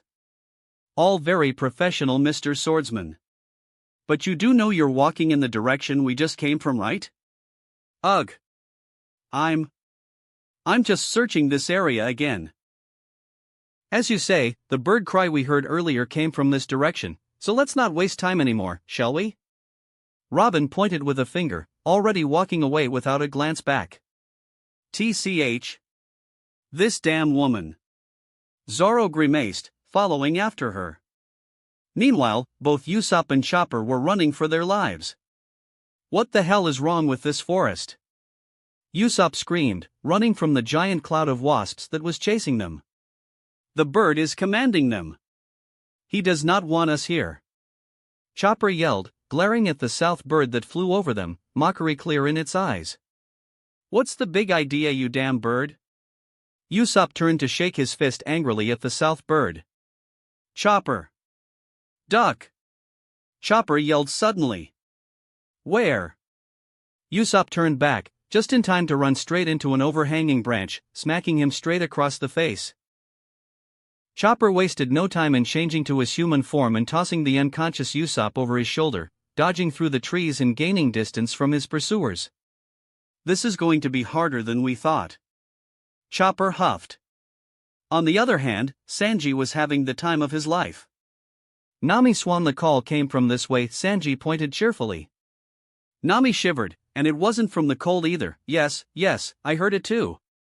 Nami was beginning to wonder if it would have been a better idea to have gone with Robin instead, maybe find out more about her personality and circumstances rather than the pervert cook she was stuck with now. She sighed a bit as she stepped over a root, straight into an unseen mud puddle behind it. "You! Now my shoes are ruined." Nami groaned, looking down pitifully at her muddied shoes. "Fear not, mademoiselle. Your prince is here." Sanji flung himself towards Nami, a prepared handkerchief in hand. "Would you just concentrate on looking for that damn bird?" Nami yelled, kicking him away. "At the rate we're going, we'll never find it." Joe-e. Nami looked towards the direction the cry came from, catching sight of the south bird just before it flew off from its perch. "Come on. What are you lying around for? It's right there. Let's go." Nami pulled Sanji back up and sprinted after the bird. Both the cook and the navigator arrived at a clearing, finding the rest of their crew resting there as well. "Oh, hey Nami," Usopp waved, bruises all over his face. Nami frowned, "What happened to you guys?" Zoro spat, "The damn south bird, that's what, it's commanding the whole forest to go against us. Everything we've come across so far was out to kill us." "Ah," Sanji slapped his forehead in realization, "no wonder everything seems so hostile to us." Joe-e. Look out. He just gave out the command to charge. Chopper yelled, turning his head towards the forest. Cloud formation. Robin, in the center. Nami yelled, it was her turn to take the lead today. Sanji, Zoro and Chopper immediately moved to surround Nami and Robin, staying a short distance away from them. Usopp donned on his goggles and moved within the encirclement, head darting around in search of the enemy. Usopp snapped his head towards his right, on the right. "Chopper. I see them." Chopper acknowledged, turning into his human form. He braced himself just as a giant ladybug rammed itself against him, trying to throw him off balance. Chopper huffed as he threw the ladybug away, just in time to deflect another one that rolled towards him. Usopp aimed his slingshot to his left now. "Zoro. Bring it." Zoro grinned, eyeing the giant praying mantis that flew towards him with its arms extended. The mantis slashed its left arm towards Zoro, aiming for his neck. Zoro sneered at the attack as he ducked under it, sidestepping the follow-up slash from its left arm before closing in to smash the handle of his sword on the mantis's head, stunning it. Zoro spun on his heel, kicking the mantis away to crash into another one that was flying towards him, eyes already set on his next target. Sanji. Usopp released his slingshot, the projectile flying past the chef to land squarely between the eyes of a mole cricket. Thought you could sneak up on me? Sanji raised his leg high into the air. The mole cricket barely had time to recover from Usopp's projectile before Sanji brought his heel down on top of the creature, slamming it into the ground with a satisfying crunch. Robin glanced up. There's some coming from above too. A group of giant wasps dove down from the forest canopy towards their formation. Nami wasted no time in swinging the sections of her climb attack together, forming a small cloud that floated upwards slowly into the air. The wasps only sneered at the cloud without slowing down their descent, intending to dive through the cloud to reach the Straw Hats. Gotcha, Nami grinned, throwing her last host of bubbles into the cloud. The previously fluffy white cloud turned into a sinister black color almost immediately, shocking everything inside it with impunity. A few seconds passed before a few charred remains of the wasps fell out of the cloud, crashing into the ground near the Straw Hats. Joey. Chopper glanced towards the south bird perched a few meters away. He said that even though we repelled this attack, he's going to find more comrades to hunt us down as soon as he leaves. As if losers like us can catch it. That lousy bird. Zoro spat, glaring at the bird with hate. Before the south bird could fulfill its promise, arms sprouted from the branch it was standing at and slapped the bird onto the forest floor. As it tried to untangle itself from the ground, more arms appeared around its body and held it down firmly. As long as I can see it, I can subdue it, Robin smiled wryly, shrugging her shoulders. Get a rope and tie that damn thing. Sanji yelled, rolling up his sleeves. Laugh at us, would you? Let's see you laugh now. Nami sneered, pulling the rope taut in her hands. The south bird squawked in alarm at the approaching Straw Hats, struggling to get out of the submission hold Robin had it held in. Oh, don't need to struggle so much, Zoro grinned, tapping one of his unsheathed katanas meaningfully on his shoulder. We'll be really gentle with you. Nami grabbed the bird by the neck, bringing up to her smiling face. It gulped nervously when it realized Nami's smile didn't reach her eyes. It's only fair, right? After what you've put us through? The Straw Hats' eyes all had a very similar glint in them as they each advanced on the south bird. Hey, so this means it's my win, right? My team got the south bird after all. Zoro shook the south bird that was wrapped up like a mummy in his arms at the other Straw Hats. Ha! Please, if it's anybody's win, it would be Robin-chan's win. You barely did anything at all. Sanji pointed an accusing finger. Zoro glared at the cook. She's part of my team, right? And I did fight those damn animals that this stupid bird sent at us. I could have done the same too. There's no way this can be your win. Oh, you want to go in and try again? Arrow cook? I'll take you on then, you damn Marimo. Quiet. Nami smacked them both on the head, snatching the bird away from Zoro's hands. We already got the bird, I just want to get out of this stupid forest already. If you two want to fight, go back in there and fight. He started it. Both Sanji and Zoro pointed at each other. Usopp pushed his way out of the forest, spotting the familiar rear admiral sitting on the field, his back facing them. Hey Luffy. We're back. Luffy turned his head to see his crew members emerging with a broad grin on his face. Hey guys. Welcome back. Look what I found. Luffy shifted his body aside, proudly showing the 5 south birds that stood at rapt attention in front of him. All of Straw Hat's jaws hit the floor simultaneously. What? How? Nami muttered. I took a walk inside the forest, then some bugs attacked me so I beat them all up. Then these guys started making a lot of noise so I beat them up too. Anyway. Look. Look.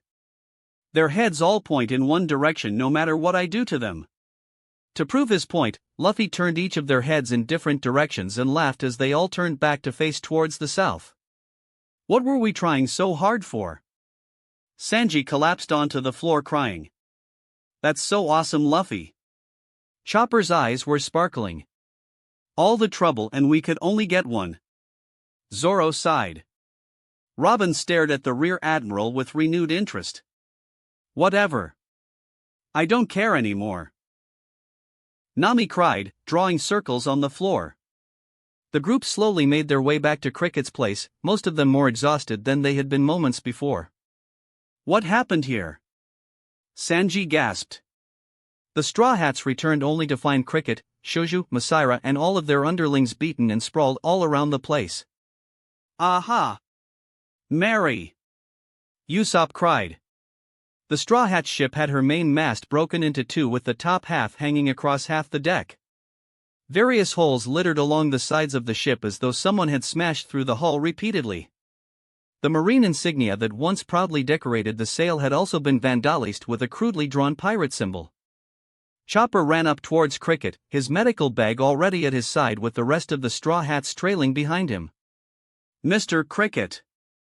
Hang in there!" Chopper clasped onto the pirate captain. Cricket coughed, opening his eyes slowly to see the Marines standing around him, worry evident on their faces. Cricket wheezed, eyes locked onto the Rear Admiral, Straw Hat. "I'm sorry. Who did this?" Luffy asked simply. Cricket pushed himself up, ignoring the protests of Chopper. "No need to worry, we still have time to fix your ship. I see you already have the South Bird. You only need one of them though, 6 is a bit too many." Cricket tottered towards the Going Merry Weekly, nudging the prone figures of Masira and Shoujo. "Hey, nap time's over. We have work to do." "Who did this, Cricket?" Luffy fumed. Cricket glanced over his shoulder at Luffy. The Rear Admiral's fists were clenched and he could clearly see the barely contained fury hidden behind the youth's eyes. Cricket sighed, turning his head and nodded at the pirate symbol that was crudely drawn on Mary's sail. "That's the mark of the Bellamy pirates," Robin supplied helpfully. "Bellamy," Luffy whispered under his breath. Nami glanced at her Rear Admiral, seeing the shadow cloud over his eyes. She stepped up and placed a hand on his shoulder softly. "Don't worry, we'll wait for you." Luffy tilted his head, seeing the understanding in her eyes.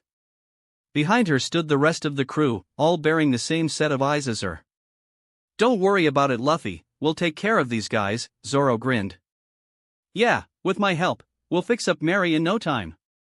Usopp pumped his chest proudly. "Make sure to give them an ass-kicking they'll never forget, you hear?" Sanji waved with a lazy smile. "I'll make sure all of them are treated by the time you come back." Chopper saluted proudly.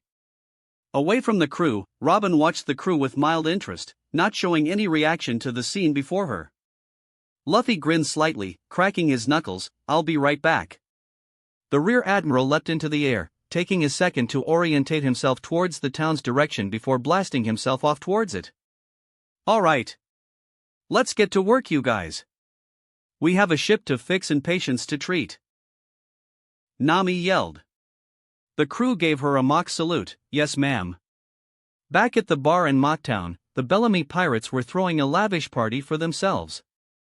The bar that was usually rowdy and chaotic became even more so with the Bellamy pirates drinking, singing and hurling insults at one another. "Hey! Remember the old guy we saw? I found out he's actually a pirate. I can't believe a pirate will try to protect a marine ship. Wahaha. He kept on talking about dreamers protecting each other's dreams. I think he's gone loco. Ha ha ha ha. And did you see the look on his face when Bellamy hit him? Hilarious. Oh. I think his face looked way better when we wrecked that Straw Hat ship. Right. Right. Old Fart kept screaming at us not to touch that ship. Ha ha ha ha. Hey Bellamy. Was the haul from those guys even worth it? Bellamy knocked his head back as he downed the last of his beer, slamming the empty glass on the bar counter and wiping his mouth as the back of his free hand in satisfaction. Heh, it's not about the haul. It's about sending those meddling Marines a message to not mess with us. And this isn't an island they can just strut about as if they owned the damn place. The bar erupted in a roar of cheers, all the pirates raising their mug with Bellamy's declaration. That was also the exact time a pirate rushed into the bar, flailing his arms about with a newspaper clutched in his hands. Bellamy. Bad news. Bad news. We best get out of here. We shouldn't have went after the Marine after all. The rowdy bar was instantly silenced as all eyes gathered on that pirate. What are you talking about? Bellamy frowned. That straw hat Marine.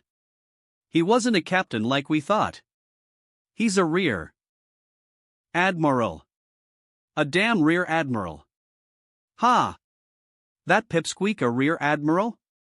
If he's such a big shot, we would at least have heard of him and what he's done before. He probably cheated his way up the ranks. No, Bellamy. He got promoted quite recently a few days ago.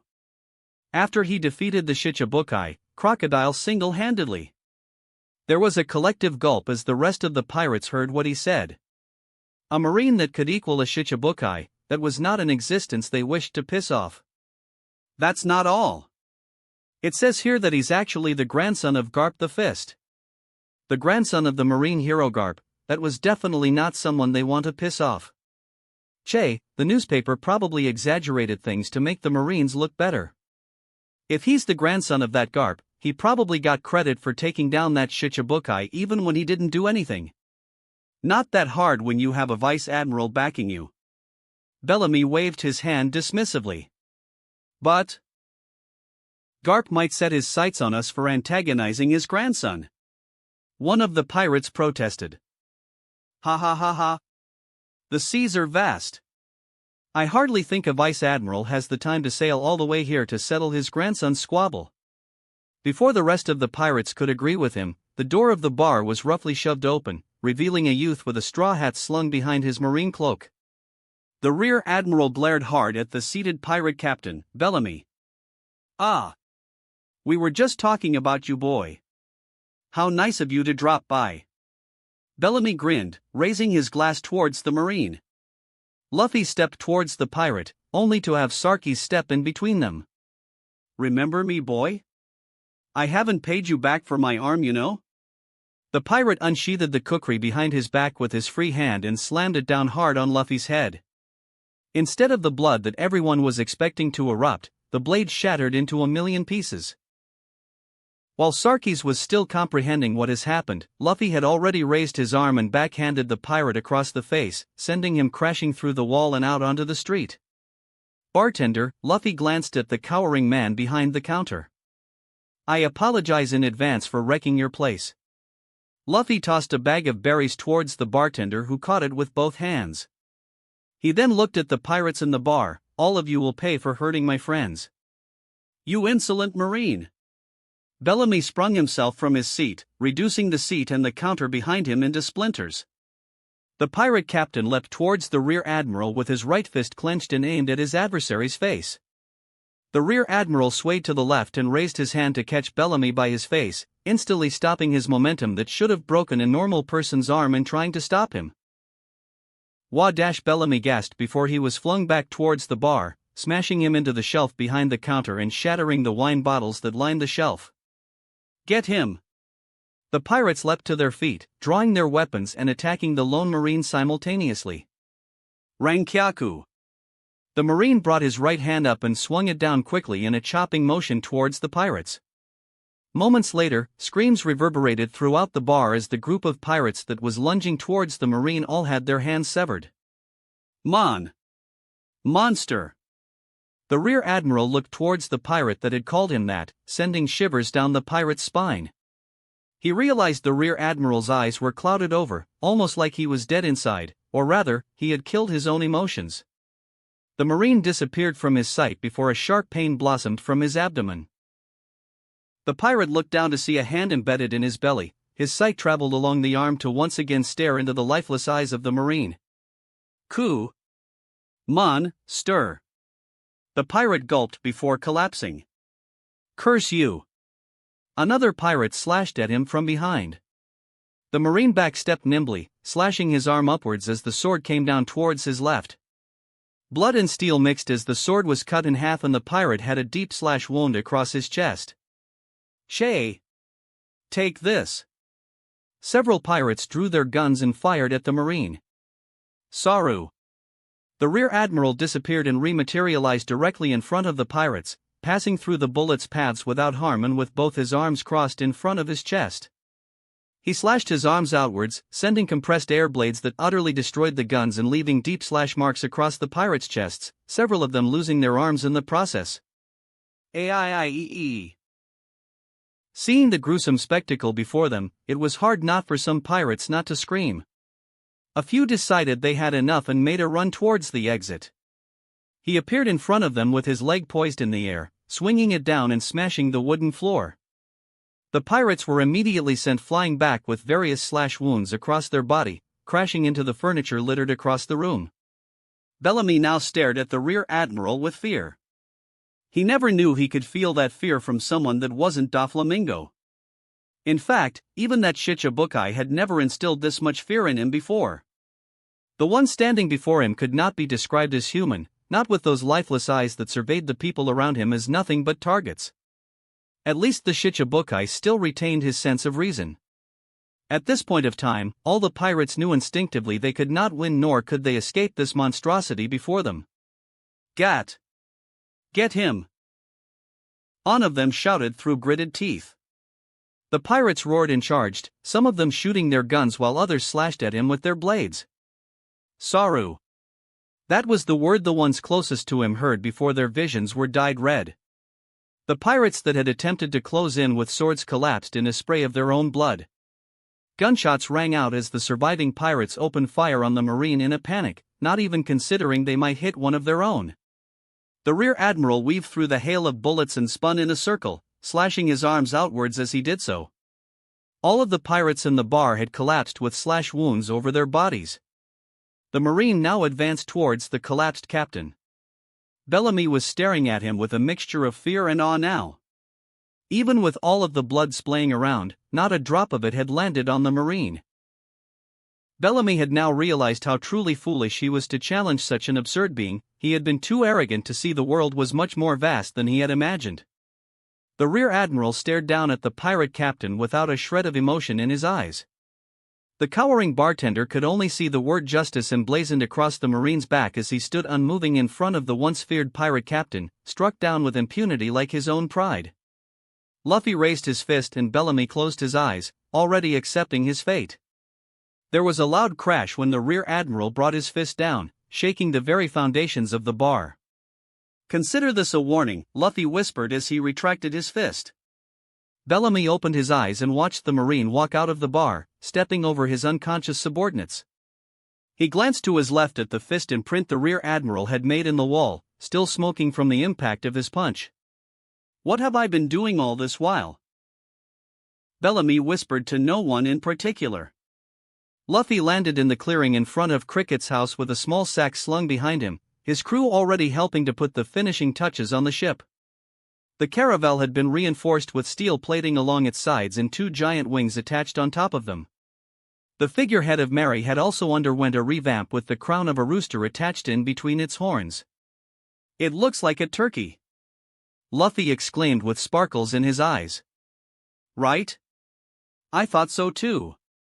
Usopp gave a thumbs up proudly. Somehow, my faith in all this is dropping by the minute. Nami sighed sadly. Robin could only sympathize with her at the side. Well, what are we waiting for? Let's go to Sky Island already, Luffy declared. Set sail, Chopper yelled enthusiastically. Luffy's watched as his crew boarded their ship enthusiastically, beginning their preparations to set sail. He stood in front of Cricket. The bandaged pirate captain was seated on a chair just outside his house, staring at the sack that Luffy had unceremoniously dumped at his feet. The mouth of the sack was untied and several gold ornaments and piles of berry notes spilled out of it. That's Bellamy's, isn't it? Cricket raised an inquisitive eyebrow. Luffy just smiled at the question, not showing any signs of answering. I don't need it, you can keep them, Cricket sighed, tossing the smoldering cigarette he held in his hand aside. My superiors might see it as my acceptance of a bribe from a pirate to allow him to escape. Luffy grinned. Cricket glanced at the Rear Admiral, rolling his eyes when he saw the grin that plastered Luffy's face. Consider it payment for the ship. While I still don't want it, toss it in the sea or something. Luffy made no move to reclaim the sack, Cricket didn't show any signs of claiming it either. Luffy shrugged, "You wanna come with us?" "Ha! To Sky Island, you want to see it for yourself too, right?" "Ah, I'm crazy boy, crazy enough to keep chasing this ghost of my ancestor but still not crazy enough to follow you up that stream. No, I'll be satisfied with just seeing you guys off to chase your own dreams." Luffy grinned as though he already expected that answer. "Then keep the gold safe for us, we might lose it up there after all." "You little scoundrel, then you better come back safely, you hear?" Cricket returned his grin with one of his own. "Now get out of my sight, you have a stream to catch." The Straw Hats were led to the estimated location without an incident ahead of schedule. All they had to do now was to wait for the appointed time. "You guys better come back and visit, you hear?" Shuju cried.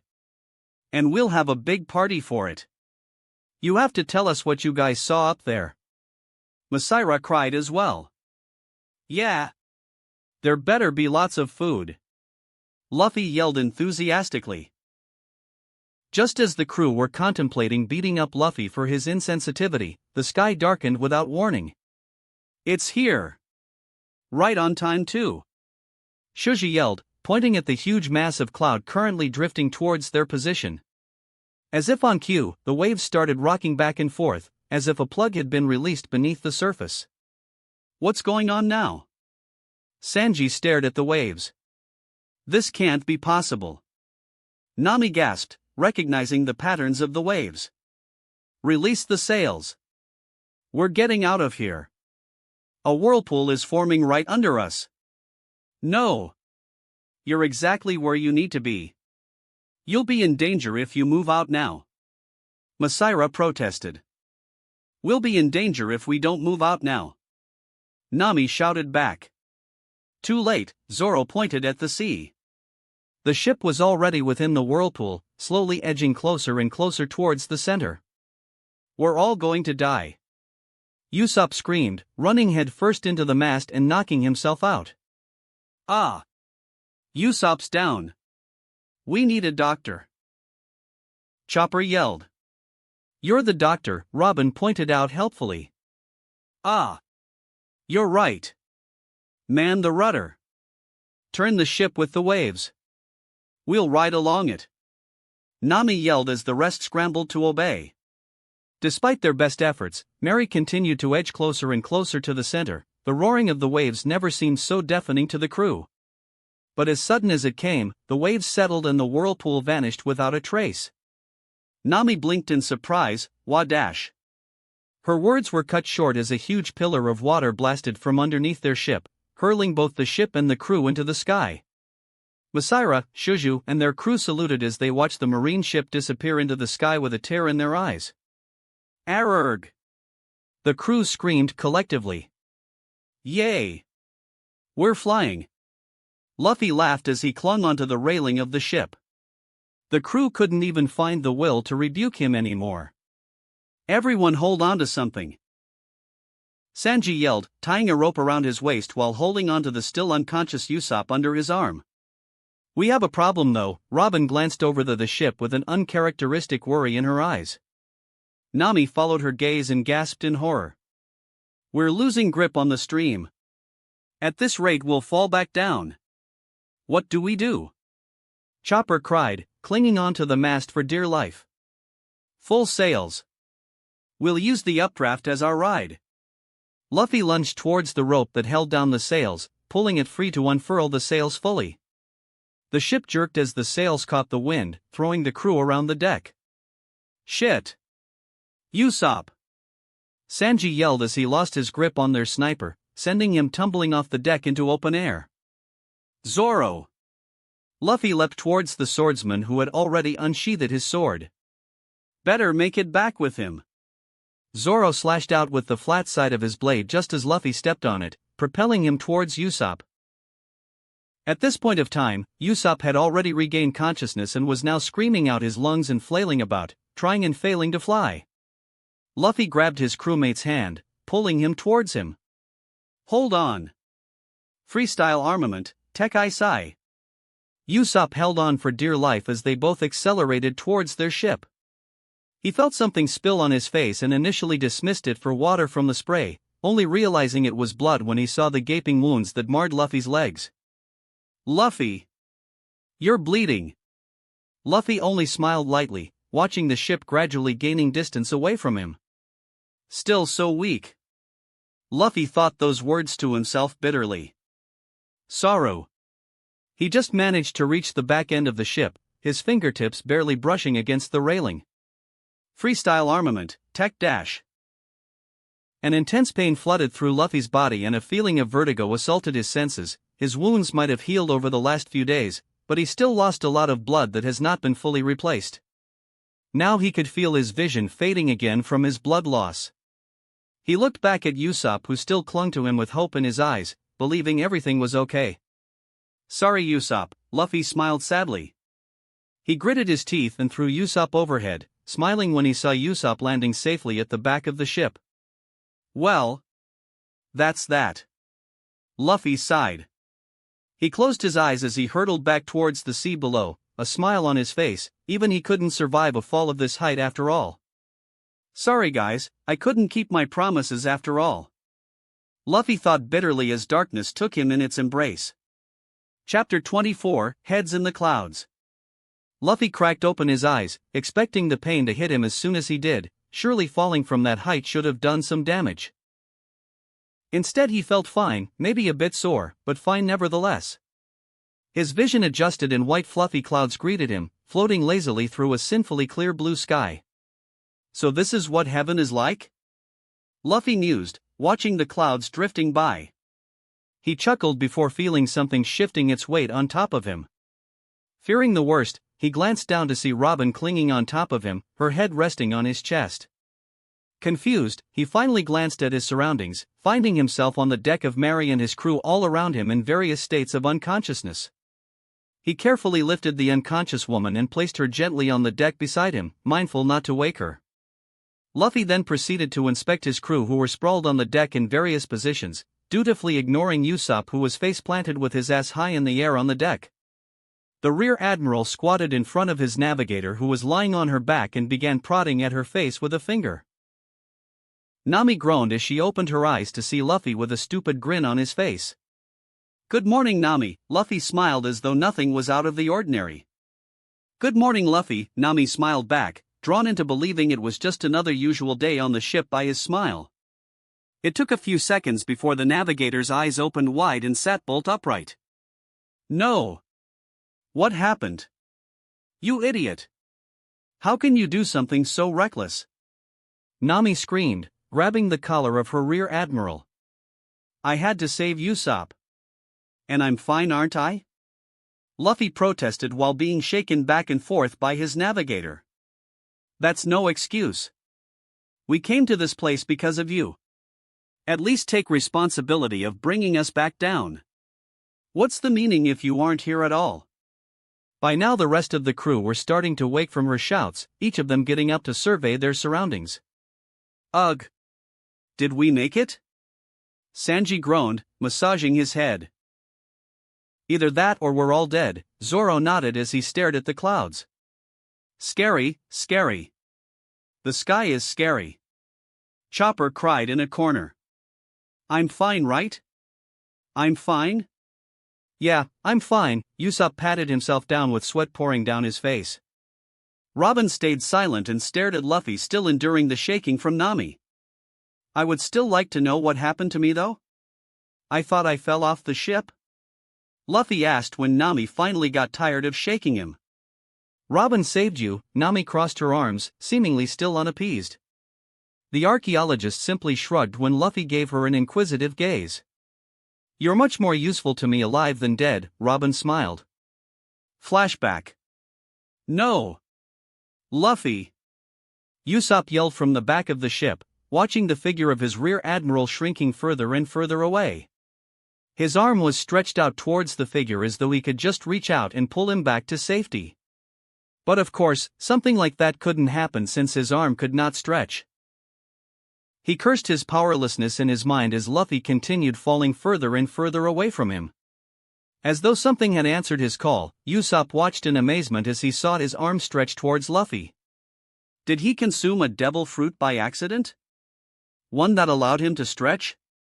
Or maybe it was a power that had laid dormant in his body all this time that finally took shape now?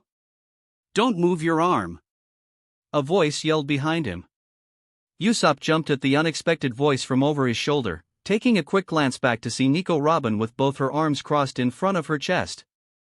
Usopp turned back to realize that what he thought was his arm stretching was actually multiple arms joined together from elbow to palm materialized from his palm. Usopp did his best to fight back the scream that threatened to spill out from his throat. Robin paid no heed to the sniper as she doubled her efforts in materializing her arms to catch the free-falling Luffy. The spray that continuously soaked their figures from the knockout stream was not helping either. Robin gritted her teeth as an arm finally reached him and grabbed onto Luffy's leg, halting his descent. Usopp looked on with awe as the arms began to retract into his palm and pulled the rear admiral along with it. But before they could relax, their navigator yelled a warning, "We're reaching the clouds. He has to come back before that. If they lose sight of Luffy within the clouds, he would be as good as gone." With an uncharacteristic yell, Robin flipped the remaining arms upwards, tossing Luffy towards the ship. Usopp yelled out in alarm as he watched Luffy ragdoll towards them.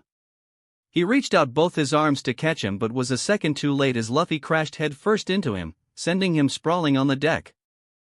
Robin cursed inwardly as she watched the Marine spiral towards her direction, reaching out to catch him while sprouting another pair of arms to hold down the already unconscious Usopp. Twisting her body to absorb the impact, she slammed Luffy unceremoniously on the floor just as the ship burst into the clouds. Ugh! No air! Robin thought as she leaned her body weight on the damned Marine to hold him down in place, marveling for a moment the fact that it was her turn to save him before blacking out along with the rest of the crew. "Oh, thanks, Robin." Luffy grinned sheepishly while scratching his head. "With that said, I still can't believe we actually made it." Robin tucked her hair behind her ear, admiring the tranquil landscape before the ship. The crew followed her lead in surveying their surroundings, marveling at the milky whiteness of the sea and clouds. "If someone told me this was heaven, I might believe him," Zoro grinned. "All I need now are angels to come receive me to heaven." Sanji spreaded his arms out wide while looking up into the sky. Zoro snorted, "You? The only people who would welcome you are the devils in hell waiting to feast on you. At least they find me delectable enough, the devils would only find amusement in dumping you with the trash. You damn dark brow. You wanna go, you little Marimo? Shut up or I'll send you both to hell myself." Nami yelled, punching them both into the deck. On another note, do you guys think it's a little bit more difficult to breathe now? Usopp huffed, taking in lungfuls of air. Everyone looked at each other as they took notice of their own breathing. Robin frowned. Indeed, it must be due to the different levels of oxygen at different altitudes. We are not natives here after all. Phew. It's a little difficult for me too, even though I'm used to staying at altitudes. Chopper breathed. Eh? Really?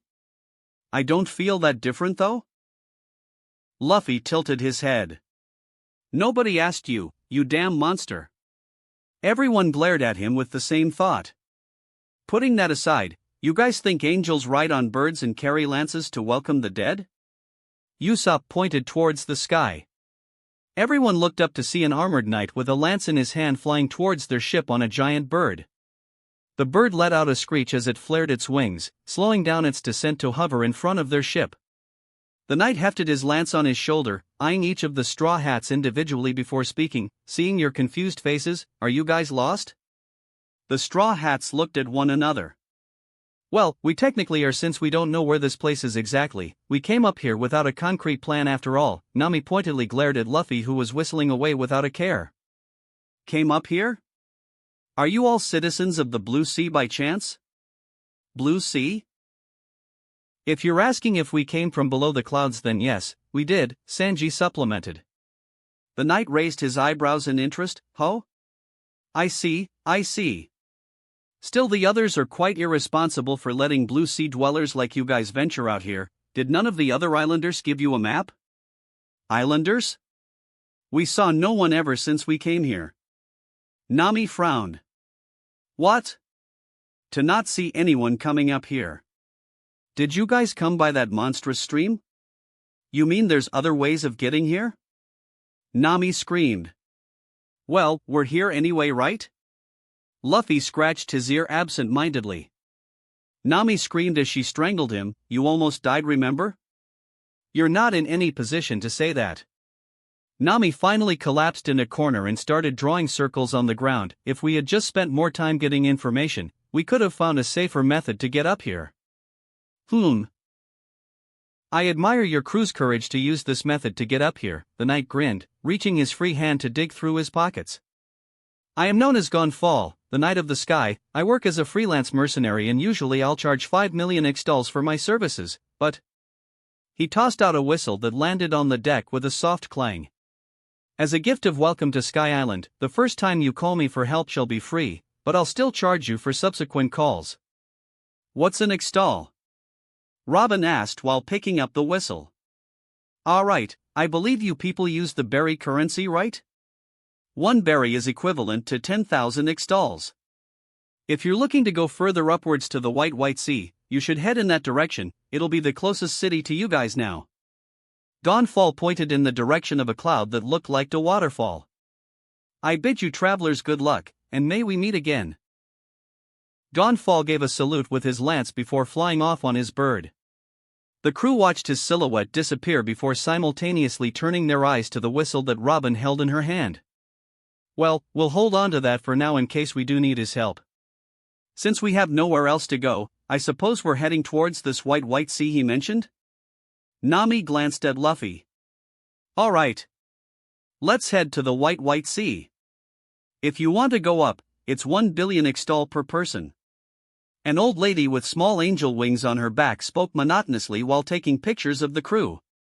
The Straw Hats had navigated their ship through the narrow cloud channel to reach the bottom of the cloud waterfall that had a giant Heaven's Gate sign on it. All the while, the crew had to keep Luffy's hands off the whistle when he wanted to blow it just to see what it sounded like. When they had reached the gate, the old lady had appeared from a side door and demanded the fee from them. 1 billion XDOLs. That's 100,000 berries per person, right? Usopp looked at Nami with uncertainty. What if we don't pay? Nami tried asking. You still can go up. Then what's the point? The crew deadpanned. Then we'll just go right ahead then. Usopp grinned, already steering the ship towards the end of the tunnel. Absolutely not. We are Marines. And as upholders of justice, we can't neglect the laws of other lands as well. Luffy protested. But... Luffy, we're paying 700,000 berries just to enter this place that we don't even know of. For all we know, it might be a scam. Nami tried protesting. It's not like we don't have enough money to pay for it, right? Luffy tilted his head. True, but... Nami glared at the old lady who was smirking in their direction for some unknown reason. Come on, it'll be a bad example for us to not follow another country's laws and still call ourselves upholders of justice at the same time, right? Luffy grinned. Oh fine. I'll go get it. Nami groaned, trudging downstairs to prepare the money. Robin noticed the old lady's smile turned into a frown almost instantly but said nothing. Nami tossed the bag of berries towards the old lady with a sour look. There. Now let us through. The old lady humphed as the bag landed in front of her, making no move to touch it. The water below Mary suddenly exploded upwards and 2 claws gripped the sides of the ship. Before the crew could decide if they should subdue the sudden threat, the old lady spoke with a little irritation in her voice. That's White Sea's speedy shrimp, it'll send you up the waterfall. Just as the words left her mouth, the ship accelerated forwards while in the claws of the shrimp, ascending the waterfall in record time. This is so cool! Luffy yelled, his eyes sparkling as he watched the gate disappear behind the ship. These clouds do not seem to be formed naturally, Robin pointed out. There's another gate up ahead. Usopp pointed. Godland Skypiea. It's the same name as the map. Chopper yelled excitedly. It feels like we're really ascending to heaven, Sanji grinned. Maybe we're already dead, huh? Zoro smirked. The money. Nami cried while staring wistfully at the gate. The shrimp catapulted the ship out into the opening, landing the ship safely on the other side of the tunnel in a shower of spray. Right in front of them, a huge city within the clouds lay shining in the light. There's an island. It's an island in the sky. Chopper yelled excitedly. Land the ship. We're going ashore. Luffy pumped his fists into the air. Within moments of landing, the crew were already disembarking the ship and running around the beach of the island in glee. Ah! It's been so long since I've been on a beach. Maybe that money was worth it after all. Nami stretched contentedly. Robin had a slight smile as she walked along the beach, marveling the architecture of the buildings around. Wah! This beach is so soft. Chopper exclaimed, rolling around on the ground. This is not sand. Is this a cloud?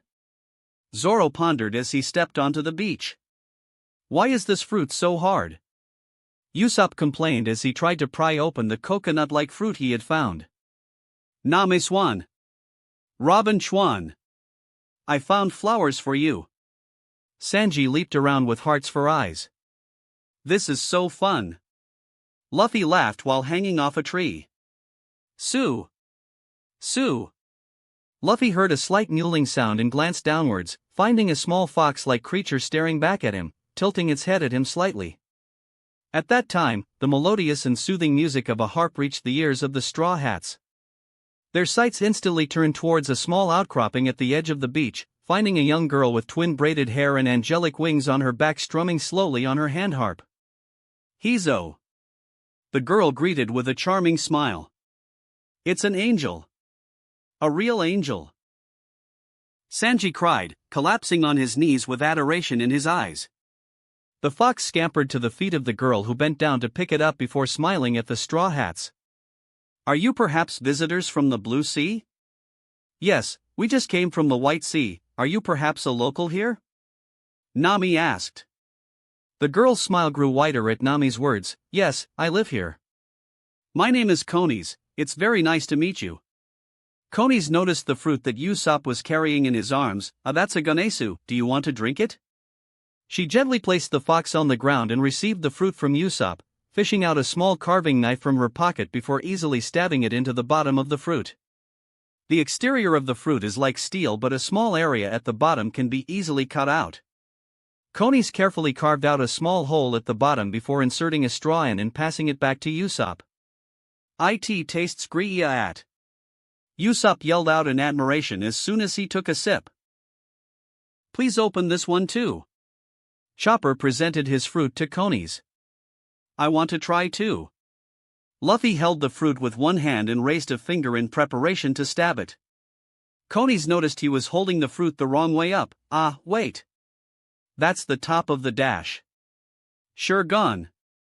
Luffy stabbed his finger into the fruit before pulling out to reveal the perfectly circular hole his finger produced, grinning at his handiwork. Whilst Konis was still trying to comprehend what had just transpired, Luffy had already tossed his head back and dumped the contents of the fruit into his mouth. Oh, you don't need to mind him, he's abnormal. Nami sighed. Rather than that, there's still some things I'd like to ask you about. Oh, Konis recovered from her shock quickly upon hearing Nami's words. Of course.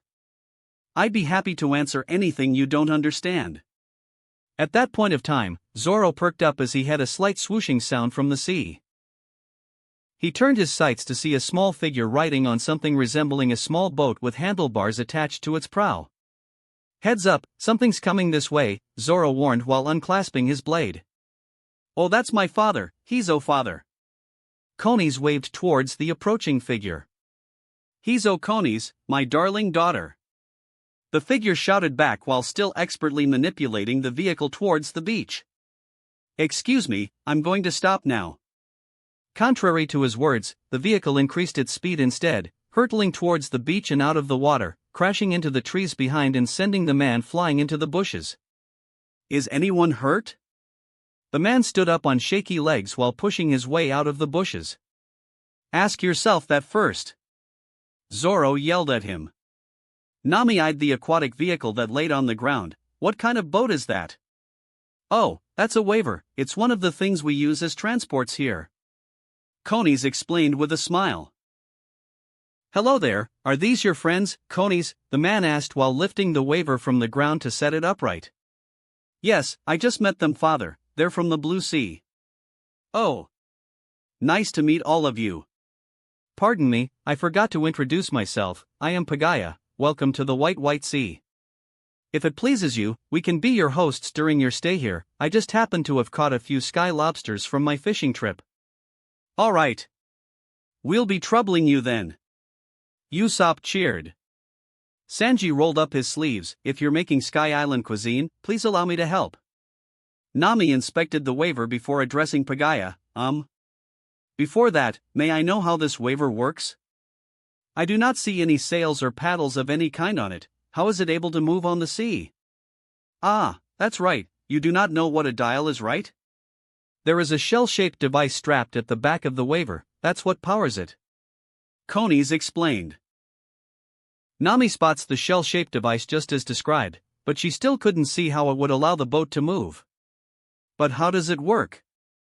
The shell attached to the back of the waiver is called a wind dial. After being exposed to half an hour of wind, it can be used to release half an hour of wind too.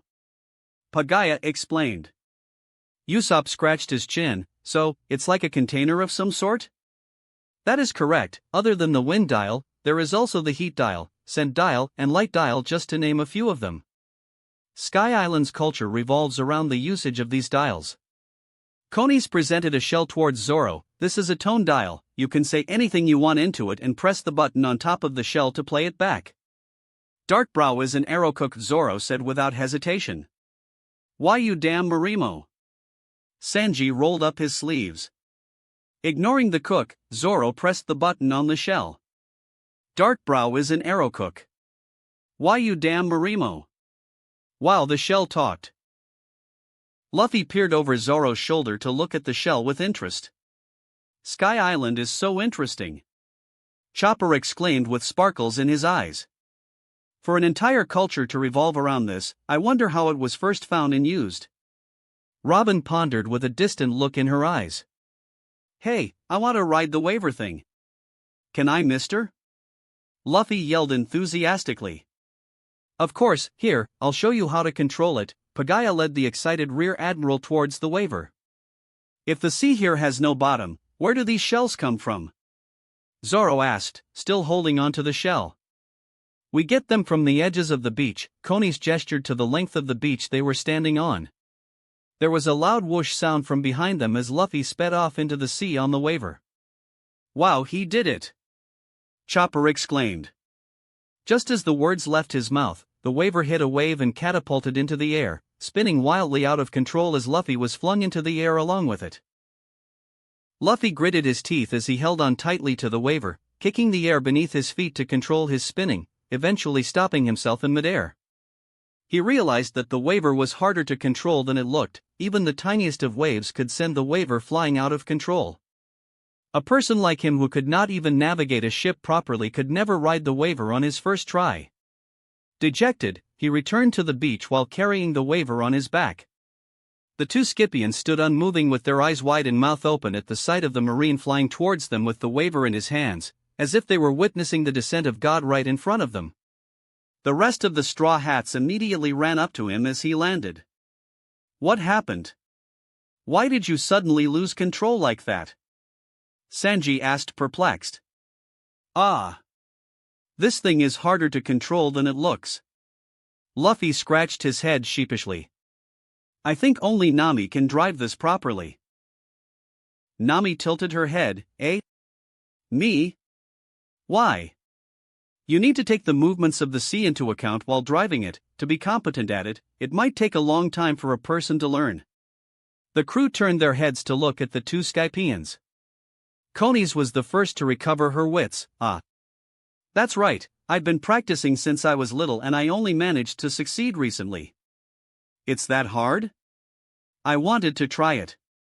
Chopper frowned. Usopp caught Nami eyeing the waiver. Nami, why don't you give it a try? Can I? She looked uncertainly in Conies and Pagaya's direction. Before either of them could answer, Luffy gave a slight push on her back, giving a slight nod when she turned to look at him. With just that nod, she got on the waver with Luffy's guidance before accelerating out into the sea. Upon hitting the first wave, she felt the waver's handle jerk violently and she almost lost her grip on it. Immediately, her navigator instincts took over and she began expertly navigating through the waves as her eyes read the currents and patterns before her. She gave an involuntary yelp of glee as she sped through the waves smoothly, weaving in and out of the waves. She did it! Chopper yelled enthusiastically. Namiswan is as awesome as always. Sanji cheered with hearts in his eyes. The shouts finally shook Pagaya out of his stupor to see the navigator easily mastering the waver moments after using it for the first time, shocking him into another instance of silence. I see why Luffy thinks I can handle it now, Nami grinned. The precision needed was one thing, but her ability to read the patterns of the sea as easily as an open book helped her immensely with controlling the waver. Swerving through the waves with ease, she showed no signs that it was her first time riding a waver. Mister! Can I play a little longer? Nami yelled as she rode past the beach. Of course, just be careful please, Pagaya finally recovered enough to answer back. In the meantime, why don't the rest of you come to our house? Konis suggested. The Straw Hats readily agreed and the two Scipions led the way out of the beach towards their home. While ascending a set of stairs, Luffy joined Konis' side while ignoring Sanji, who was still spouting love poems for her. Miss Konis, how is the state of order here? Are there a lot of troublemakers?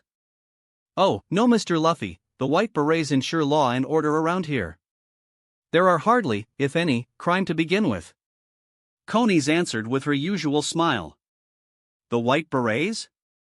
Yes, they are our law enforcers and have always taken the safety of the people very seriously. Wow! I'd like to meet them if I have the chance, Luffy said wistfully. Konis giggled. Well, they are within the city, so if you decide to visit it you would definitely bump into one. Ah, then we'll definitely have to visit the city later. Arriving at the top of the stairs, a white, two-story bungalow came into view at the edge of a cloud. Pagaya gestured to the building with an open palm. Welcome to my home, I hope you will find your stay here enjoyable. The Straw Hats immediately made themselves at home. Zoro was already napping on the couch, Sanji was helping out in the kitchen, Chopper and Usopp rolling around on the soft cloud carpet in the living room, Robin sitting by the balcony and staring at the sea with a wistful look, and the Rear Admiral poking at everything he saw. What's this? What's this? Luffy poked at a brightly lit shell on the table. That's a lamp dial, Konis explained cheerfully. And this? That's another wind dial. Wee Luffy yelled out in delight as wind blew out from the shell after he pressed the button. Sky Island is so interesting. Chopper exclaimed, still rolling around on the carpet. Lunch is ready. Sanji threw open the door to the kitchen, immediately filling the living room with the aromatic scent of freshly made Sky Island delicacies. Balancing two trays of food on his hands, he served the dining table that the crew had already settled themselves into with a proud smile. His Rear Admiral was already reaching out for the first plate of food on the table while fighting off their sniper and doctor at the same time. Nami also came into the house with a refreshed look on her face at that time. Seems like I'm just on time, Nami grinned, accepting a towel from Konis to wipe off the sweat on her forehead.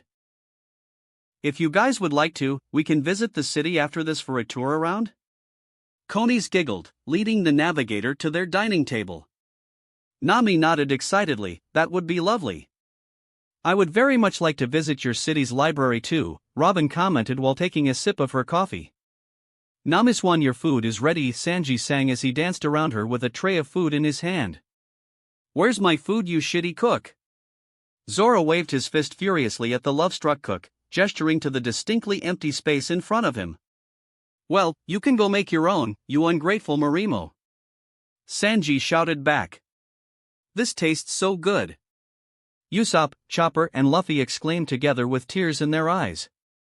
Both Pagaya and Konis could only smile at how lively their house had become. Right after having a fulfilling lunch, the two Scipions led the Straw Hats to the city for their much-anticipated city trip.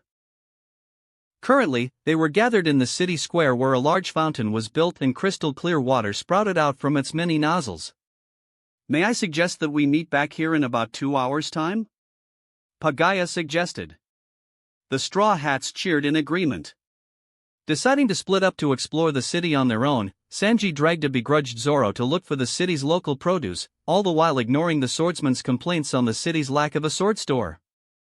Konis had took it upon herself to guide the cruise doctor and archaeologist to the city's library, the former seeking out the local medical knowledge while the latter aiming to understand the city's history. Usopp had managed to implore Pagaya to impart his knowledge of Sky Island's dials to him, thus the dial mechanic had agreed to introduce him to the various dial mechanics in the city. Before Luffy could escape, Nami had already roped him in as her personal baggage boy on her shopping trip around the city, only managing to shut him up after promising to let him ride on the waiver with her afterwards. Entering one of the many clothing stores, the female store clerk greeted them with a friendly smile. The locals here are surprisingly friendly to foreigners, Nami remarked casually while rifling through the clothing racks of the store. Luffy shrugged, perhaps they're all nice people. Nami rolled her eyes at his answer as she picked another set of clothes from the rack to dump it within the growing pile on Luffy's arms. I would at least be a bit suspicious of them. Don't you think everything that has been going on so far feels out of place? Luffy tilted his head, what do you mean? Nami held one of the shirts up to her chest in front of the mirror. Well, Konis and Pagaya immediately volunteered to be hosts to a group of strangers. The locals here treat us like VIPs and no one ever questioned who we actually are. She turned on her heels towards Luffy and gestured to the shirt. What do you think? Colors seem a bit too dull, Luffy said seriously. Nami nodded in agreement before placing it back on the rack, seemingly not surprised by how different he was acting. Anyway, they might really just be very friendly. The control of weapons seemed to be very strict here. Nami shrugged, dumping another shirt into Luffy's arms before pushing Luffy in the direction of the changing rooms, giving the store clerk a slight smile and nod. Sit here, Nami commanded, pointing to the stool in front one of the changing cubicles before relieving Luffy of the clothes and entering the cubicle. In all seriousness, I doubt the lack of weapons is attributed to their friendly nature, Nami called out among the rustling of clothing. Luffy checked over his shoulders to make sure the store clerk was not within earshot, unless the law here forbids the carrying of weapons? That would land our dear Zoro in a bit of a predicament, wouldn't it? But judging from both Konis and Pagaya's inaction, I don't think that's the case. The curtain to the cubicle was thrown open, revealing Nami in a revealing pair of shorts that only covered the barest of thighs and a shirt that was cut above her belly. Too small, maybe add a cardigan or something. Luffy mumbled. Nami grinned before closing the curtain again, secretly glad that the dozens of shopping trips she had forced Luffy to accompany her had paid off. If it isn't because of an arbitrary rule, why do you think they are so welcoming to us then? Luffy scratched his head. You don't suppose it's going to be like those Baroque works agents? I heard they use welcoming attitudes to lower their victims' guards before attacking them. I suppose it makes sense if we have bounties on us, but not here. From what my instincts tell me, their attitude seems quite genuine. Then we can say that they are actually nice people then? Nami didn't answer but pulled open the curtain after a few moments. This time she wore a tight-fitting pair of blue jeans and a red button shirt that she tied a knot at her midriff thrown over a white diaphanous blouse that accentuated her chest. Enticing enough. Winking at her rear admiral, Nami closed the curtain back again. Would you be a dear and call the store clerk for me, please? Luffy stuck his tongue out before waving the store clerk over, just as Nami exited the cubicle with a large pile of clothes in her arms. I'll take these, will you wrap them for me? Certainly, please wait a moment, the clerk flashed her a smile. When the clerk was out of sight, Luffy felt a hand grab his arm and pull him into the cubicle. Nami! Doing it here is a bit. Luffy protested. Shush, Nami silenced him with a finger. The cubicle itself was big enough to fit two people so they did not have to squeeze together, but Nami still stuck closely to him to keep her voice down. There's a reason why I think this place is not what it seems to be. I saw something I wasn't supposed to see when I was writing the waiver, Nami breathed into his ear. Flashback. This is land? Nami gasped. In front of her was a large stretch of land that had giant trees among the clouds. It was the first time that she had seen actual land instead of clouds on Skypiea. Nami frowned. I have a bad feeling about this place. Just as she was deciding if it would be wise to turn back, a projectile flew past her side and sped within the forest, exploding and throwing up a cloud of smoke. Nami looked over her shoulders to see a man with an exposed muscular chest and a mask on his face standing impassively behind her. A smoking rocket launcher rested on his shoulders. Nami's hand immediately went to her climb attack, unsure if the newcomer meant her harm. "Hey! Please help me!" a voice shouted from the forest. Nami's head whipped back to see a rugged man full of injuries crawling towards her from within the smoke. "Please, you got to help me. Get me out of here." Nami's hand tightened on her climb attack but did not respond to the man's pleas. The man then noticed the person standing behind Nami. A raider? A pillar of light engulfed the rugged man. Without time for the man to scream, the light gave way to a huge lightning column, disintegrating the man and the area around him. "Enel! How dare you do that to the earth?" the raider behind Nami cursed. "Get a water dial. Hurry! Put the fire out." Several voices drifted from within the smoke. The raider cursed under his breath before speeding away. "TCH, I was so close too." A man wearing an aviator cap with goggles attached spat. "Wasn't that guy talking to someone just now?" A man with spiky hair questioned. "It's probably the raider that got away just now." Another with a distinctly round body snorted. "Why did Lord Enel take action personally though?" A bald man questioned. "We probably took too long," the spiky-haired man sighed. The round man shrugged. "Well, that means we're all out of toys to play with." "Weren't there 7 new visitors recently?" "They paid the entrance fee, so we can't touch them." "Does that even matter?" "Just get the locals to arrange an accident or something, then incriminate them with it. Just get their hosts to do it. They won't suspect a thing, just like the rest that came before them." He. "Let's do that then." The men left the area laughing among themselves. Nami gulped nervously, finally peeking out from the tree root she was hiding behind.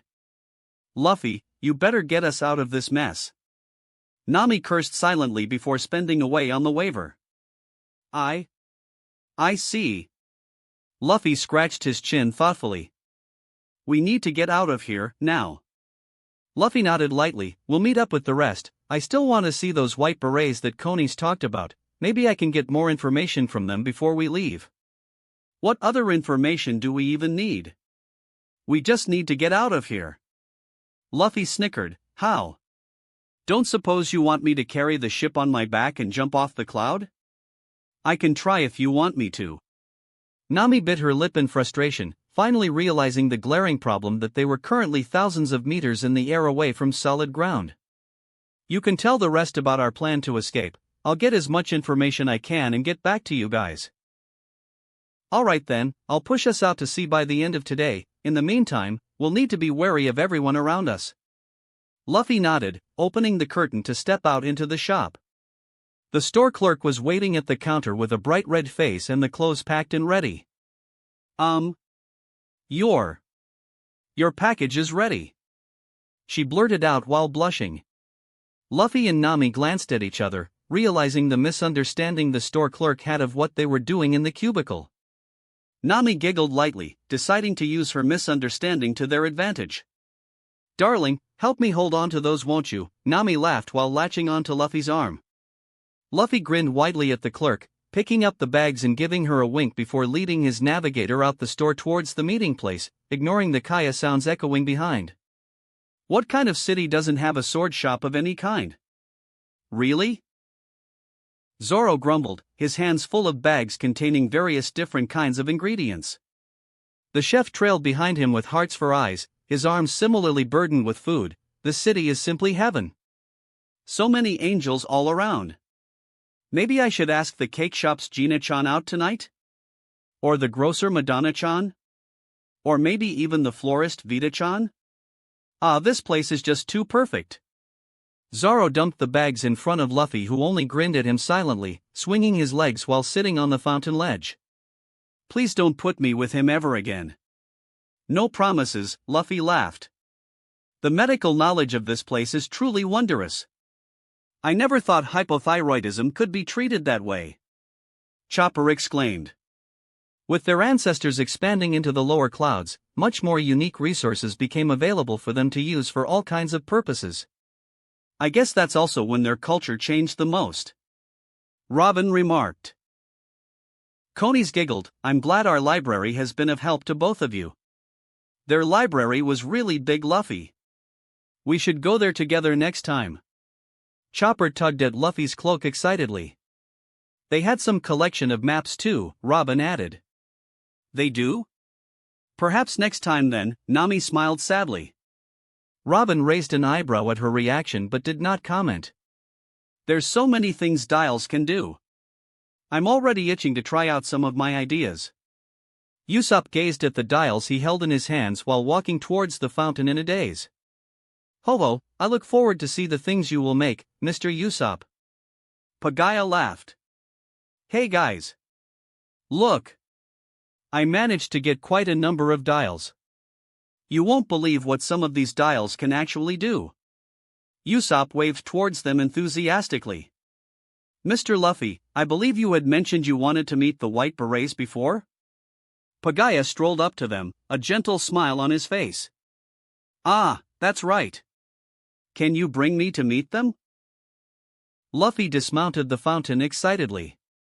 Of course, Conies my dear, could you bring our guests back home while I bring Mr. Luffy to meet the White Berets? Of course, father, this way please. Conies gestured the rest of the Straw Hats to follow her. Don't be late for dinner, or I can't guarantee there'll be food left for you. Sanji warned before joining the rest, each of them sharing their experiences in the city. Luffy smiled wryly, if things went as planned, they won't even be having dinner at all. Please follow me, Mr. Luffy, Pagaya beckoned. Luffy waved his crew onwards before turning to follow Pagaya. What are the White Berets like? Luffy inquired, catching up to Pagaya.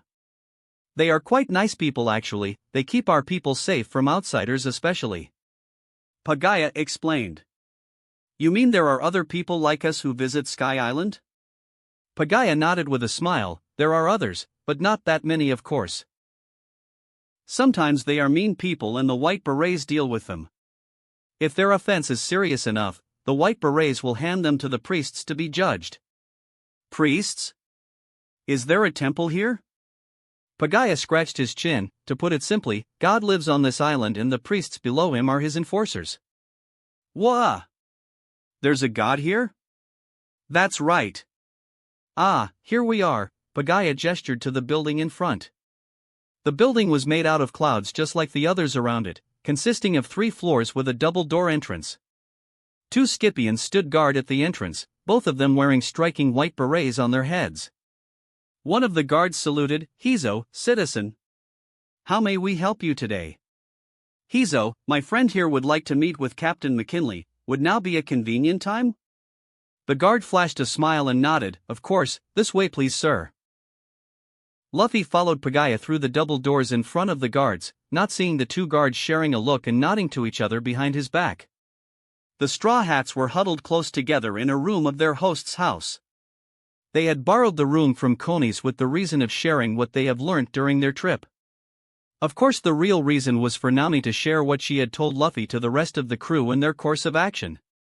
Zoro had a hand on his sword, we can start cutting some people, maybe that can make them more honest. Usopp quickly raised his hands to placate the swordsman, let's not be too hasty here. I don't think Luffy want us to do that either. No. Conies Jane is too nice. She must have been forced by these bad people. There's no way she will do this to us. Sanji protested. Were they lying to us all this while? Chopper sniffed, tears already spilling from his eyes. Robin only stared into the distance with a melancholic look in her eyes, saying nothing.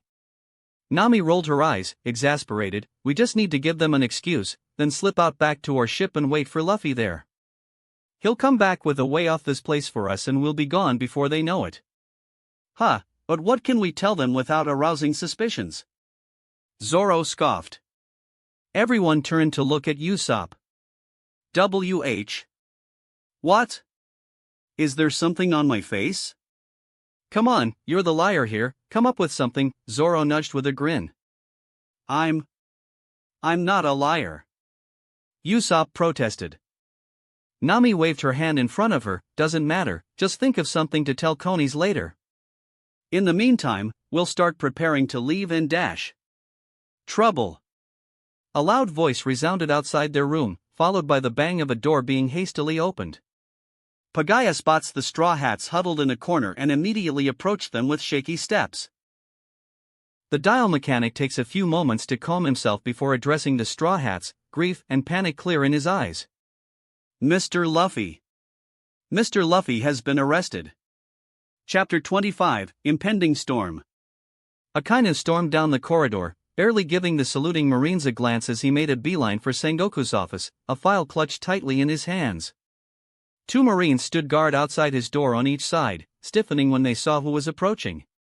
One of them raised his arm hesitatingly, Admiral Akainu. I'm sorry but you can't. Get out of my way. Akainu roared, shoving the door open violently, the door hinges creaking loudly in protest. The Admiral glared at the man sitting behind the mountain of paperwork at the only desk in the room, storming straight towards him. I swear if I need to replace another door because of that straw hat again. Sengoku muttered under his breath as he put away his pen. Akainu tossed the file he was holding in front of Sengoku with disdain, pointing his finger accusingly at it as though condemning a criminal. Explain this, Fleet Admiral Sengoku. Sengoku calmly adjusted his glasses before picking up the file, unperturbed under Akainu's glare. He sighed when he read the content of the file. Straw Hat again as expected. Not sure if he is a blight or a blessing right now.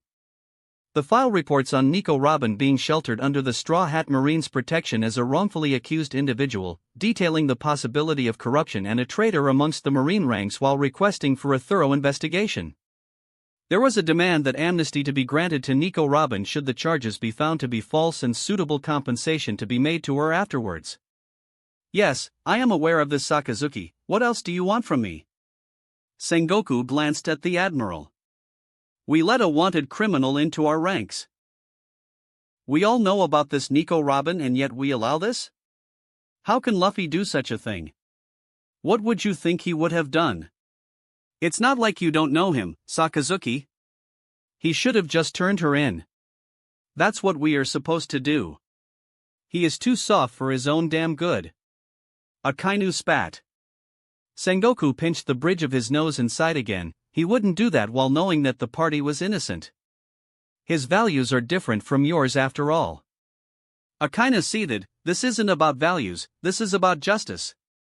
Does he even know about her capabilities? Seeing as how he was part of CP9 and also Kuzan's apprentice, I would say yes. Then why are we allowing this? Akainu slammed the table with a fist, scattering documents all over the floor. Sengoku sighed for the 3rd time after seeing the mess. He pulled open a drawer on his right and tossed an official-looking document on the table. It's not like I don't want to, but we can't touch them. Akainu picked up the document in confusion, eyes widening at the contents. What? How? How did this even? The document officiated the forming of the Straw Hat Marines, dictating it to be a department under the Marines while remaining completely independent from it. It allowed them to operate independently as its leaders saw fit without being influenced by the Marines' chain of command, and its crew members and associates were not to be subjected to Marine incarceration and answer only to its leader. There were several other information about promotion and duties that Akainu glossed over, but the main thing that shocked him was that the document was signed by Kong himself. At least your reaction was worth it. All I know was he came for inspection and somehow Luffy got to meet him and they had a talk. Witnesses say that he was quite passionate and convincing in his views. This isn't something that he would do. What did Luffy tell him? It isn't, which is why I was just as shocked as you are when I received it. As for what Luffy told the commander, I haven't the faintest idea. No one else was close enough to hear when they were having their discussion. Akainu crossed his arms. I do not think Luffy is capable of doing this. Someone else must be behind it. Sengoku shrugged. I heard his performance in CP9 was quite extraordinary, not to mention that both Kuzan and Borsalino were much more productive when he was under their wing. I was tempted to get the boy to teach me how to get those two off their lazy asses for even a day. That's beside the point. Isn't this just basically allowing him to build his own private army? What's so different compared to those damn warlords? He's basically out of our control. What was he thinking allowing this? Sengoku rolled his eyes at the outburst, pointedly refraining to point out the men at G5 were not any better anyway. Apparently Kong didn't see it that way. We can only hope that our dear boy doesn't have that ambition. Then again, judging by his accomplishments so far, I doubt he would. He has been very compliant with us so far and I wouldn't want to change that. Do look at the bigger picture, won't you? Akainu narrowed his eyes. What are you suggesting? Placing them under Garp was the first step. I kept this one here and publicized the one he is currently carrying to gloss over the fact that they were not subjected to our jurisdiction. Then working towards giving him an admiral position will keep him closer to us. They do say keep your friends close and your enemies closer after all. All of this still does not address Nico Robin. Sengoku gritted his teeth. What can I do? Kong himself told us not to touch him, so who am I to do it? All I can do is keep a close eye on him. I will talk to him and get him to retract it. You think I haven't tried? I appealed to him when I first received it and he sent me away telling me to trust in the boy. Now with all his accomplishments piling up, I have fewer and fewer reasons to bring this up again. He has been achieving much more in this short time than what most veteran Marines have in their lives. The Gorosei could do something. Sengoku narrowed his eyes. You're not one to rely on them so eagerly. What would you have them do? Anything. I will seek them out myself and get some sense into them. You can't just. Be careful, Sakazuki. Luffy is a powerful ally, but allies can still become enemies. I do not need you to remind me. I will do things my way now. Even Kong won't be able to do anything if it's the Gorosei who decide on that devil child's fate. Akainu tossed the document back on the desk before storming back out the room, leaving Sengoku to clean up the mess that he had made. Monkey D. Luffy. Sometimes I wonder if things would have been easier if you were not a Marine but a pirate instead. What? The Straw Hats yelled out in unison. Arrested? For what?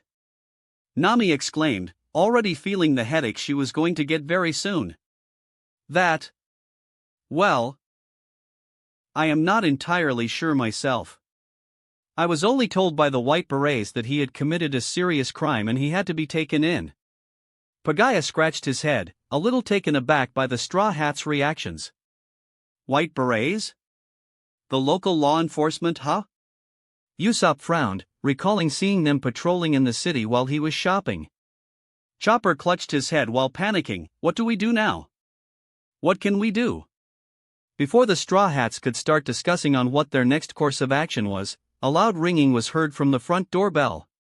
Forgive me, I'll go see who it is. Pagaya apologized before exiting the room. Zoro watched the Skippy leave before turning to face the rest of the crew, his face dead serious. We break him out of here. Sanji slapped him on the head almost immediately. We're not some damn criminals. We don't do breakouts. Well then what do you suppose we do, Dartbrow? Let him rot in a cell here while we continue on our merry way into the sunset? Even so, we can't just break him out of prison, you stupid Marimo. We're Marines. We're supposed to be doing the opposite of that. Why you pervert cook, you want to go? You think I'm scared of you? Enough. Nami slapped the two of them on the head. The navigator huffed as she crossed her arms while glaring at the two men. Now is not the time. Besides, Sanji is right, Luffy would not want us to resort to criminal acts either. We can find out what exactly he has done and appeal to these White Berets to release him in some way. Not everything is about brute force, you know? Zoro snorted. I doubt they would release him so easily with the serious crime he committed. Nami shrugged. No harm trying. I don't suppose we can trust Luffy to solve his predicament on his own? Usopp suggested timidly. No. Nami, Zoro and Chopper voiced out at the same time. We're his friends. We need to save a friend from trouble no matter what. Chopper thumped his chest proudly. He's still the rear admiral of this crew. If we can't protect our head, what use is of us as his subordinates? Zoro grunted. Nami sighed dejectedly, and also with how he is, he'll definitely cause more trouble for us on his own and the bail money would increase too. We need to get him out before that happens. Figured it was about money. The other Straw Hats' sweat dropped at Nami's answer. A knock was heard on the door as Pagaya entered the room with his daughter and a man with a light blue coat and a distinctive white beret on his head. The crew noted that there was a slight swelling of his left cheek. Pagaya gestured to the man, "I'm sorry to intrude, but allow me to introduce the captain of the White Berets, Mr. McKinley." "Greetings, citizens of the Blue Sea. I'm sorry that we had to meet under such circumstances, but I am here to inform you that your friend has committed a heinous crime and must be punished for his actions." Usopp gulped. "What? What's going to happen to him?" McKinley pursed his lips. "He will be sacrificed to our god." Sacrifice? Sanji raised an eyebrow. What kind of place sacrifice their criminals? What crime did he even commit? Nami demanded. He committed sacrilege, a taboo to our god. Unless we wish to suffer the god's wrath, we have to offer him up as a sacrifice.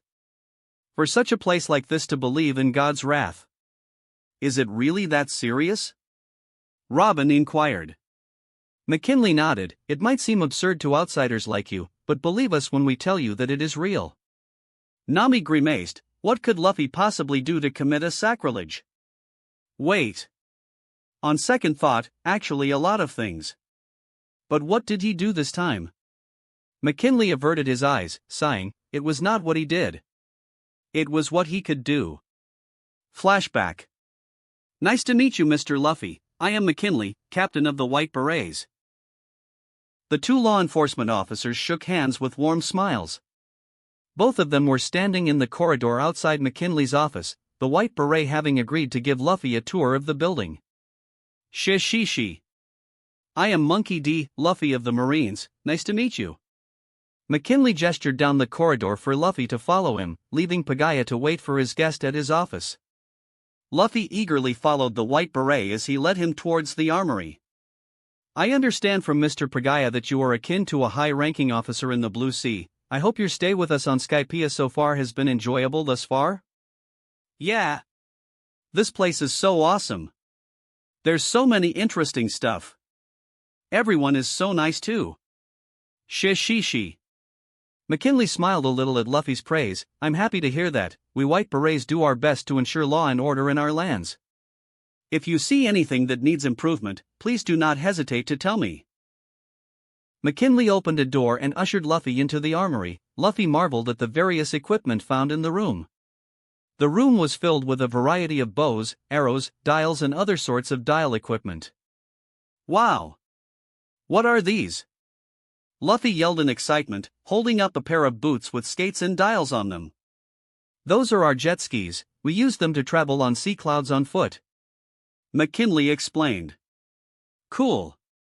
I wish we had such cool things in the Marines. Luffy's eyes sparkled. If you don't mind me asking, Mr. Luffy, but what sort of weapons do you use? Oh, me? I use my fists. Luffy beamed proudly, showing his fists to him. McKinley raised an eyebrow at the proclamation. Isn't that a little dangerous? You'll have to get really close to the criminals who may be using ranged equipment against you? Shishi. No problem, I can just avoid those bullets. The Skypian's eyes widened. Avoid bullets?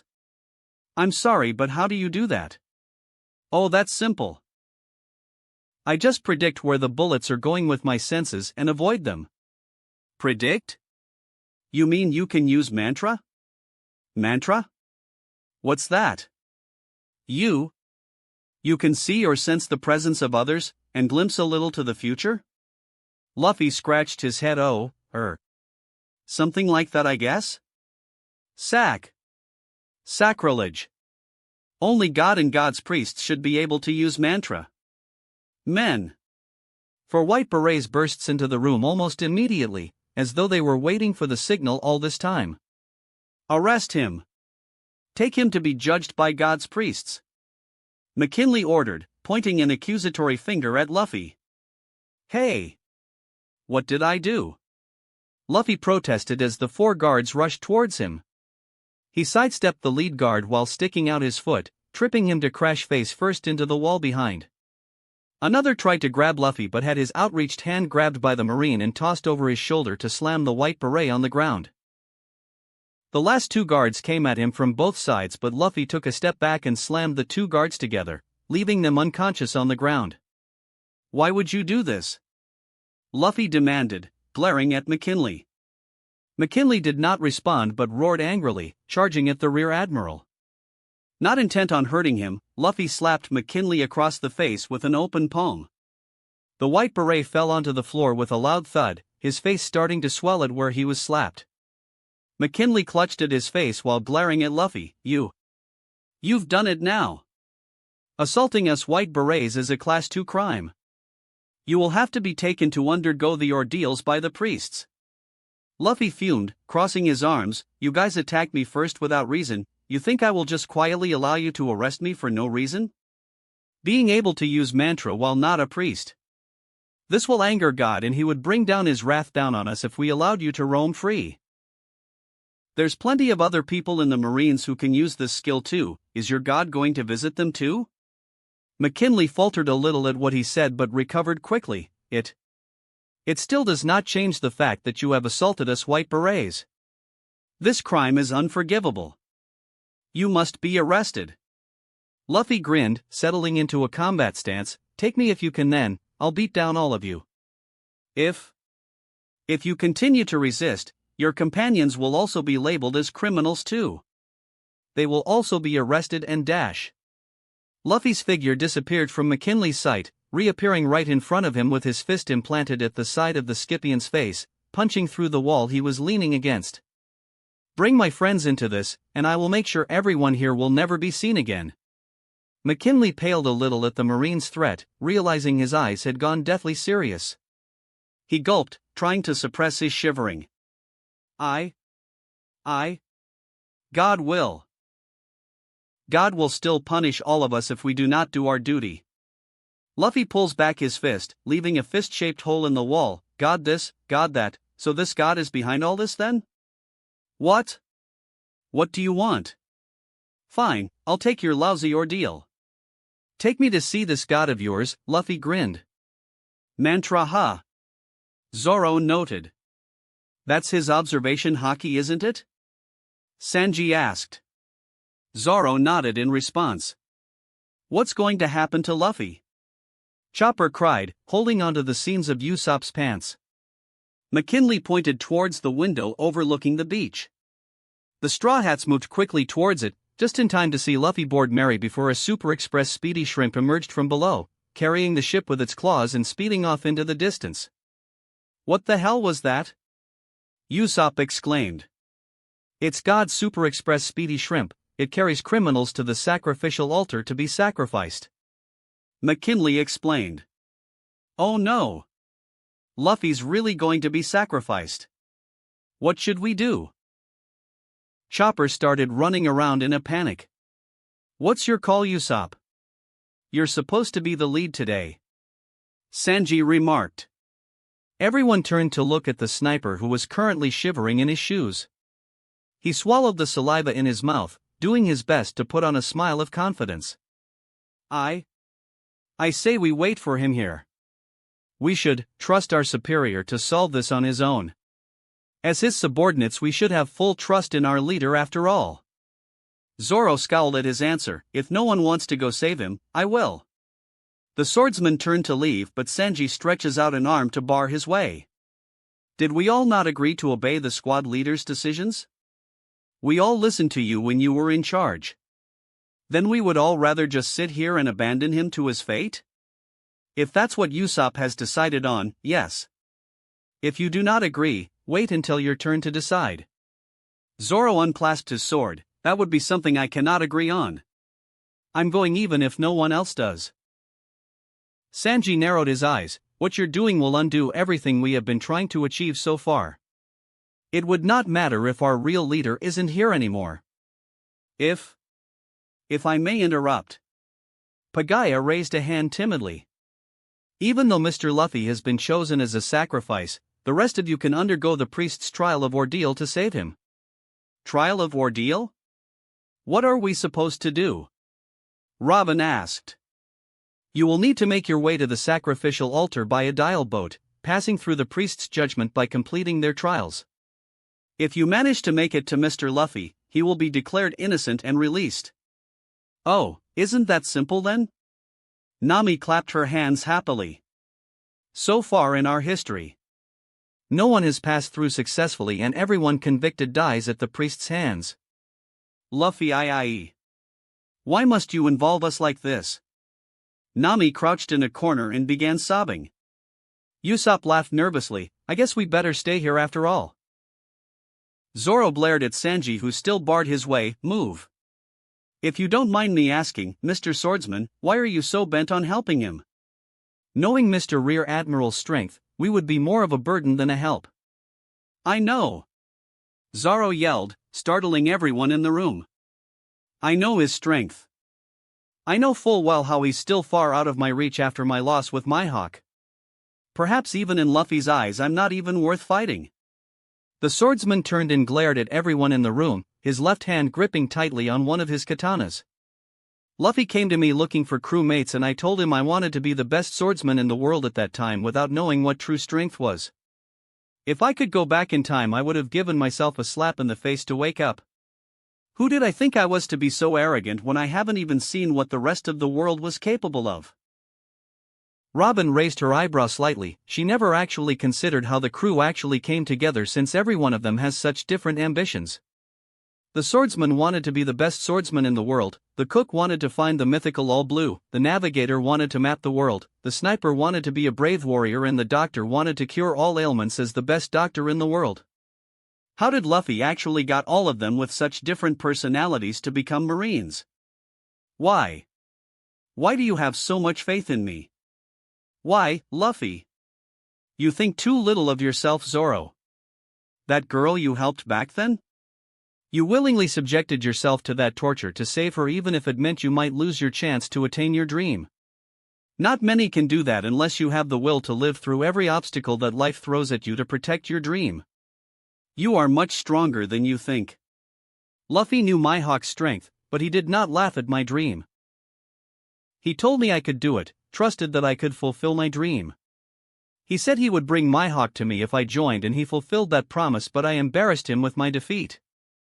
There are definitely plenty of stronger swordsmen out there right now, but he picked me and never abandoned me as he easily could have because he believed me. How can I forgive myself if I am forever walking in Luffy's shadow then? He supported my dream, so why am I not doing my best to support his? The Straw Hats were rather taken aback by this. They never thought Zoro still had such strong feelings after his defeat at Mihawk's hands. Luffy had picked them all up when they told him their dreams, and he has never laughed at any of them. Sanji looked out the window, watching the sea outside. Hey Sanji. Your dream is to find the All Blue, right? Yeah, don't suppose you know where to find it, Captain? Nope. But let's find it together so you can cook more delicious food. Shishishi. It's not always about food, you shitty captain. But your food is always delicious. Usopp glanced down at his hands, remembering not so long ago that he was still known as the village's liar.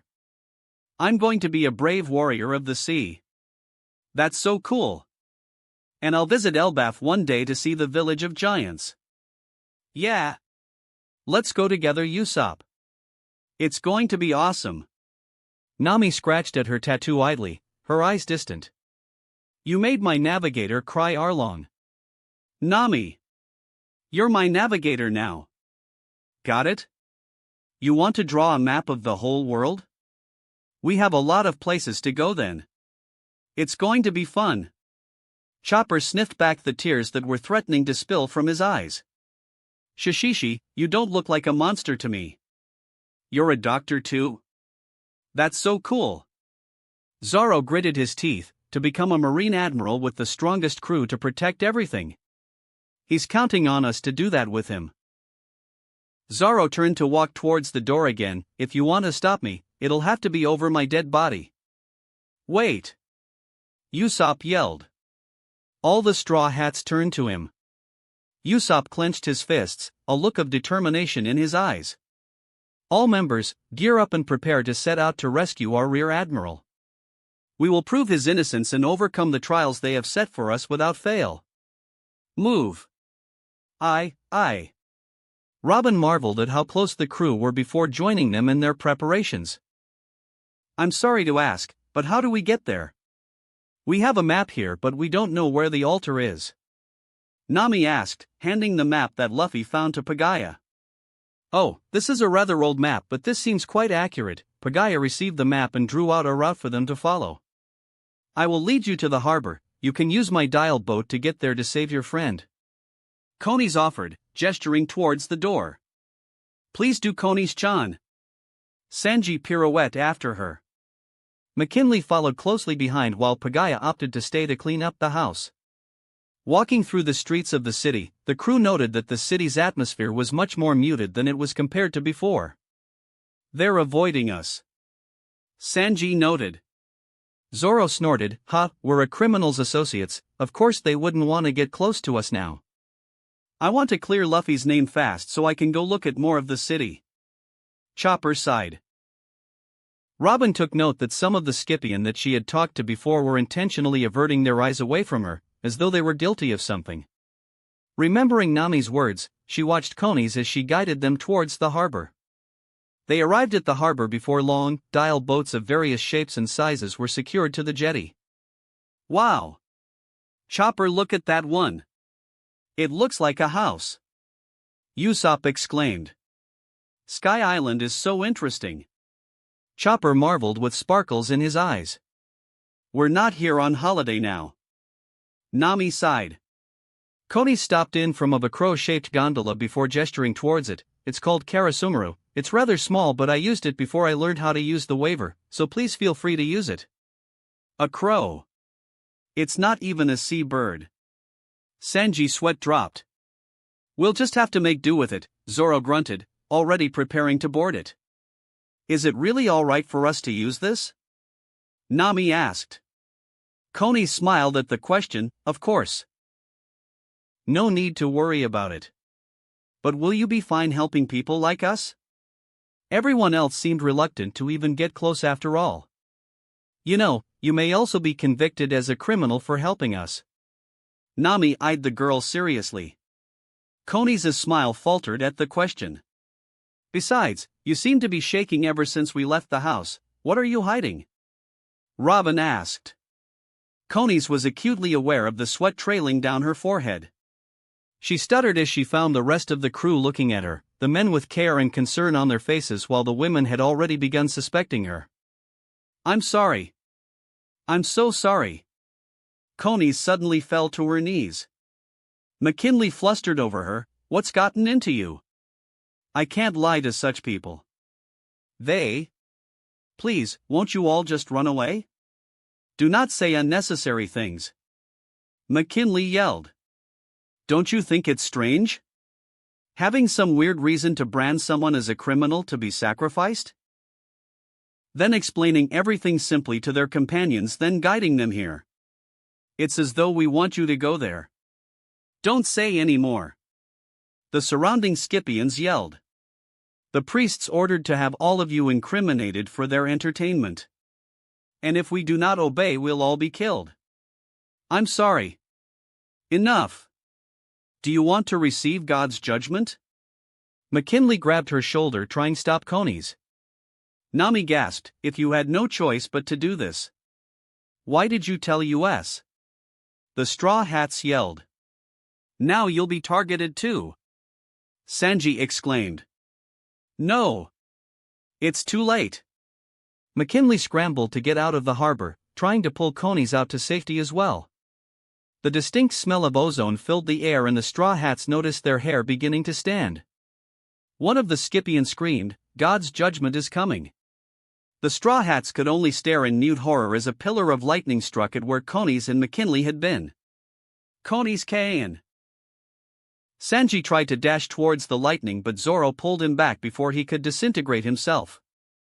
The pillars soon dissipated to reveal an empty hole at where the two once stood. Even the cloud below had disintegrated. "Worry not. The two are safe with me," a voice shouted merrily above them. The crew looked up to see Gon fall on his giant bird holding on to the two Scipions. "I will temporarily protect the girl, no harm will befall upon her under my watch." While saying such things, he unceremoniously dumped McKinley back on the harbor since he was not in danger of the judgment anymore. The knight turned to regard the Straw Hats. "Now you know the true face of this country, will you continue to move forward? This is all a game to this so-called god and his lackeys." Sanji clenched his fists in anger. "This still won't change a thing, we're still taking Luffy back." Usopp yelled confidently. "Maybe even kick gods, but while we're at it." Zoro chuckled. "Huh, I see. Then good luck to you all, perhaps our paths will cross again." With a flourish of his lance, Gonfall flew into the horizon, disappearing from view. "All right. Come on. Let's go before another one of those things come down on us," Nami yelled, pushing everyone onto the boat. "Let's go rescue Luffy." Chopper pumped his fist in the air. Deep within the forest of Upper Yard, Mary sat grounded on top of a sacrificial altar made of stone. A lone marine stood patting the mast, a heavy set of chains lay broken at his feet. "Ah, Mary. Sorry you have to go through all of these damages for us. We'll get you fixed up real soon, so bear with me." He turned back to regard the forest with a critical eye. "Stay here and wait to die? No thanks, I'll come and find you instead." Luffy grinned. The rear admiral leapt off the altar, landing within the forest. Luffy brushed off the dirt from his cloak, grinning at the bushes. "You don't need to hide, I know you guys are here." 15 figures leapt out from the bushes, surrounding Luffy. All of them had goat-like faces with 2 horns on their head while wearing white robes on their body. "Sacrilegious criminal. We are God's divine soldiers, here to make sure you do not leave your altar and obediently wait for your trial. Now return at once to the altar or we will kill you right here and now in the name of the great god Enel. Repent at once. The soldier's speech was interrupted as he was sent flying away and crashed into a nearby tree. "You all will do for a warm-up," Luffy smiled. "Insolent little Saru." Luffy appeared in front of the soldier and kicked him across the head, sending him to join his unconscious companion. Rankyaku. Kicking his leg in an arc, the blade sliced the 3 soldiers who were pouncing on him, blasting them back and into the sea. "Take this. Axe dial. Saru." Luffy disappeared right before one of the soldiers smashed his palm towards Luffy, releasing an airblade that cut through where the rear admiral had been. The soldier only had time to feel a gust of wind above him before he was smashed into the ground by Luffy dropping from above.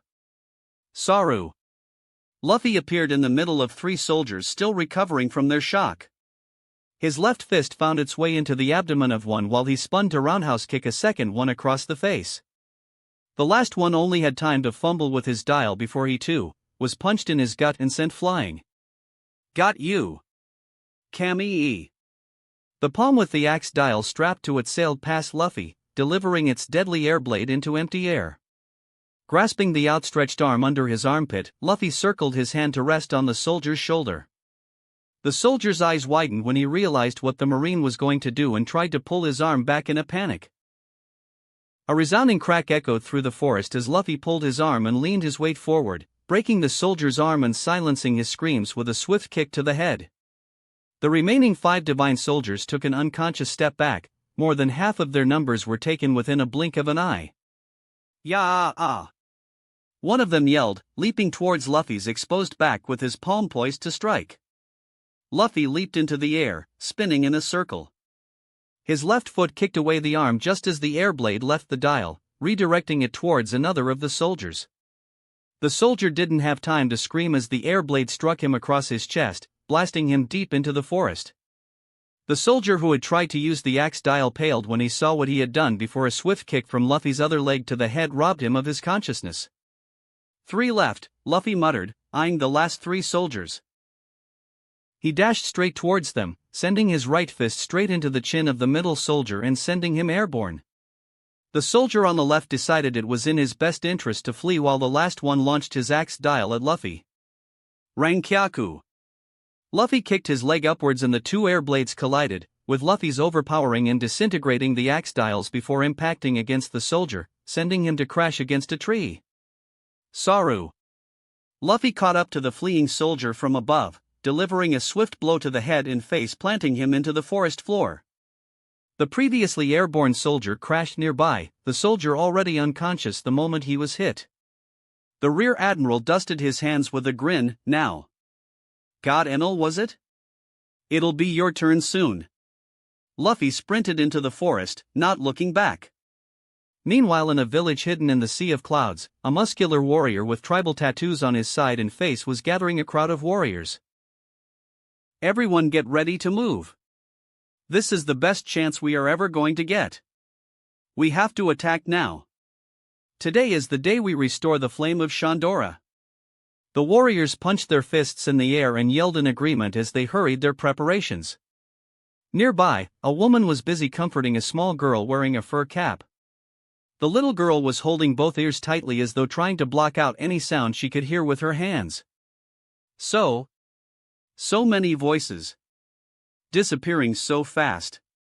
So many. So fast. That wraps up this part of What If Luffy Became a Marine. Thanks so much for listening. As always, new parts drop every 4 days, so be sure to stay tuned. If you enjoyed the video, don't forget to like, subscribe, share it with your friends, and please consider supporting the original author as well. See you in the next one.